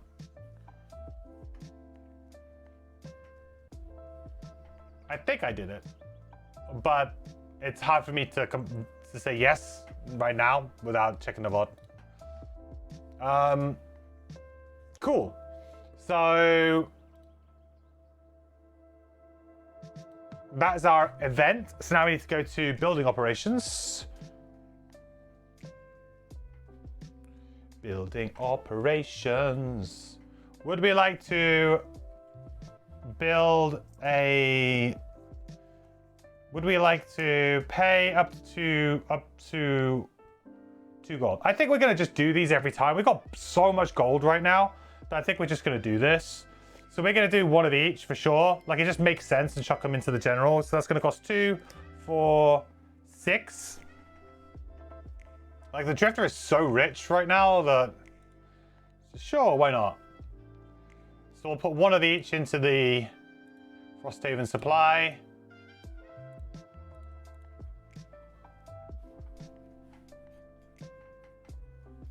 Drifter's wearing Gucci, yeah. Craftsman, nothing. Alchemist, that's not wrecked. That's from, if you watch my video that goes up tomorrow, you'll see why that happens. Workshop, nothing. But we definitely want to buy a soldier for 3 gold and 1 material resource, for sure. Because we only had 2, so we'll buy that. We'll trade a metal. 3 more gold. Okay, great. Good. Nice. Back up to 3 soldiers. You wanted to ask me where did I buy the t-shirt? What, my Frosthaven t-shirt? I have a Frosthaven t-shirt and a Gloomhaven t-shirt. I bought both of them at PAX Unplugged from the Cephalofair Games stand. So both of them I bought at PAX directly from Cephalofair. If you go to their website, they have a web store. I don't know if they have them on there, but yeah.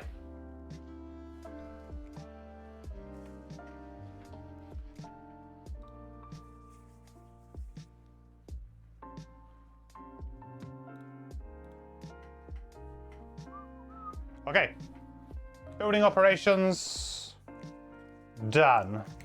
Put that back in order. Building operations, finished. Now downtime. So now we can do the leveling up. Yay! So let's have a look at our level 5 cards, shall we?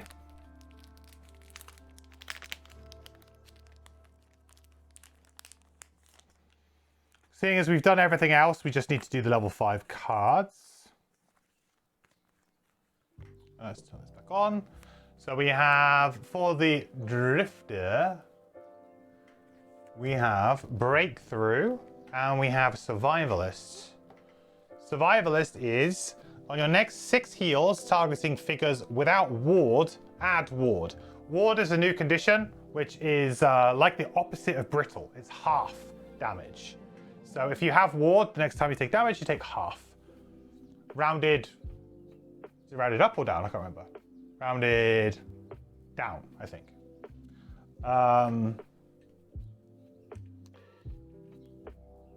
So not bad. Again, like a really good way of tanking. Really good way of tanking.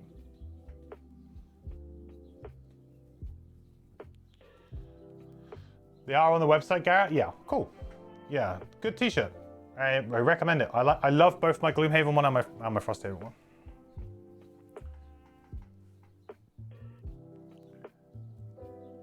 I mean, it's pretty... I mean, like, in terms of tanking ability, very good. Very, very good. 91 initiative, very late. Which could be a good thing, because to be honest, we've got very early initiatives on our Drifter. Sometimes we don't want that. Like, we've got very early to middling initiatives. I feel like we're either going, like, 13 or we're going, like, 30. Which just feels, like, a little bit weird. 91 initiative, so move 2, loot 1, X self, where X is twice the number of tokens and tiles looted. Interesting. What? Why does it specify tokens and tiles? Oh, because it's like treasure tile rather than treasure token. Right.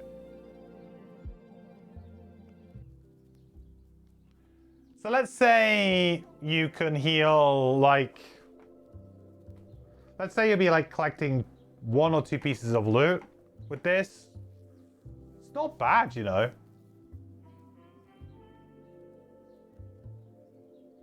Obviously, along with our heal, it's pretty good, actually. It's a very versatile action. Very versatile. We have a couple of 60 to 76 initiative. Yeah, I think I play them as their abilities, though, right? Well, not always, to be fair. I don't usually play Sustained Momentum as a move. I think it was that particular scenario because I went with the Mastery attempt. Yeah, this is an interesting one. It's quite tempting, to be honest. It's quite a tempting card. Breakthrough is 4, attack 4, PS2.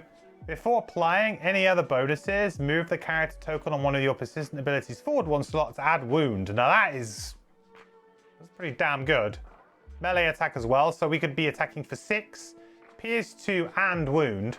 Like Fortitude, I don't think not once on Fortitude have I pushed the token forward, but on this, I think you'd pretty much push it forward most times. Not all the time, but most times you'd probably push it forward. Wound is definitely worth one of your tokens, especially if you get it on an enemy nice and early. But 6 is a big attack, so... Yeah, attack 6 plus PS plus wound sounds spicy, yeah. And funnily enough, a card like this would actually help us quite a lot in one of those, in like the mastery situation, because you may want to just try and push the token forward because it's out of sync.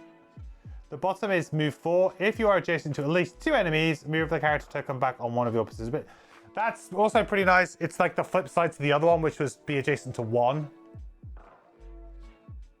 The problem is you probably want to play it for the top, like pretty much religiously.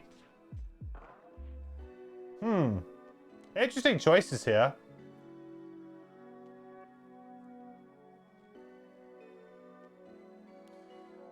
This one's clearly for the melee build. This one is pretty much for the melee build as well. It doesn't look like there's anything for the ranged build here. I guess this is I guess, to be fair, you could heal other people. So this could be a support card, and the ranged build is kind of like a ranged support build. So I guess it does fit in that archetype.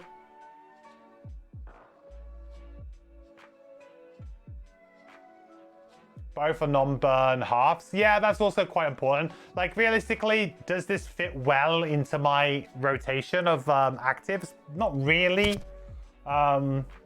You know, if you consider that I'm going to play Shockwave, I'm going to be playing Crushing Weight, I'm going to be playing the healing one.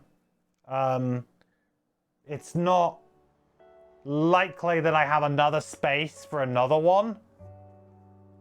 So, like, 4 is capping out for sure, which is why it's a mastery, because you probably wouldn't really want to do that most scenarios. Yeah, I think Breakthrough is like the easy choice really here.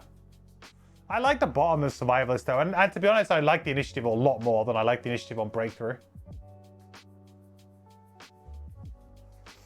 Breakthrough helps exactly with the things we have been struggling in this scenario before this. Yeah, to be fair, pierce straight through those shields that those enemies have. Wound as well. Yeah, you're right. I mean, scenario 10 would have been a bit easier with this for sure. I think Breakthrough is Breakthrough just we don't want another card with another active, especially an active like this, I think. And this is a very, very versatile. I would quite happily just use this as an attack 6 PS2 without the wounds, to be honest. That's an upgrade over Fortitude, which is still something we play. So, yeah, Breakthrough it is. Breakthrough. Breaking on through.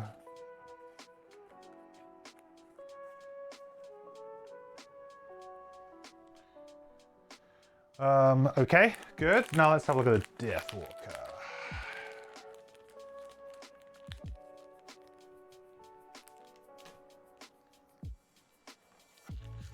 Deathwalker.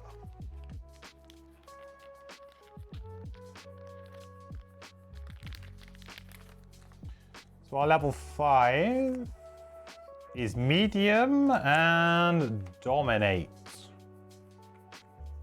Medium is attack 3, consume dark to add +2 attack. If this attack kills an enemy, place 1 shadow in the hex adjacent to the hex the killed enemy occupied. Pretty nice. Free shadow generation. I say free, it's not free. You have to do something, but not bad at all. It is part of the melee build though, and we are kind of we're a little bit of the melee build, a little bit of the range build. I felt like I'm playing quite hybrid. Deathwalker really. Certainly a very nice attack, but a little bit risky maybe because we're going to be right next to an enemy. Like if we miss on an attack like this, it kind of sucks. But with Call to the Abyss, for example, this could be a way to get two shadows. Like, that's very good. 55 initiative, terrible. At the bottom is at the start of each of your turns, move 1 shadow up. Wow, so it's just a passive ability. So we get a passive ability that we can just move 1 shadow at the start of our turns. That's really good. Because there's quite often times when I'm like, I can't quite do what I want to do. Like I can't quite, the shadows aren't quite in the right spot. And this would just solve that issue. Just, hey, I can move a shadow. This is the kind of card that just like completely breaks a character open. Really good. I do see a little symbol that I haven't seen in a long, long time. Someone's gonna have to remind me what this symbol does because I don't think I've seen this symbol very much in Frosthaven, huh? Attack 6, consume dark, disarm. Perform the attack as if you were occupying the hex with a shadow, then remove the shadow. I mean, what? It means touch your card. It means high five. Okay. You get a consume dark to get a high five from one of your fellow players. I like it. I mean, this is very good. And the bottom of this card is also very good. It's funny because out of these two cards, medium is probably like the one that I'm like, wow, this would really, help change the character. But I mean, old habits die hard, and an ability like this is literally scenario changing. Like having an ability like this is like suddenly you go from this scenario is really, really difficult to me. Like, think of it this way. Scenario 10, it was difficult, but if I could maybe just disarm and immobilize the guard in the first room at some points, and I would be attacking for 6 in the process, yeah, that scenario becomes a lot easier. This has the potential to just change the game. This, yeah, does as well, for sure. Like, this is probably, like, if I was to, like, which is the fun card? This is the fun card. Medium is definitely the fun card, unless, you get a lot of fun out of disarming enemies, I guess. But this is raw power, like, so much raw power.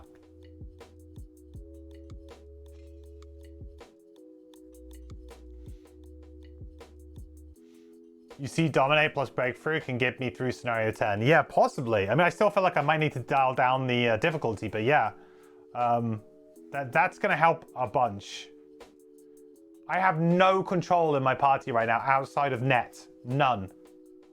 So, I am getting a piece of premium, and this is premium when it comes into Frosthaven, as far as I'm aware. I'm sure there are probably some other ones that may be a little bit better or maybe a bit easier to use, but this is pretty much as good as it gets. You're not going to be seeing cards with that very regularly at all. So when you do, it's probably a good idea to step them up. Do we generate enough dark? We only generate a little bit of dark at the moment through one of our bottom moves. But we could change that, because we also generate dark through Fluid Night Top. So we could, in theory, what we could do is we could combo off quite nicely with Abyss.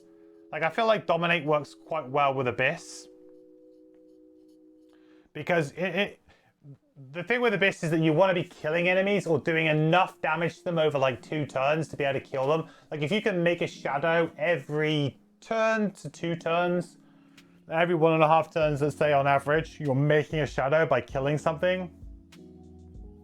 That, to me, is like the ideal sweet spot to be in.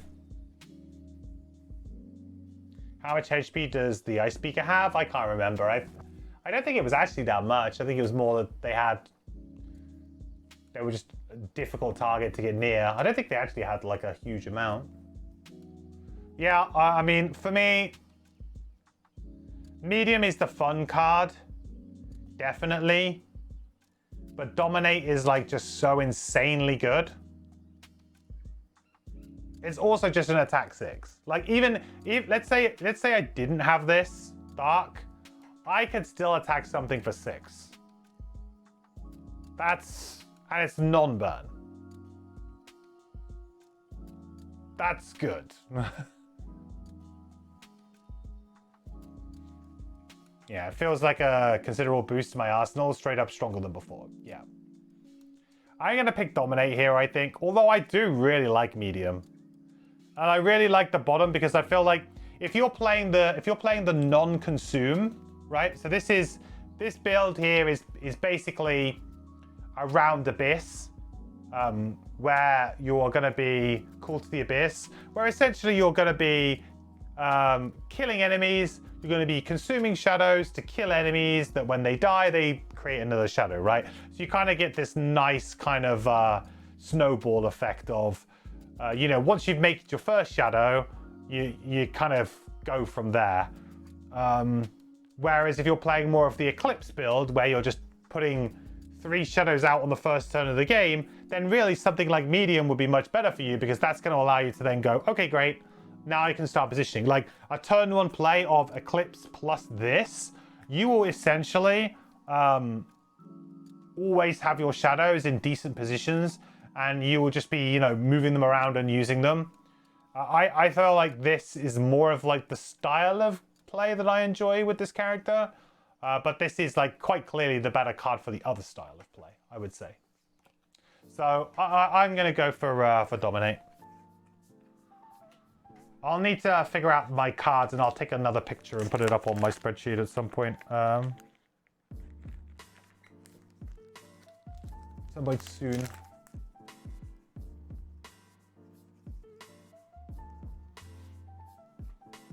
You played Bruce Disarm card through later levels, and that was only an attack 2. Yeah.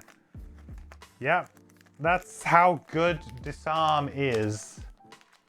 And at 2-player, I have less enemies to deal with, and it's likely that I will often have, like, so if you think about, like, let's scenario 10, for example, we're talking about the Ice Speaker. There's only one enemy in that that's like, this is like the hallmark enemy. So having something like that can work really well. If you think about in that last room that I had there was like one bear.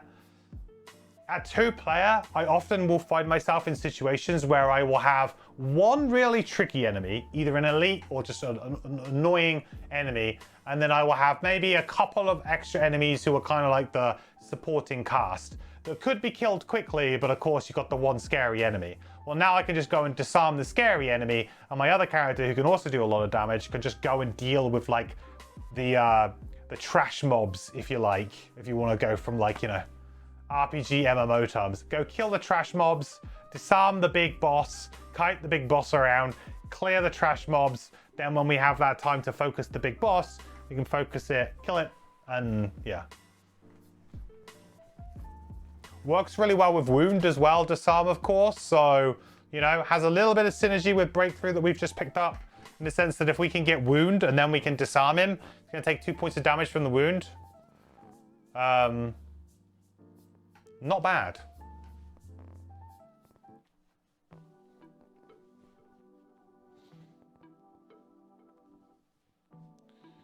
Normalized Speaker, level 4, 14 HP plus 1 shield. Level 5, 15 HP plus 2 shields. That's rough. Yeah, I mean, like I said, I think I'll be maybe still dialing the difficulty down. Good. So I need to figure out what cards to get rid of. I'll do that at a later date. So now what do we need to do? So we've done leveling up. We craft, maybe? I don't think we need to craft. Do we get an extra small item now? I think we do, right? Level 5. I mean, we already have small items, but...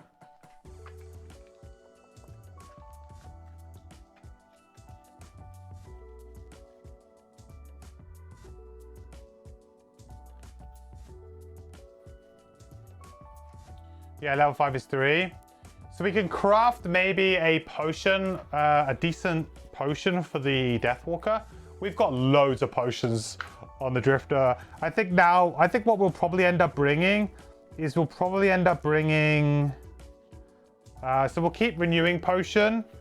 We'll keep Stamina Potion, of course. And I think our third potion is probably going to be Explosive Vial. I really like this item. I think it's really cool. It's either that or it's something boring like Healing Potion, but I feel like Explosive Vial is a fun one.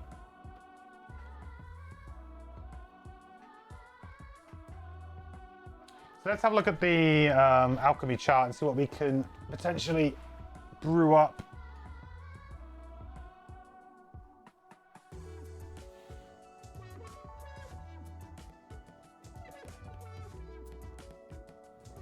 What do we have actually in our supply right now? Oh, did we lose the phone? We lost the phone. To be fair, we don't actually need that anymore.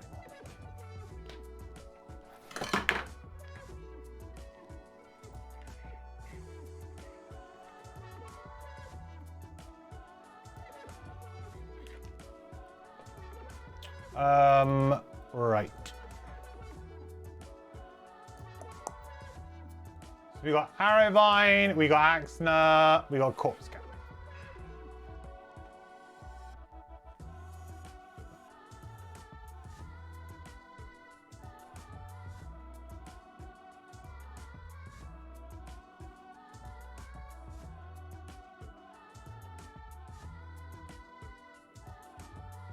Oh, it's got to be Power Potion, right? Oh, it's totally Power Potion. Because we got a couple of like big Target stuff. It's power potion for sure. So it's because we've got like 2 uncapped AoEs. When I say uncapped, they are uncapped because it's like they're still capped to, I think, everything adjacent. So what's that, like 6? But I mean 6. It's a lot of extra damage. So we'll brew a power potion. So that's Axe Nut and Arrowvine. That's an absolute no-brainer.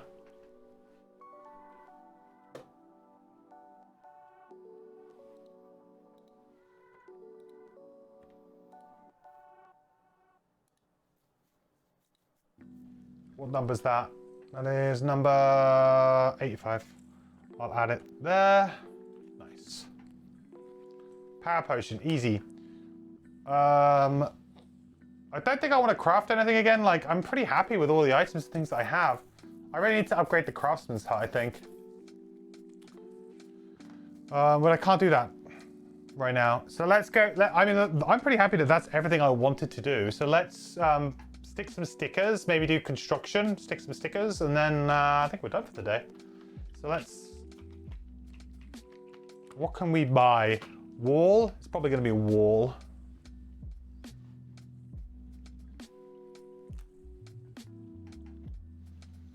You can exchange 2 times herbs for anything. What?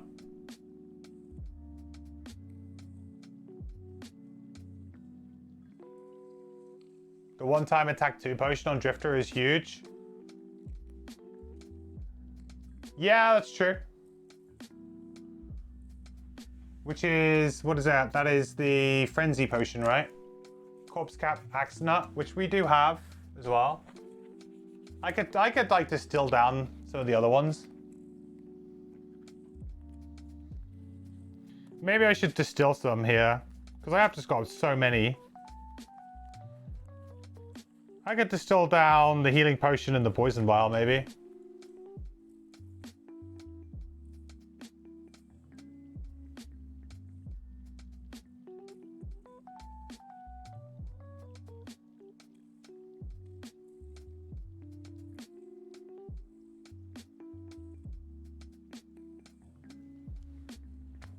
I still have 1 Axe Nut. You brew an unhealthy concoction by using 2 of the same herb and then can distill it into a herb of your choice. What? That's not how it works, right? I thought distilling was that you can distill 1 herb from the herbs that made the potion. But I guess because unhealthy... Oh, I see. Because unhealthy mixture is the same all the way down.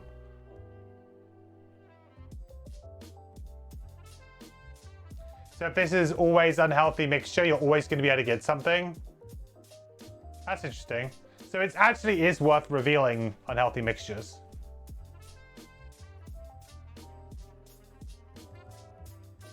Okay, let's brew down healing potion and poison vial.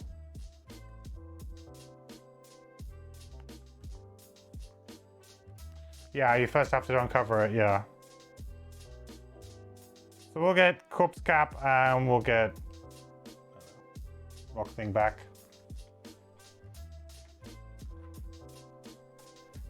Corpse Cap and a Rock Thing.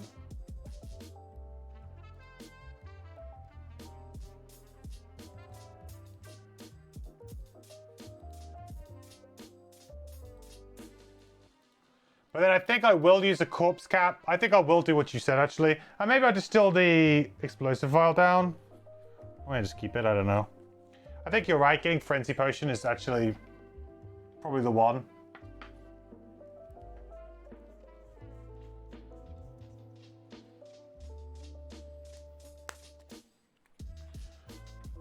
Then I could distill down explosive vial, which would get me an Axe Nut back.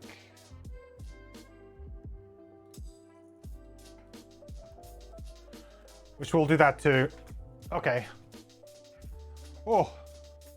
It's a lot of brewing. A lot of potion brewing there. Okay, so the final 3 potions we'll use is we'll use Renewing Potion, Stamina Potion, and Frenzy Potion on the Drifter then. And the rest have been distilled.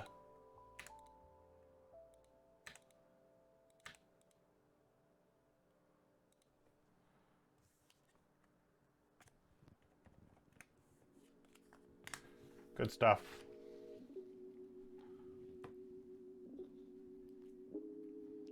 And I mean, I could do some further distilling, but I don't think it's worth it right now.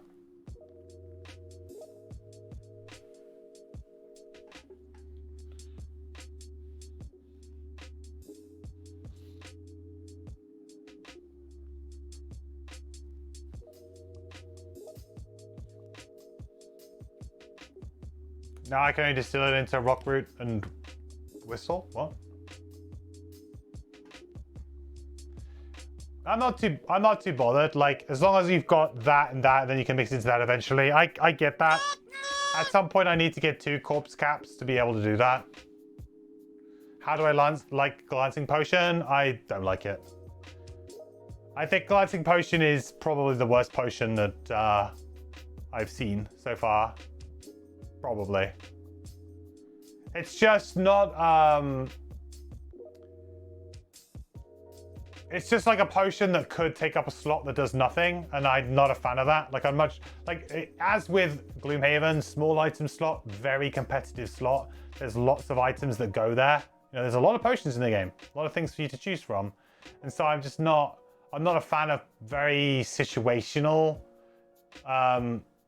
Even if you're playing a tank, I don't think it's good. Like, you'd much rather just have some kind of active potion that you want to use to do damage or something, or heal yourself, or get a card back. Like, you want something proactive rather than reactive in your small item slots, I think. Like, I'm happy to have reactive stuff like in armor and shields. They can be great. Head slot items that do that can be great. But I don't like your small item slots for that kind of effect. I feel like those you want one time. Like, I'm going to use this, I'm going to drink this potion, and I'm going to have a great turn. Or I'm going to be able to do this cool thing.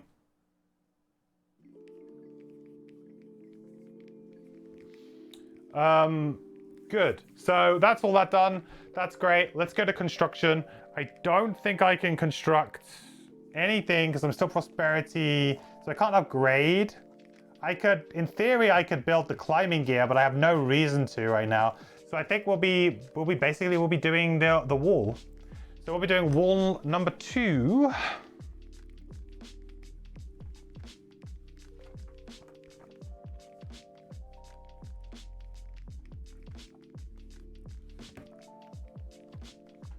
That's my game board.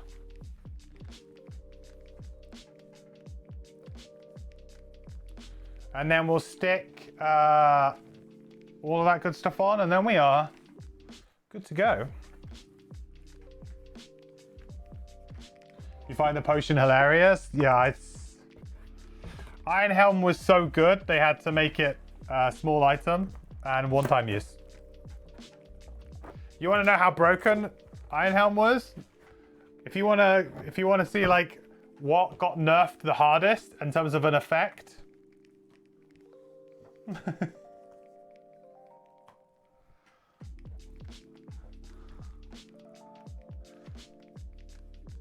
Yeah, glancing potion, right? Glancing potion says that if you draw a miss, it can be treated as a +0 instead or something, right? Yeah. Yeah, which Iron Helm did, right?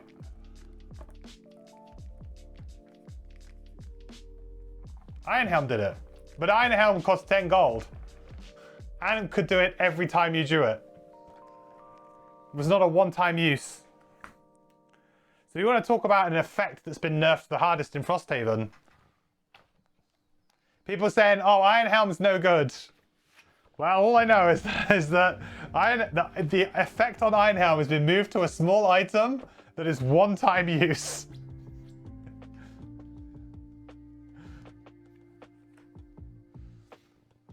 Iron Helm was for tanking and oh, sorry, I thought Glancing Potion would... Oh, Glancing Potion is for when you're attacking? I thought it was when you got attacked. Am I wrong?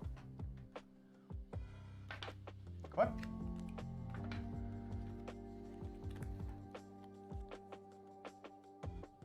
Oh, it's when you attack. Sorry. Sorry. I thought it was a defensive item. I still don't like it. You guys aren't gonna be able to see this again, are you? That's fun. Can I move that like that? Oh, I can, kinda. You guys will be able to see. You'll be able to see the wall now. There you go. So we're building wall number K.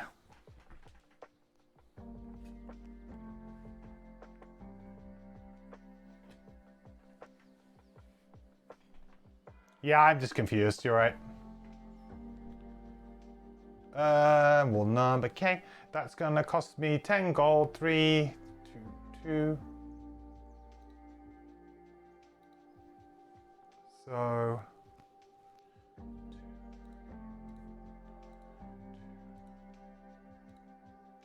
2. 10 gold.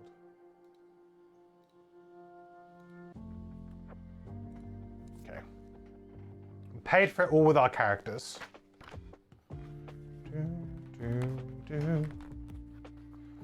Oh man, I can't. This is on a freaking. Is it on a join? Is the whole thing on a join?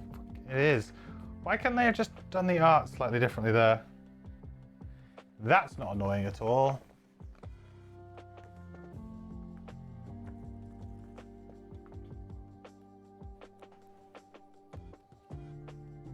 You find it funny because the time you carry this potion, you never draw a miss. But after you get rid of it, you draw a lot of misses.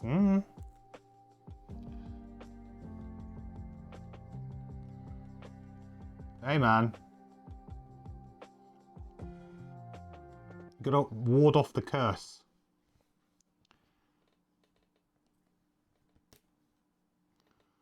Both literally and spiritually.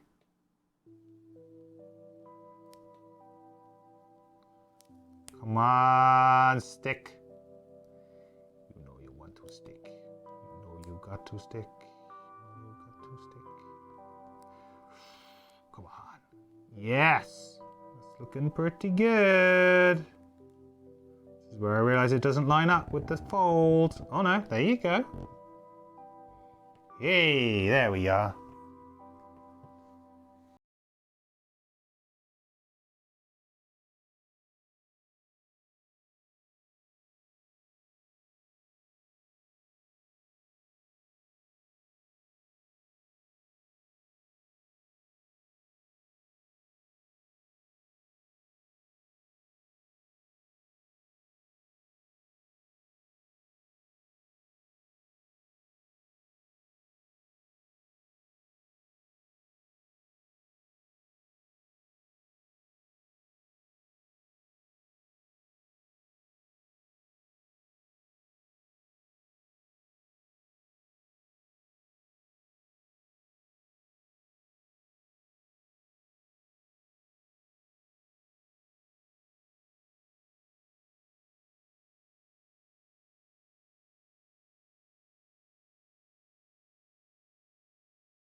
Oh, here they are.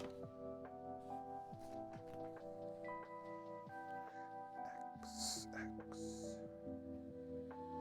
Woo!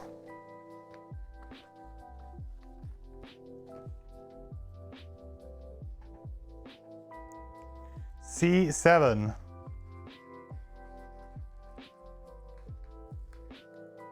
Oh no, it's one of these half ones.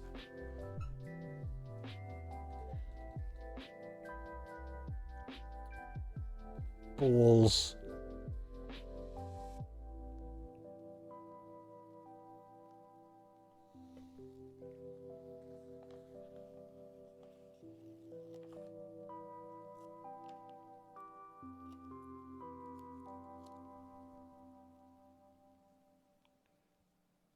Where does it line up? Obviously lines up with the bottom there. Because that's the fold. So that's got to be on the bottom there. Oh, there is a line. Aha, there is a line.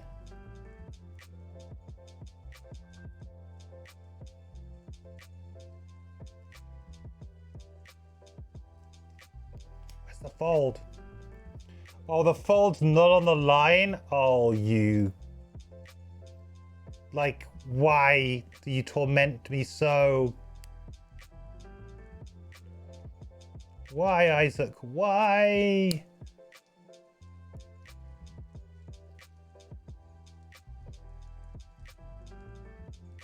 Okay. Oh. Yeah. Okay. Nope, that's definitely not straight.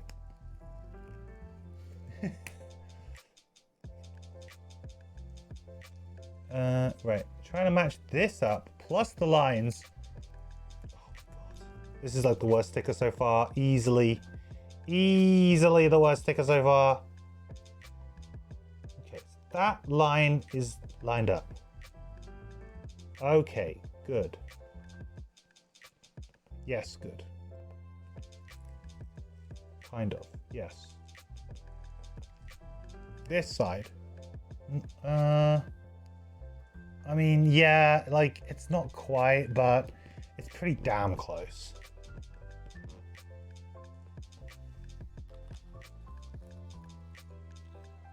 It's a huge sticker. Yeah, it's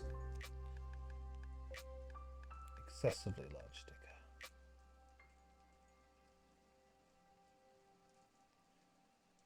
And if you don't get it right on the fold, then it's really gonna work. Whoa! Cool. I mean, it looks a little bit out of place, but I like it. So this now needs to get stuck on top of it as well. Wow. Wow. Oh no, this is a half one as well, please. Oh God. Like, hey man. Didn't think you actually wanted a sticker.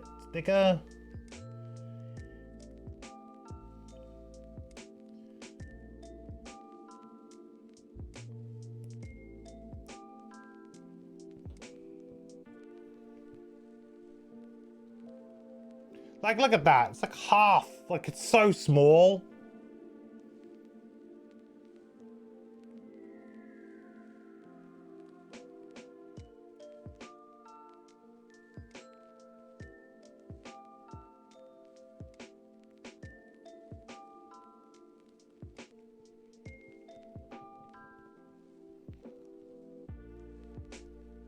I'll take that.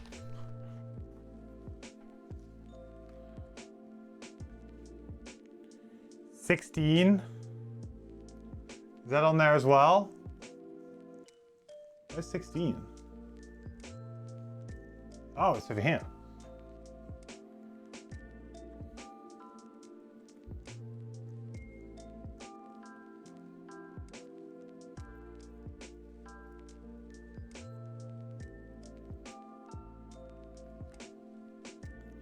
I like the way that we unlock two scenarios, and one of them is like, hey, here's this giant castle tower. Would you like to go and explore this? Or would you like to go and explore this derelict elevator? Tough call. I mean, I do really like elevators though. Big fan.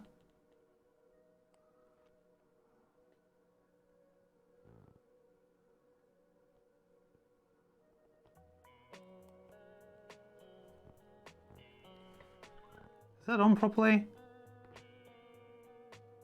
Yeah.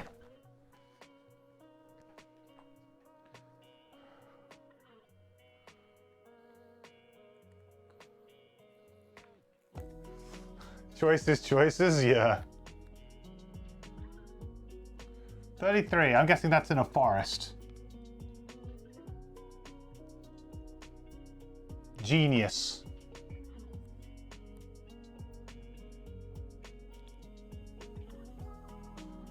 Big brain.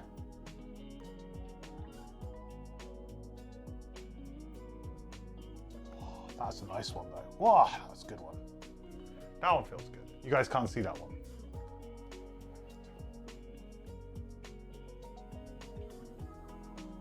Lovely.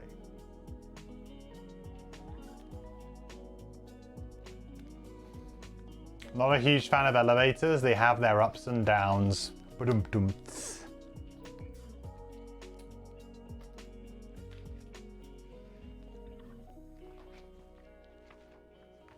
Okay, that's it, right? That's all the stickers we needed to do? Nice. Stickers galore. We got a very nice and secure Frosthaven now for winter. We're going to have +10 to our defense. We've got good morale. We're going to be having starting base value of attacks on 20. Pretty good. I mean, I don't know if that is good or not, but I assume it's pretty good because I can't see how anybody could get to like prosperity level 3 before the first winter. That seems quite hard. Maybe with some events, but so far I think we've been doing pretty good with the Outpost Phase.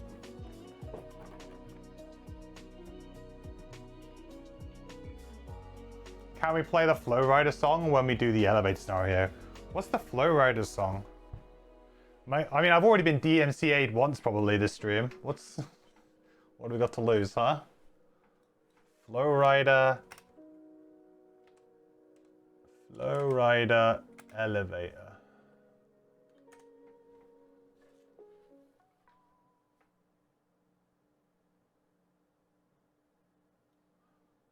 All right, I'm going to end the YouTube video there before I do this, so then I can stop this. So next scenario, we will probably go on and do the derelict elevator, of course, because it looks the most interesting.